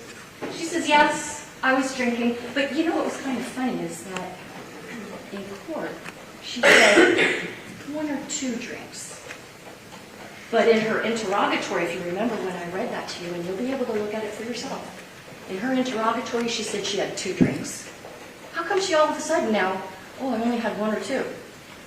But on her interrogatory, she had 2. And maybe 1 drink here or there, but come on. Prosecco and Chambord. She remembered, but she wanted to undercut how much alcohol she had consumed. So we think that this woman is in a state to really make a good judgment about whether or not her husband should be piloting that boat. Do we think that Cammie, with the 10, alcoholic drinks in her system, is a good judge of that? Caro had been drinking? all these girls have been drinking. They are not the ones to be in a position to make an assessment if he's capable of operating a boat. They're there as kids to have fun at a birthday party. Don't divest your own responsibility onto underage kids that you gave alcohol to. That's what the defense has tried to do regarding that alcohol.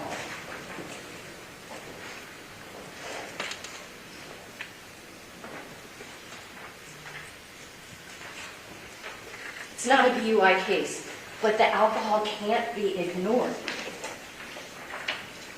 Here's the hatch. You all saw this boat. Here's what it looked like when the police opened it up. And then the police lined up a lot of those alcohol containers that they found from inside. Am I saying that this defendant drank all of them? No. Can I say that the girls drank all of this alcohol? No. But this photograph, states 109 in evidence, tells a story about how prevalent alcohol use was on that afternoon. And because it was so prevalent, he had a duty to be careful. Not just be beyond negligence, what he did was so far beyond the pale. It does cross into recklessness, and it does cross into criminal negligence.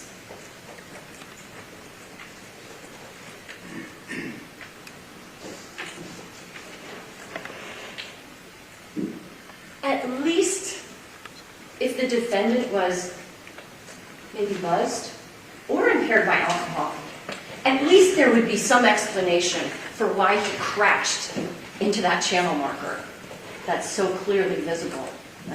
Had too much to drink. At least there's an explanation. You could understand why. Not that you think that it's a good thing, but it's understandable. But let's suppose he did not feel any effects of alcohol whatsoever. Does that then not make him even more reckless and more culpably negligent? Because then what the heck are you doing, buddy? Why do you not see that which is right in front of you? I can almost understand it if it was alcohol. Again, still not good, not appropriate. But to crash into it if you really were stone cold sober, that's almost worse. Objection, burden shifting.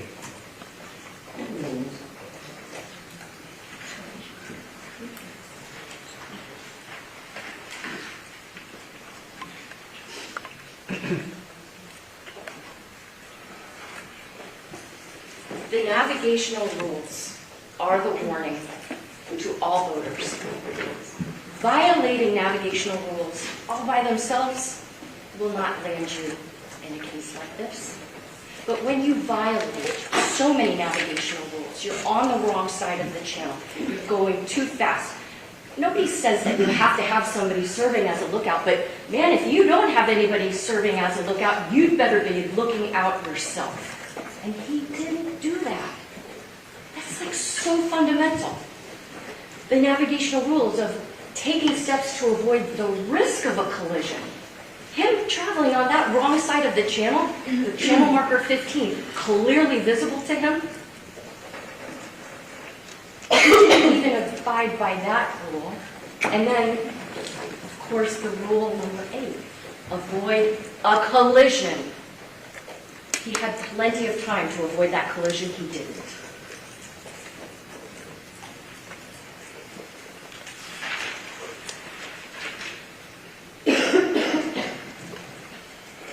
The defense attorney said to you that it's not fair to his client to say, oh, you shouldn't have had all those girls seated in those seats on the bow of the boat.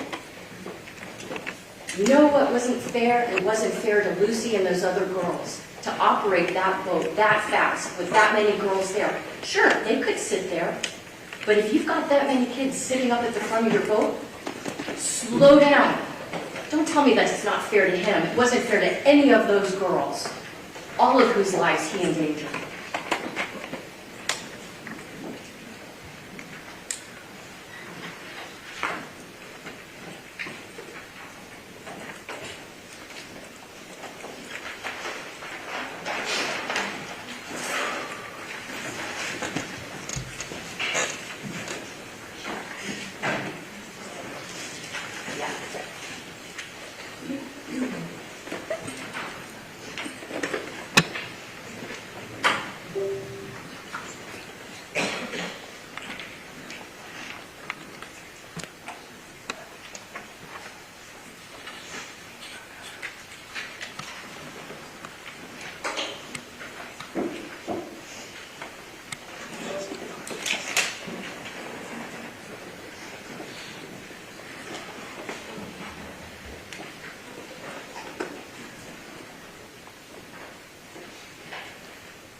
This is footage from a drone that did in fact follow a vessel. It was following the same path that this defendant operated.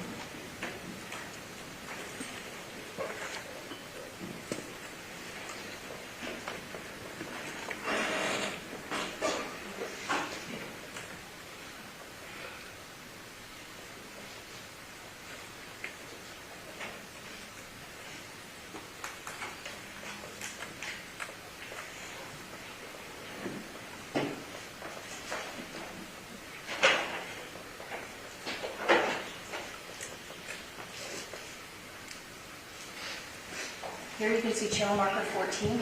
Let's a little bit.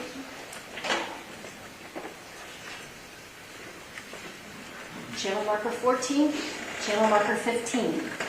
This is the boat that Detective Dow and his partner, Sergeant Kopp, were on operating the drone. The drone is following the FWC vessel that's trying to recreate as close as possible the path that this defendant took on that day.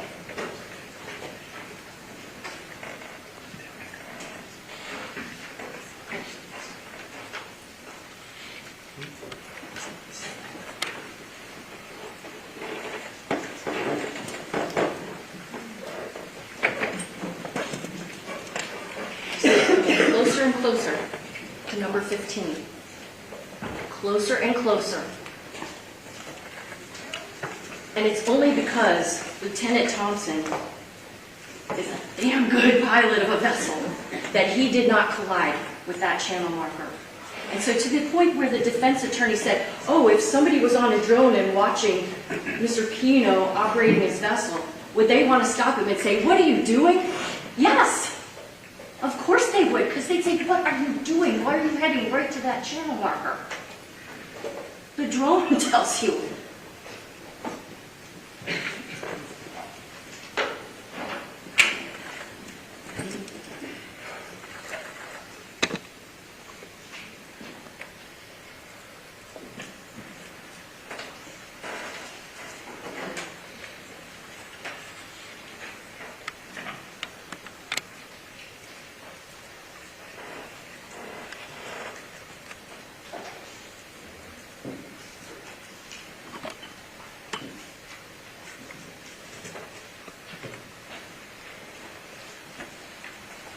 Here we are, right by channel marker 15. Here comes the FWC vessel.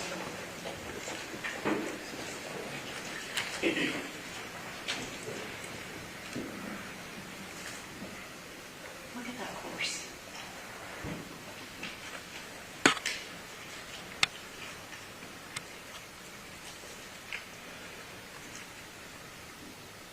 Anyone who saw that vessel coming from that distance would say, what are you doing? Are you crazy? Why are you risking your life and the lives of these kids?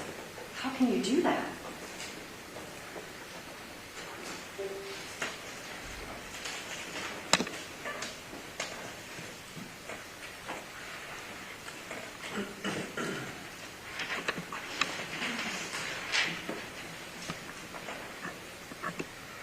So let's talk a little bit about these injuries that the defendant had.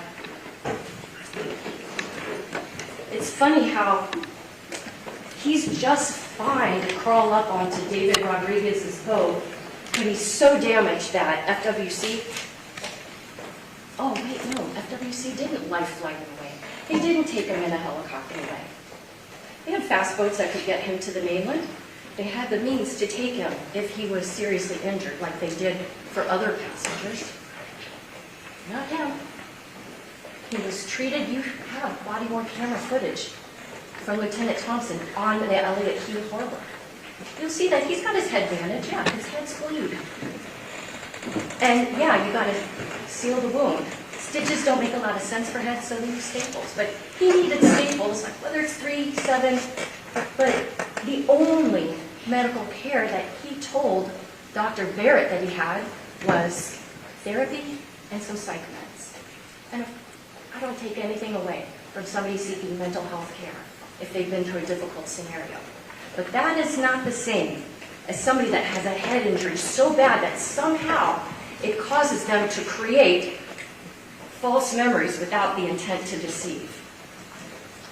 And then when we think about that evidence, false memories without the intent to deceive, let's go back again one more time. And the defense says, oh, like I'm some kind of horrible person because I have the audacity to challenge what a medical doctor says in this courtroom. I challenged her because the testimony that she gave is not credible, but you're the judges of who's credible. But she literally took the stand and she said she based her finding that he had amnesia just on these 4 things. That he didn't remember who sat behind him, that he said his engines were 225 horsepower, that he couldn't remember exactly what happened post-impact, and that at first he said it was Nati, then he said it was Lucy. That's it? You get paid 30 grand for that? She didn't even say that he did confabulate, right? She just said it could have happened. But again, reasonable doubt is not a speculative doubt. What evidence do you have that this is really signs of amnesia? First off, we already talked about the fact, and even she testified, whether or not he could remember exactly who was behind him. She's like, well, that makes sense that he would not remember who was behind him. She said, yeah, after a traumatic event, maybe you don't remember exactly what happened. We already talked about the fact that it would make sense if maybe he was confused about which girl he saved initially, because he wasn't the one that brought that child to the rescue boat. He just ducked under his boat after being told to do so and recovered the body, but then passed it off to someone else. And I don't mean to refer to Lucy as an idiot, but that's what he did. So the one thing that we're left with, the reason why we believe that this defendant gave that whole story about a phantom boat is because he thought that he might have engines of only, 225 horsepower? That's not reasonable. I'm not here to bully anybody, but I'm also not here to allow you to not think about whether or not the expert witness that's called is giving you testimony that you should feel comfortable relying on.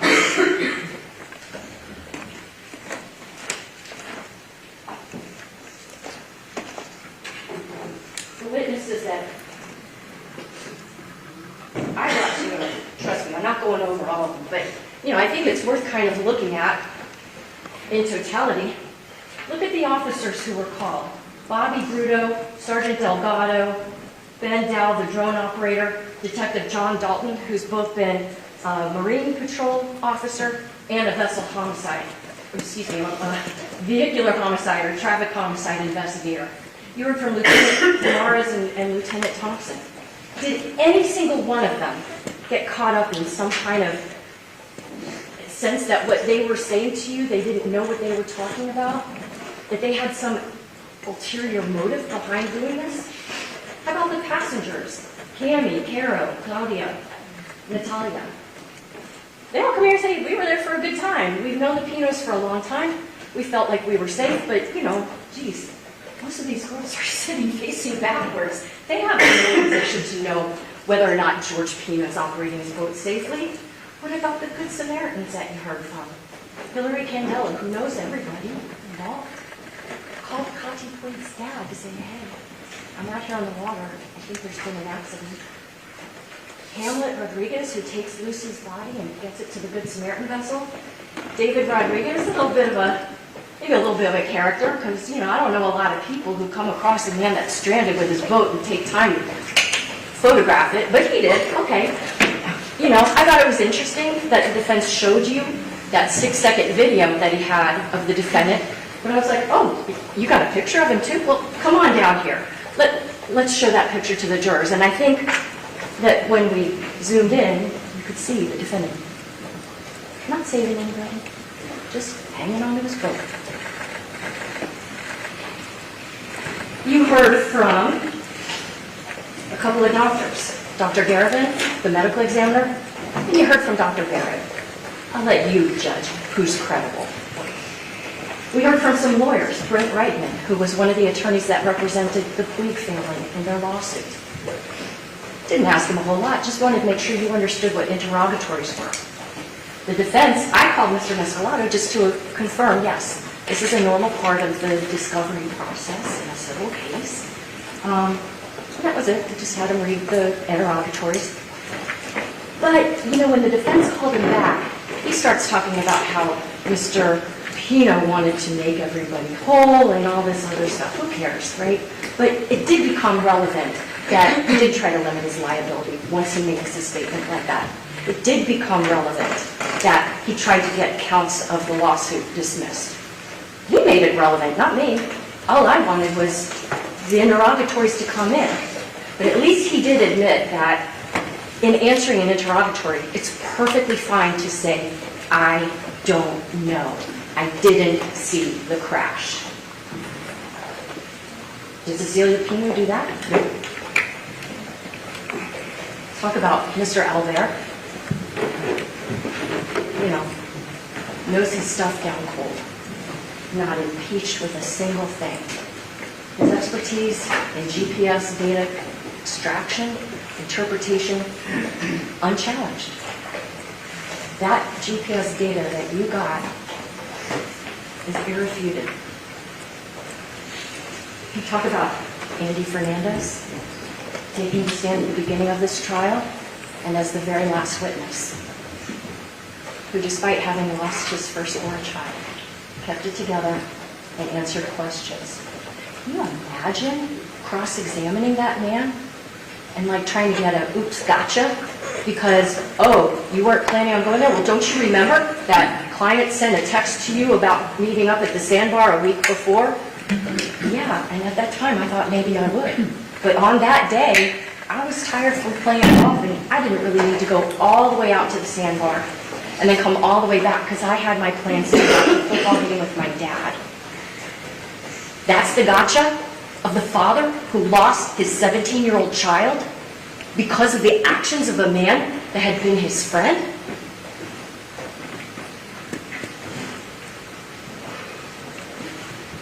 Rudy Puig took the stand.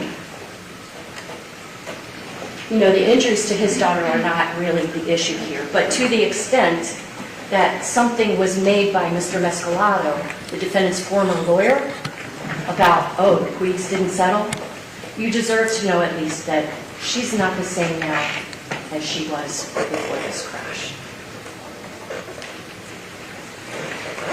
All right, Councilman Conservative. Thank you, Jackie.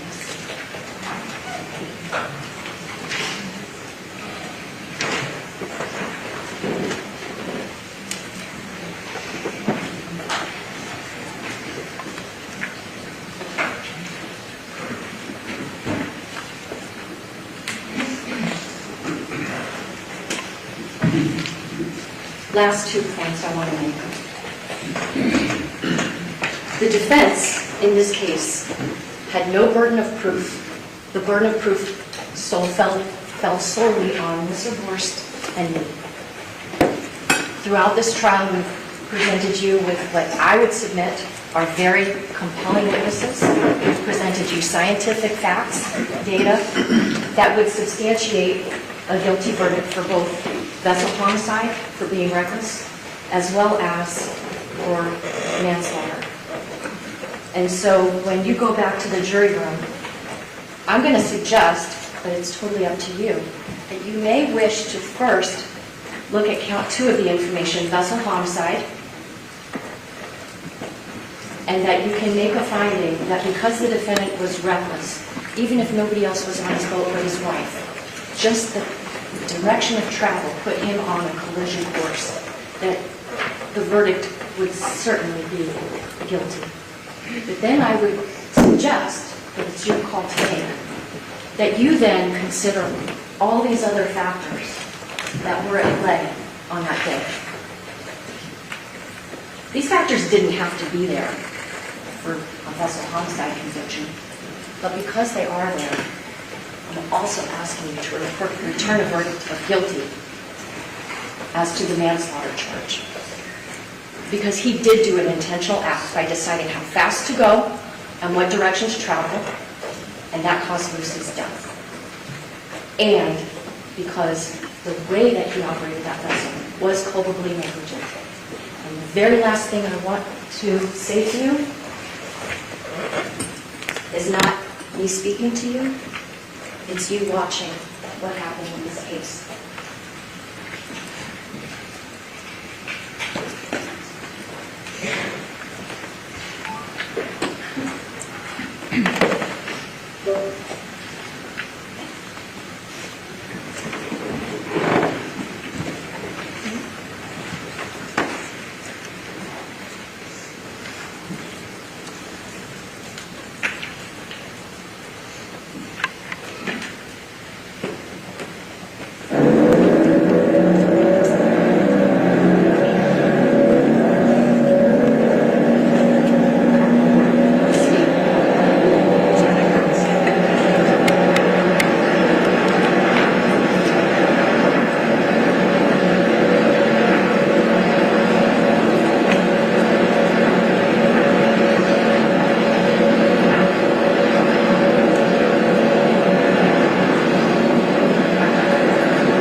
Kids on board. If that's not reckless, if that's not culpably negligent, what is?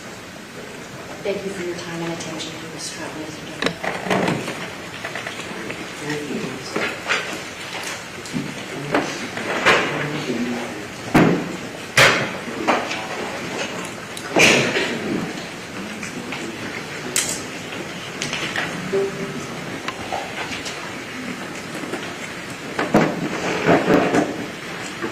May I see counsel and court reporter sidebar? Please, everyone, please stay quiet.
Ladies and gentlemen, I'm going to be instructing the jury at this time. It will probably take me about 20 minutes to do so.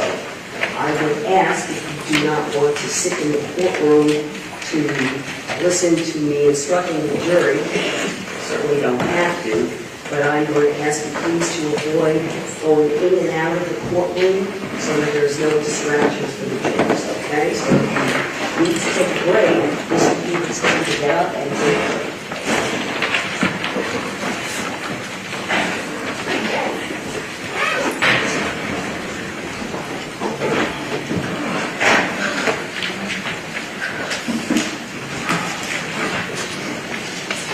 Members of the jury, you have now heard all the evidence in this case, as well as the final arguments of the lawyers for each side. It is now my duty to instruct you on the rules of law that you must follow and apply to arrive at a verdict. You as jurors are the judges of the facts, but determining what actually happened in this case, that is, in reaching your decision as to the facts. It is your sworn duty to follow the law I am now going to define for you. You must follow all of my instructions as a whole. You have no right or authority to disregard or give special attention to any one instruction, or to question the wisdom or correctness of any rule of law I state to you. Accordingly, you must not substitute your own notion or opinion as to what the law is or should be. It is your duty to apply the law as I give it to you.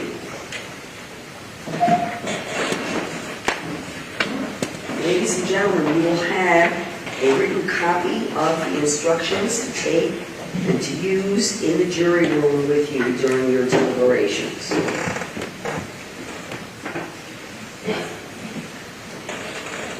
Members of the jury, I thank you for your attention during this trial. Please pay attention to the instructions I am about to give to you. George Pino, the defendant in this case, has been accused of the crimes of manslaughter and vessel homicide. Manslaughter and vessel homicide are unlawful. However, a killing that was excusable homicide or that was committed by the justifiable use of deadly force is lawful. If you find Lucy Fernandez was killed by George Pino, you will then consider the circumstances surrounding the killing in deciding if the killing was manslaughter or vessel homicide, or whether the killing was excusable homicide or resulted from the justifiable use of deadly force. The use of deadly force to kill a human being is justifiable homicide and therefore lawful if necessarily done while resisting an attempt to murder or commit a felony upon George Pino, or to commit a felony in or upon any dwelling house in which George Pino was at the time of the killing. Deadly force means force likely to cause death or great bodily harm. Great bodily harm means harm that is more than slight, trivial, minor, or moderate. The killing of a human being is excusable homicide and therefore lawful under any one of the following three circumstances. One, when the killing is committed by accident and misfortune in doing any lawful act by lawful means with usual ordinary caution and without any unlawful intent, or two, when the killing occurs by accident and misfortune in the heat of passion upon any sudden and sufficient provocation, or three, when the killing is committed by accident and misfortune resulting from a sudden combat if a dangerous weapon is not used and the killing is not done in a cruel or unusual manner. A dangerous weapon is any object that will likely cause death or great bodily harm if used in the ordinary and usual manner contemplated by its design and construction. An object not designed to inflict bodily harm may nonetheless be a dangerous weapon if it was used in a manner likely to cause death or great bodily harm. To prove the crime of manslaughter, the state must prove the following two elements beyond a reasonable doubt. One, Lucy Fernandez is dead. Two, George Pino, A, intentionally committed an act or acts that caused the death of Lucy Fernandez, and or B, the death of Luciana Cristina Fernandez was caused by the culpable negligence of George I. Pino. Every person has a duty to act reasonably toward others if there is a violation of that duty without any conscious intention to harm. That violation is negligence. George I. Pino cannot be guilty of manslaughter by committing a merely negligent act, or if the killing was either justifiable or excusable homicide, as I had previously instructed. To convict of manslaughter, it is not necessary for the state to prove that George I. Pino had an intent to cause death, only an intent to commit an act that was not merely negligent, justified, or excusable, and which caused death. I will now define culpable negligence for you. As I have said, every person has a duty to act reasonably toward others. If there is a violation of that duty without any conscious intention to harm, that violation is negligence. But culpable negligence is more than a failure to use ordinary care toward others. For negligence to be culpable, it must be gross and flagrant. Culpable negligence is a course of conduct showing reckless disregard of human life or a grossly careless disregard for the safety and welfare of the public. The negligent act or omission must have been committed with an utter disregard for the safety of another. Culpable negligence is consciously doing an act or following a course of conduct that George I. Pino knew or reasonably should have known was likely to cause death or great bodily injury. To prove the crime of vessel homicide, the state must prove the following two elements beyond a reasonable doubt. One, George I. Pino operated a vessel in a reckless manner likely to cause the death of or great bodily harm to another person. Two, his reckless operation of a vessel caused the death of Luciana Cristina Fernandez. Great bodily harm means harm that is more than slight, trivial, minor, or moderate. The state does not have to prove George I. Pino intended to harm or injure anyone. However, the reckless operation of a vessel requires the state to prove more than a failure to use ordinary care. A reckless manner means in willful or wanton disregard for the safety of persons or property. Willful means intentional, knowing, and purposeful. Wanton means with a conscious and intentional indifference to consequences and with the knowledge that damage is likely to be done to persons or property. Vessel is synonymous with boat and includes every description of watercraft, barge, and airboat, other than a seaplane on the water, used or capable of being used as a means of transportation on water. Operate means to be in charge of, in command of, or in actual physical control of a vessel upon the waters of this sea, to exercise control over or to have responsibility for a vessel's navigation or safety while the vessel is underway upon the waters of this state, or to control or steer a vessel being towed by another vessel upon the waters of this state. In the state of Florida, the law requires operators of vessels upon its waters to follow navigational rules. However, a violation of these rules, individually or cumulatively, is not sufficient by itself to constitute culpable negligence or recklessness. The defendant has entered a plea of not guilty. This means you must presume or believe the defendant is innocent. The presumption stays with the defendant as to each material allegation in the information through each stage of the trial, unless it has been overcome by the evidence to the exclusion of and beyond a reasonable doubt. To overcome the defendant's presumption of innocence, the state has the burden of proving the crime with which the defendant is charged was committed, and the defendant is the person who committed the crime. The defendant is not required to present evidence or prove anything to the crimes charged, as I have previously explained to you. Whenever the words reasonable doubt are used, you must consider the following. Proof beyond a reasonable doubt does not mean proof beyond all doubt. A reasonable doubt is not a mere possible doubt, a speculative, imaginary, or forced doubt. Such a doubt must not influence you to return a verdict of not guilty if you have an abiding conviction of guilt.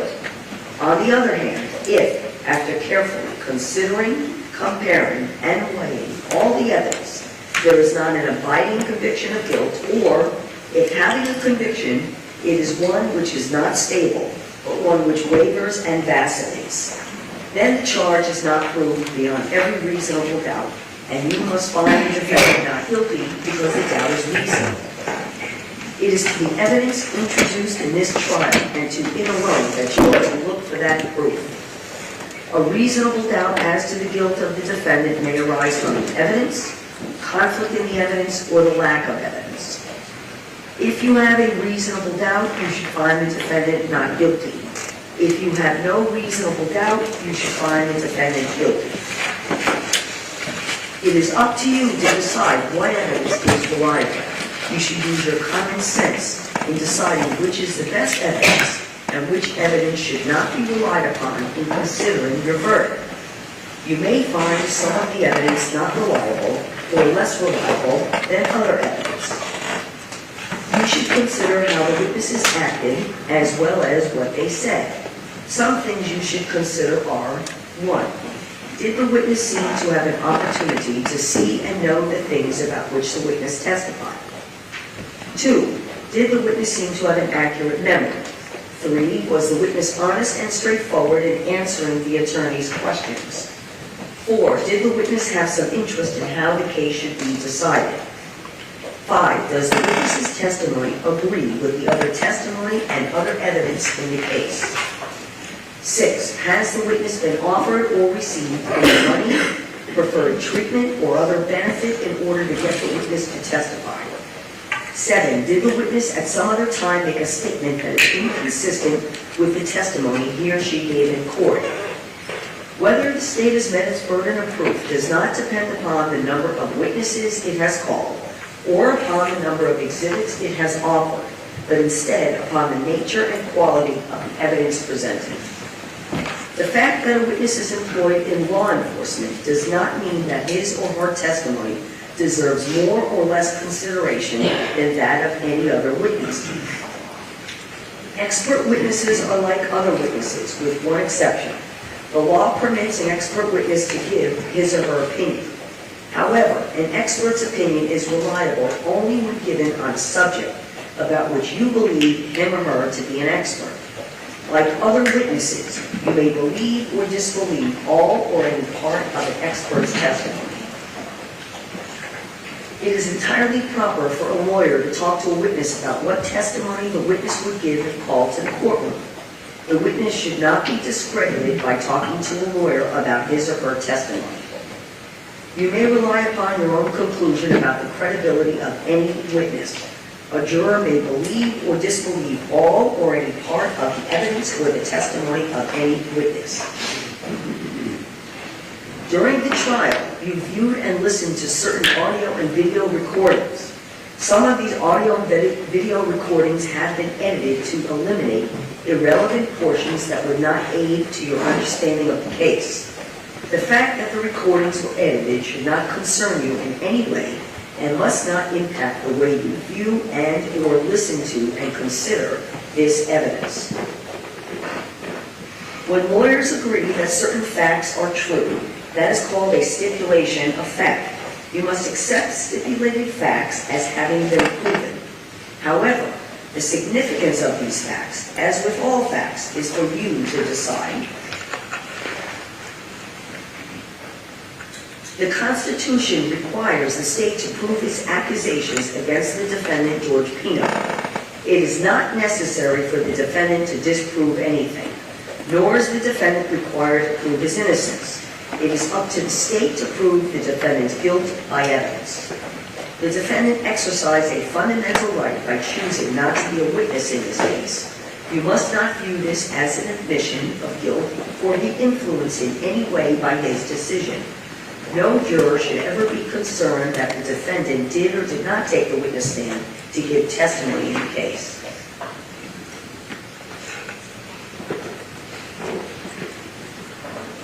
A statement or statements claimed to have been made by the defendant outside the court have been introduced into evidence. Such a statement or statements should be considered with caution and be weighed with great care to make certain it or they were freely and voluntarily made. If you conclude the defendant made the statement or statements, you must also determine from the evidence whether the defendant's statement or statements were freely and voluntarily made.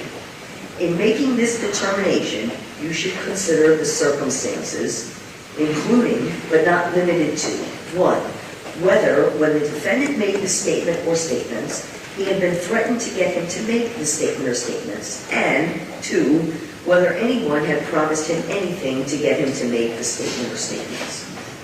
If you conclude the defendant made the out-of-court statement or statements, but it was not freely and voluntarily made, you should disregard it. These are some general rules that apply to your discussion. You must follow these rules in order to return a lawful verdict. 1, you must follow the law as it is set out in these instructions. If you fail to follow the law, your verdict will be a miscarriage of justice. There is no reason for failing to follow the law in this case. All of us are depending upon you to make a wise and legal decision in this matter. 2, this case must be decided only upon the evidence that you have heard from the testimony of the witnesses and have seen in the form of the exhibits and evidence and these instructions. 3, this case must not be decided for or against anyone because you feel sorry for anyone or angry at anyone. 4, remember, the lawyers are not on trial. Your feelings about them should not influence your decision in this case. 5, your duty is to determine if the defendant has been proven guilty or not in accord with the law.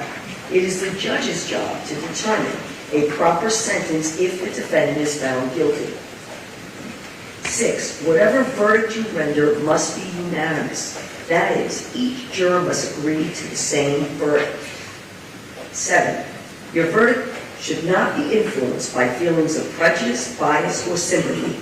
Your verdict must be based on the evidence and on the law contained in these instructions. Deciding a verdict is exclusively your job. I cannot participate in that decision in any way. Please disregard anything I may have said or done that made you think I preferred one verdict over another. You may find George Pino guilty as charged or not guilty.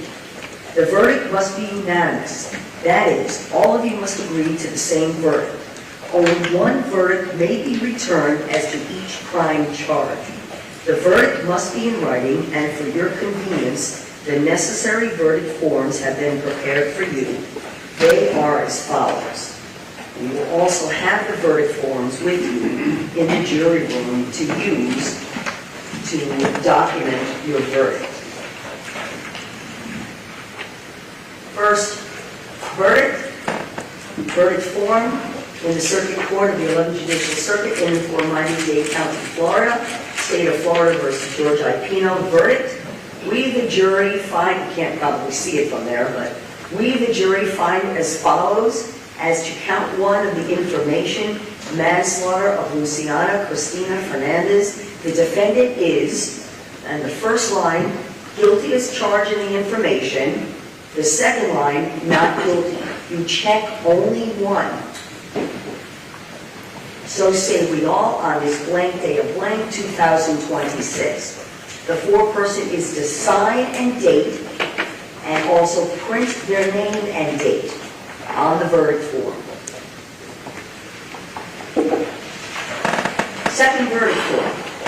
Again, in the Circuit Court of the 11th Judicial Circuit in and for Miami-Dade County, Florida. State of Florida versus George Pino. Verdict: we, the jury, find as follows: as to count 2 of the information, vessel homicide of Luciana Cristina Fernandez, the defendant is, the first line, guilty as charged in the information. The second line, not guilty. You check only one. So sitting all on this blank day of blank, 2026, the foreperson is to sign and date, and also then on the next line, print the name and date.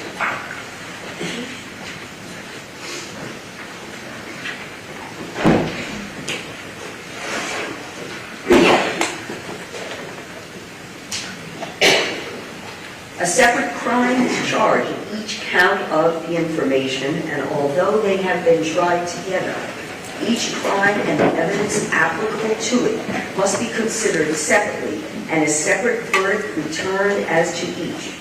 A finding of guilty or not guilty as to one crime must not affect your verdict as to the other crime charged.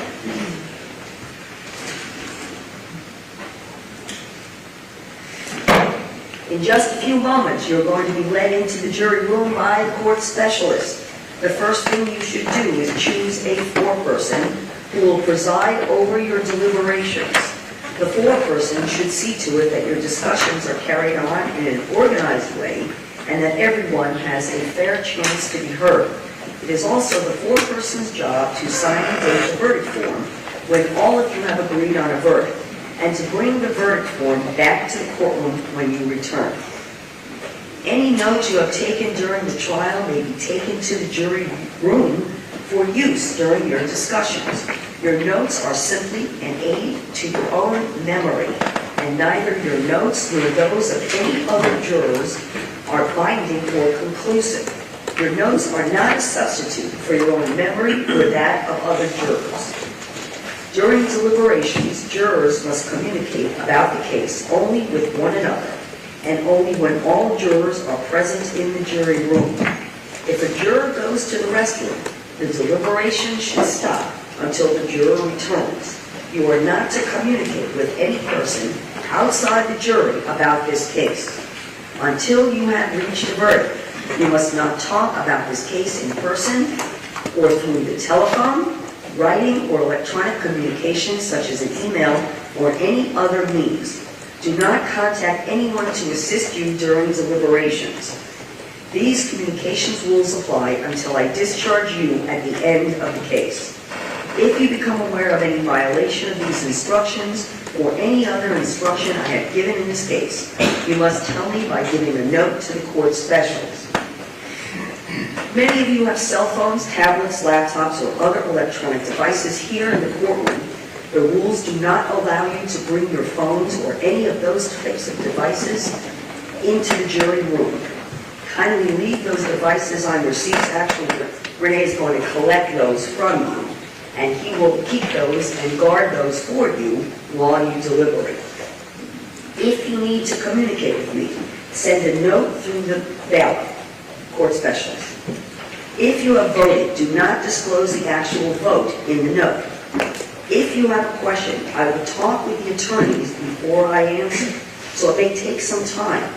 You may continue your deliberations while you wait for my answer. I will answer any questions, if I can, in writing or orally here in open court.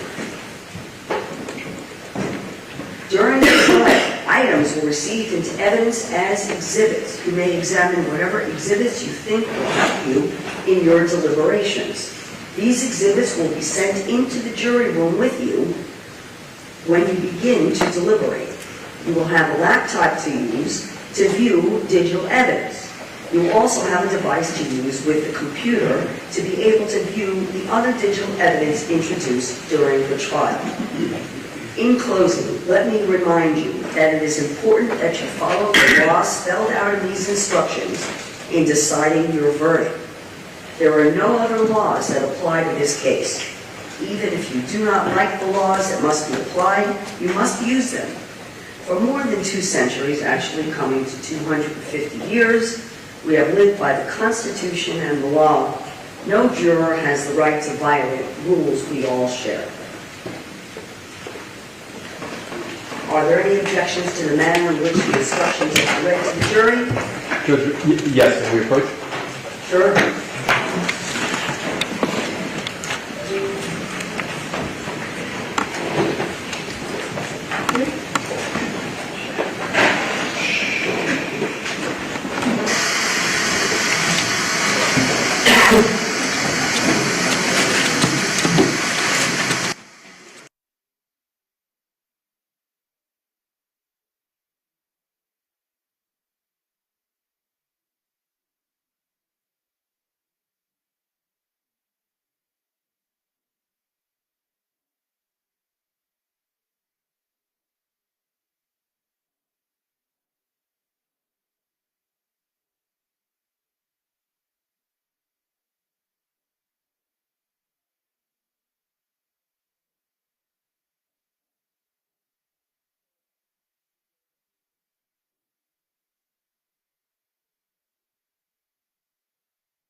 Ladies and gentlemen, I am going to ask please if Miss juror number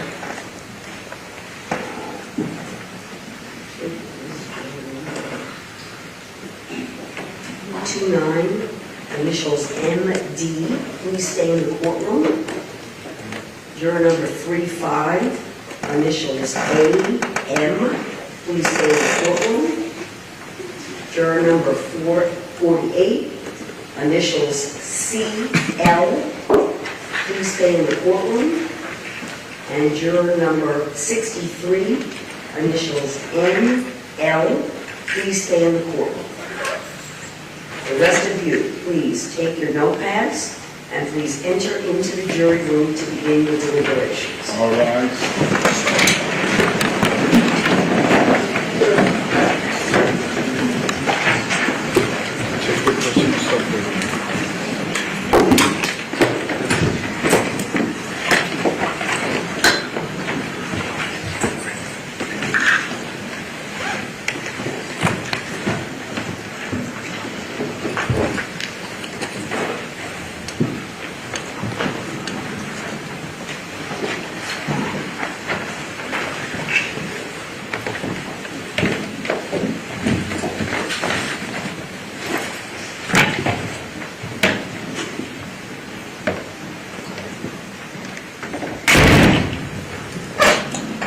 Everyone can be seated, thank you.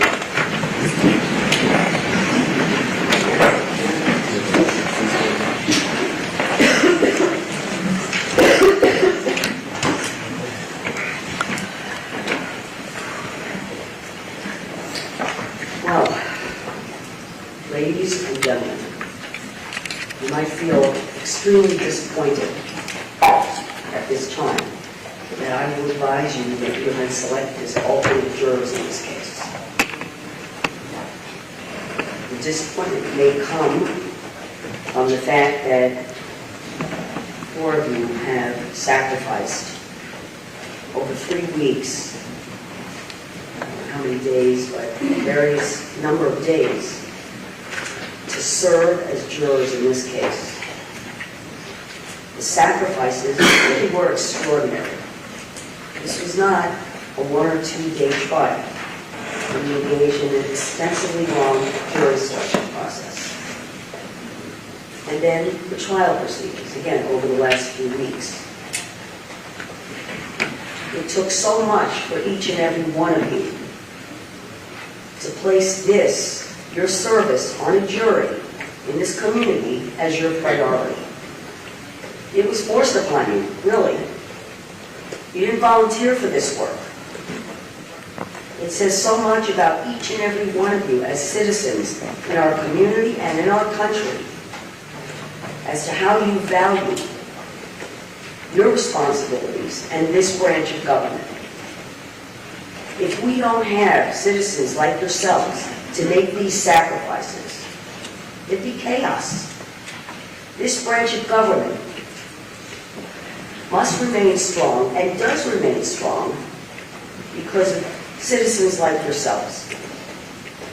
And again, this was just not an ordinary sacrifice because of the length of time that was involved. And not only did it impose on your time and disrupt your lives, but I'm certain it disrupted the lives of those closest to you who had to pick up the slack and to take on responsibilities that you normally undertook. But you were here to do this work. And the disappointment may come because you are not engaging in the last part of the work, which is the deliberative process.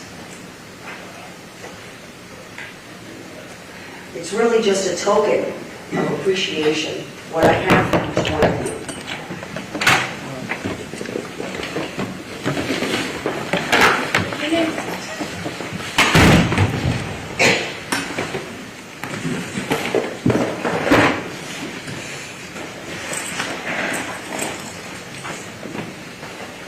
I'm going to step down and give to each one of you this certificate of appreciation, again, which might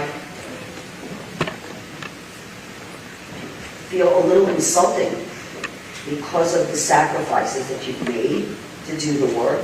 But please understand that you are no less important to us and for what has been done and the work that we all have done than any of the other jurors. We don't tell people that they're selected as alternate jurors because there is the risk that they may not give the case the same attention and consideration as that they would normally give. So we don't tell you. We keep it secret. So, with this, let me also tell you, once I discharge you from your service, you have no further obligations to this court. You can keep your privacy as you will. You are not required to speak with anyone at all. You become like every other citizen. We are a public courtroom. You're welcome to stay. You're welcome to go home. But you no longer have any obligations or commitment to court or to this case. And again, you can maintain your privacy, even as an alternate juror, unless this court orders you, which I will not, to speak with anyone. It is your prerogative to do so. Okay? So, let me come down and give you each your certificate, and then I will give you each discharge and farewell.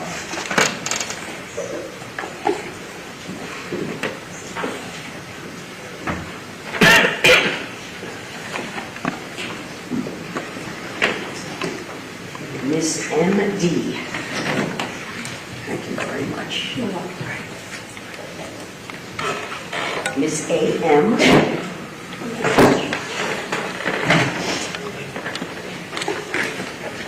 Miss N.L. Thank you. And C.L. Thank you so much. So you can gather your personal belongings if you would, and you can leave your notepads. I think you want to take them out and they will collect them, and they will be destroyed. And again, prerogative to speak to whoever you wish to speak to or no one at all.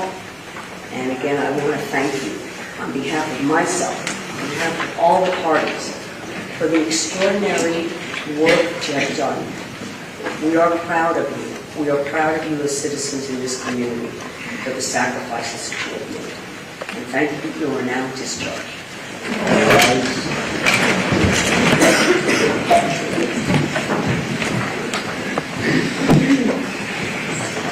Stay still, please.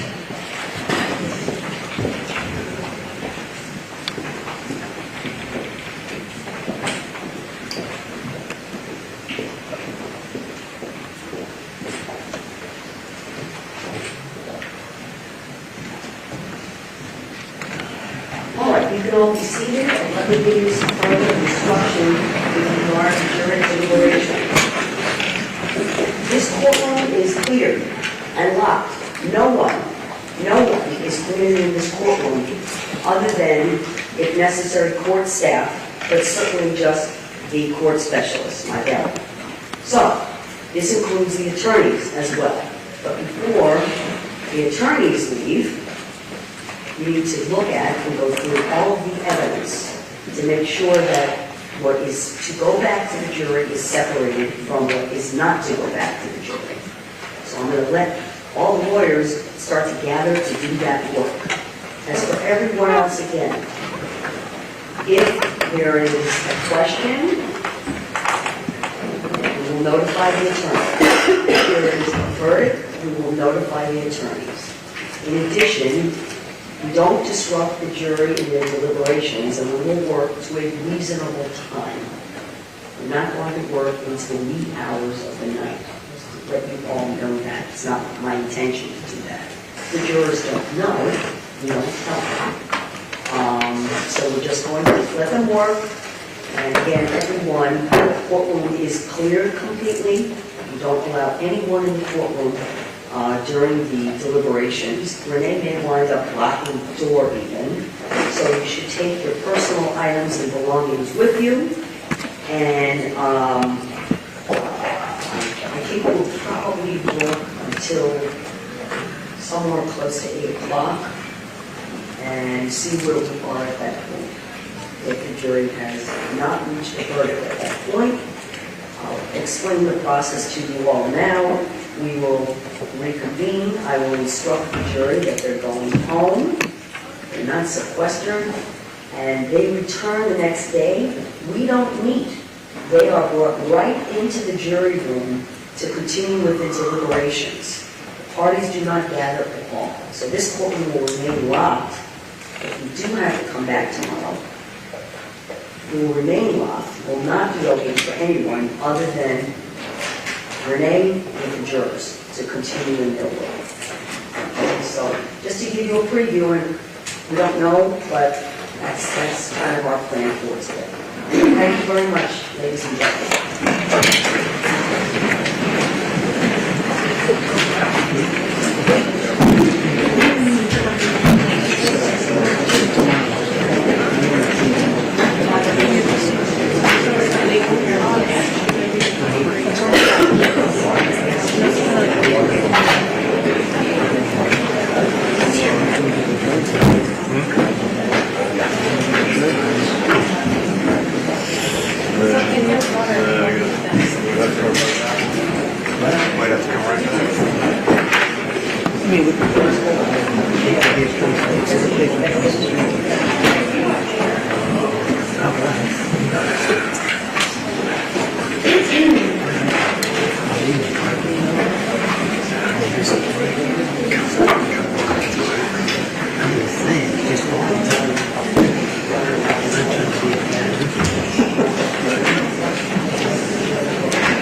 Ladies and gentlemen, please be seated.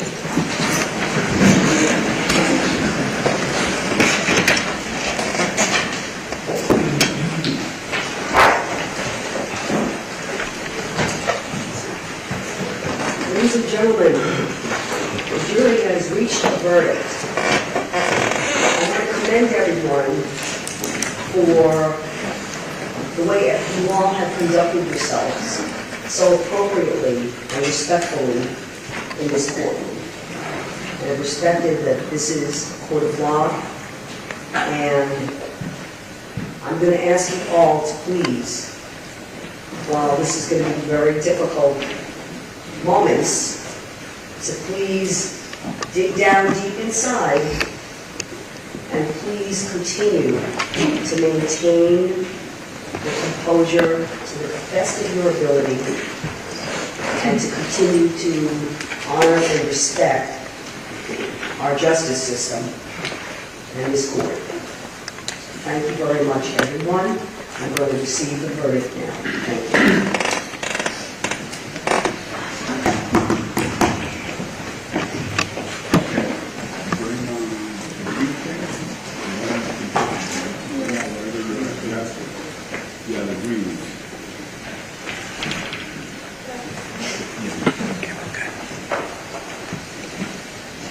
All rise.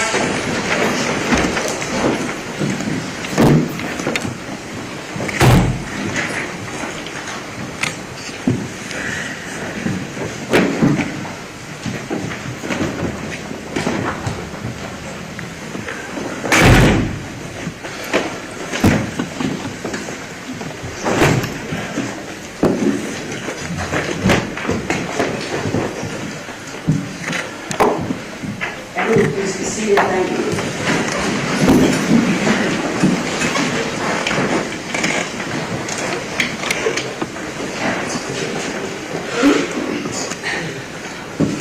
Ladies and gentlemen, I understand the jury has reached a verdict. Is that correct? Yes. All right. Our foreperson, please hand the verdict form to Renee. Thank you.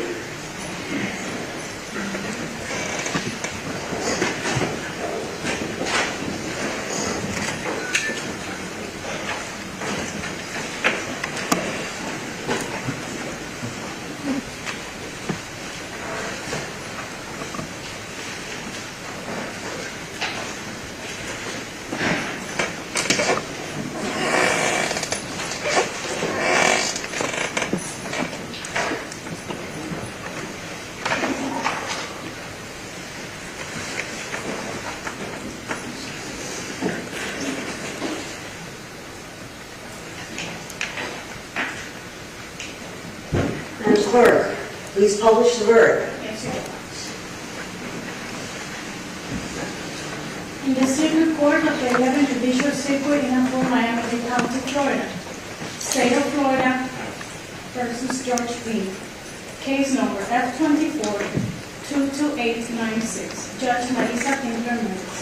Verdict: we, the jury, find unanimously as follows.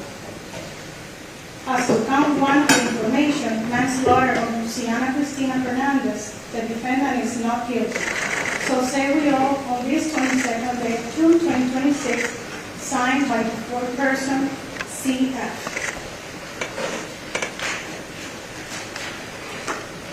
In the Circuit Court of the 11th Judicial Circuit in Miami-Dade County, Florida, State of Florida versus George Pino, case number F24-22896, Judge Marisa Fernandez.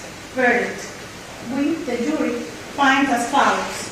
As to count two of the information, vessel homicide of Luciana Cristina Fernandez, the defendant is not guilty. So say we all, on this 22nd day of June 2026, signed by the foreperson, CF. Does counsel for either the state or the defense wish for the jury to be polled? Yes, Your Honor. Madam Clerk, please poll the jury with initials. Yes. Ladies and gentlemen of this jury, you heard me read the verdict. As I call your name, if this is your verdict, please answer yes. If this is not your verdict, please answer no. Mr. A.L., initials A.L. Yes or no? Yes. Initials C.F. C.S. Yes. L.M. Yes. J.M. Yes. and C.A. Yes. C.A. No, I'm a yes.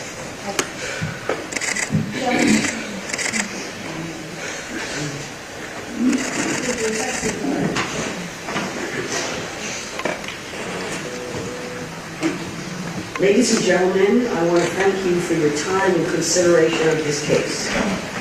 I also wish to advise you of some very special privileges that are enjoyed by jurors. No juror can ever be required to talk about the discussions that have occurred in the jury room except by court order. For many centuries, our society has relied upon juries for consideration of difficult cases. We have recognized for hundreds of years that a jury's deliberations, discussions, and votes should remain their private affair as long as they wish it. Therefore, the law gives you a unique privilege not to speak about the jury's work. Although you are at liberty to speak with anyone about your deliberations, you are also at liberty to refuse to speak to anyone. A request may come from those who are simply curious or from those who might seek to find fault with you. It will be up to you to decide whether to preserve your privacy as a juror. I want to thank you all again for the sacrifices that you have made over the last 3 weeks, for your time and consideration in this case. What I have for each one of you is really just a token of our appreciation, which is a certificate of appreciation, and a small symbol of the great appreciation all of us have for you and for your participation in our system of justice.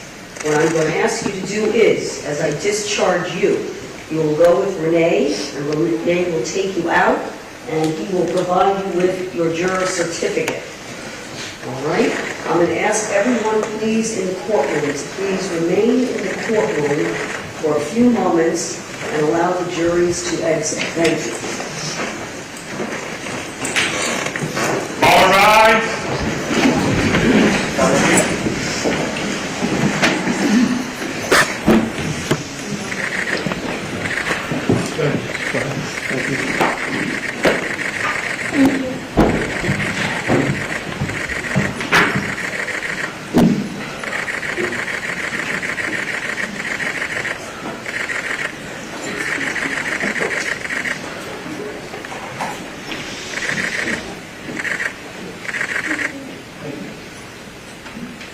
Everyone, please remain in the courtroom. Be seated. Thank you. For purposes of the record, there are no errors or omissions in the verdict form. The filling out of the verdict form is legally sufficient.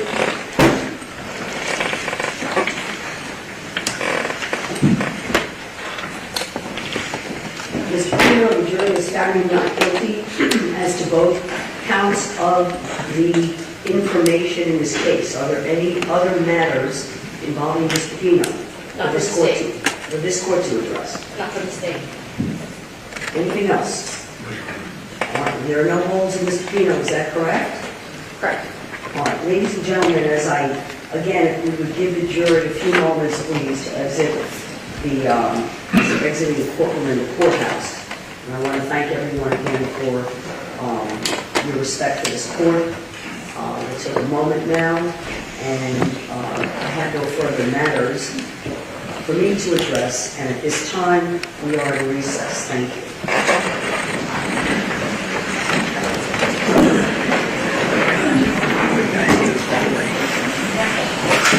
you.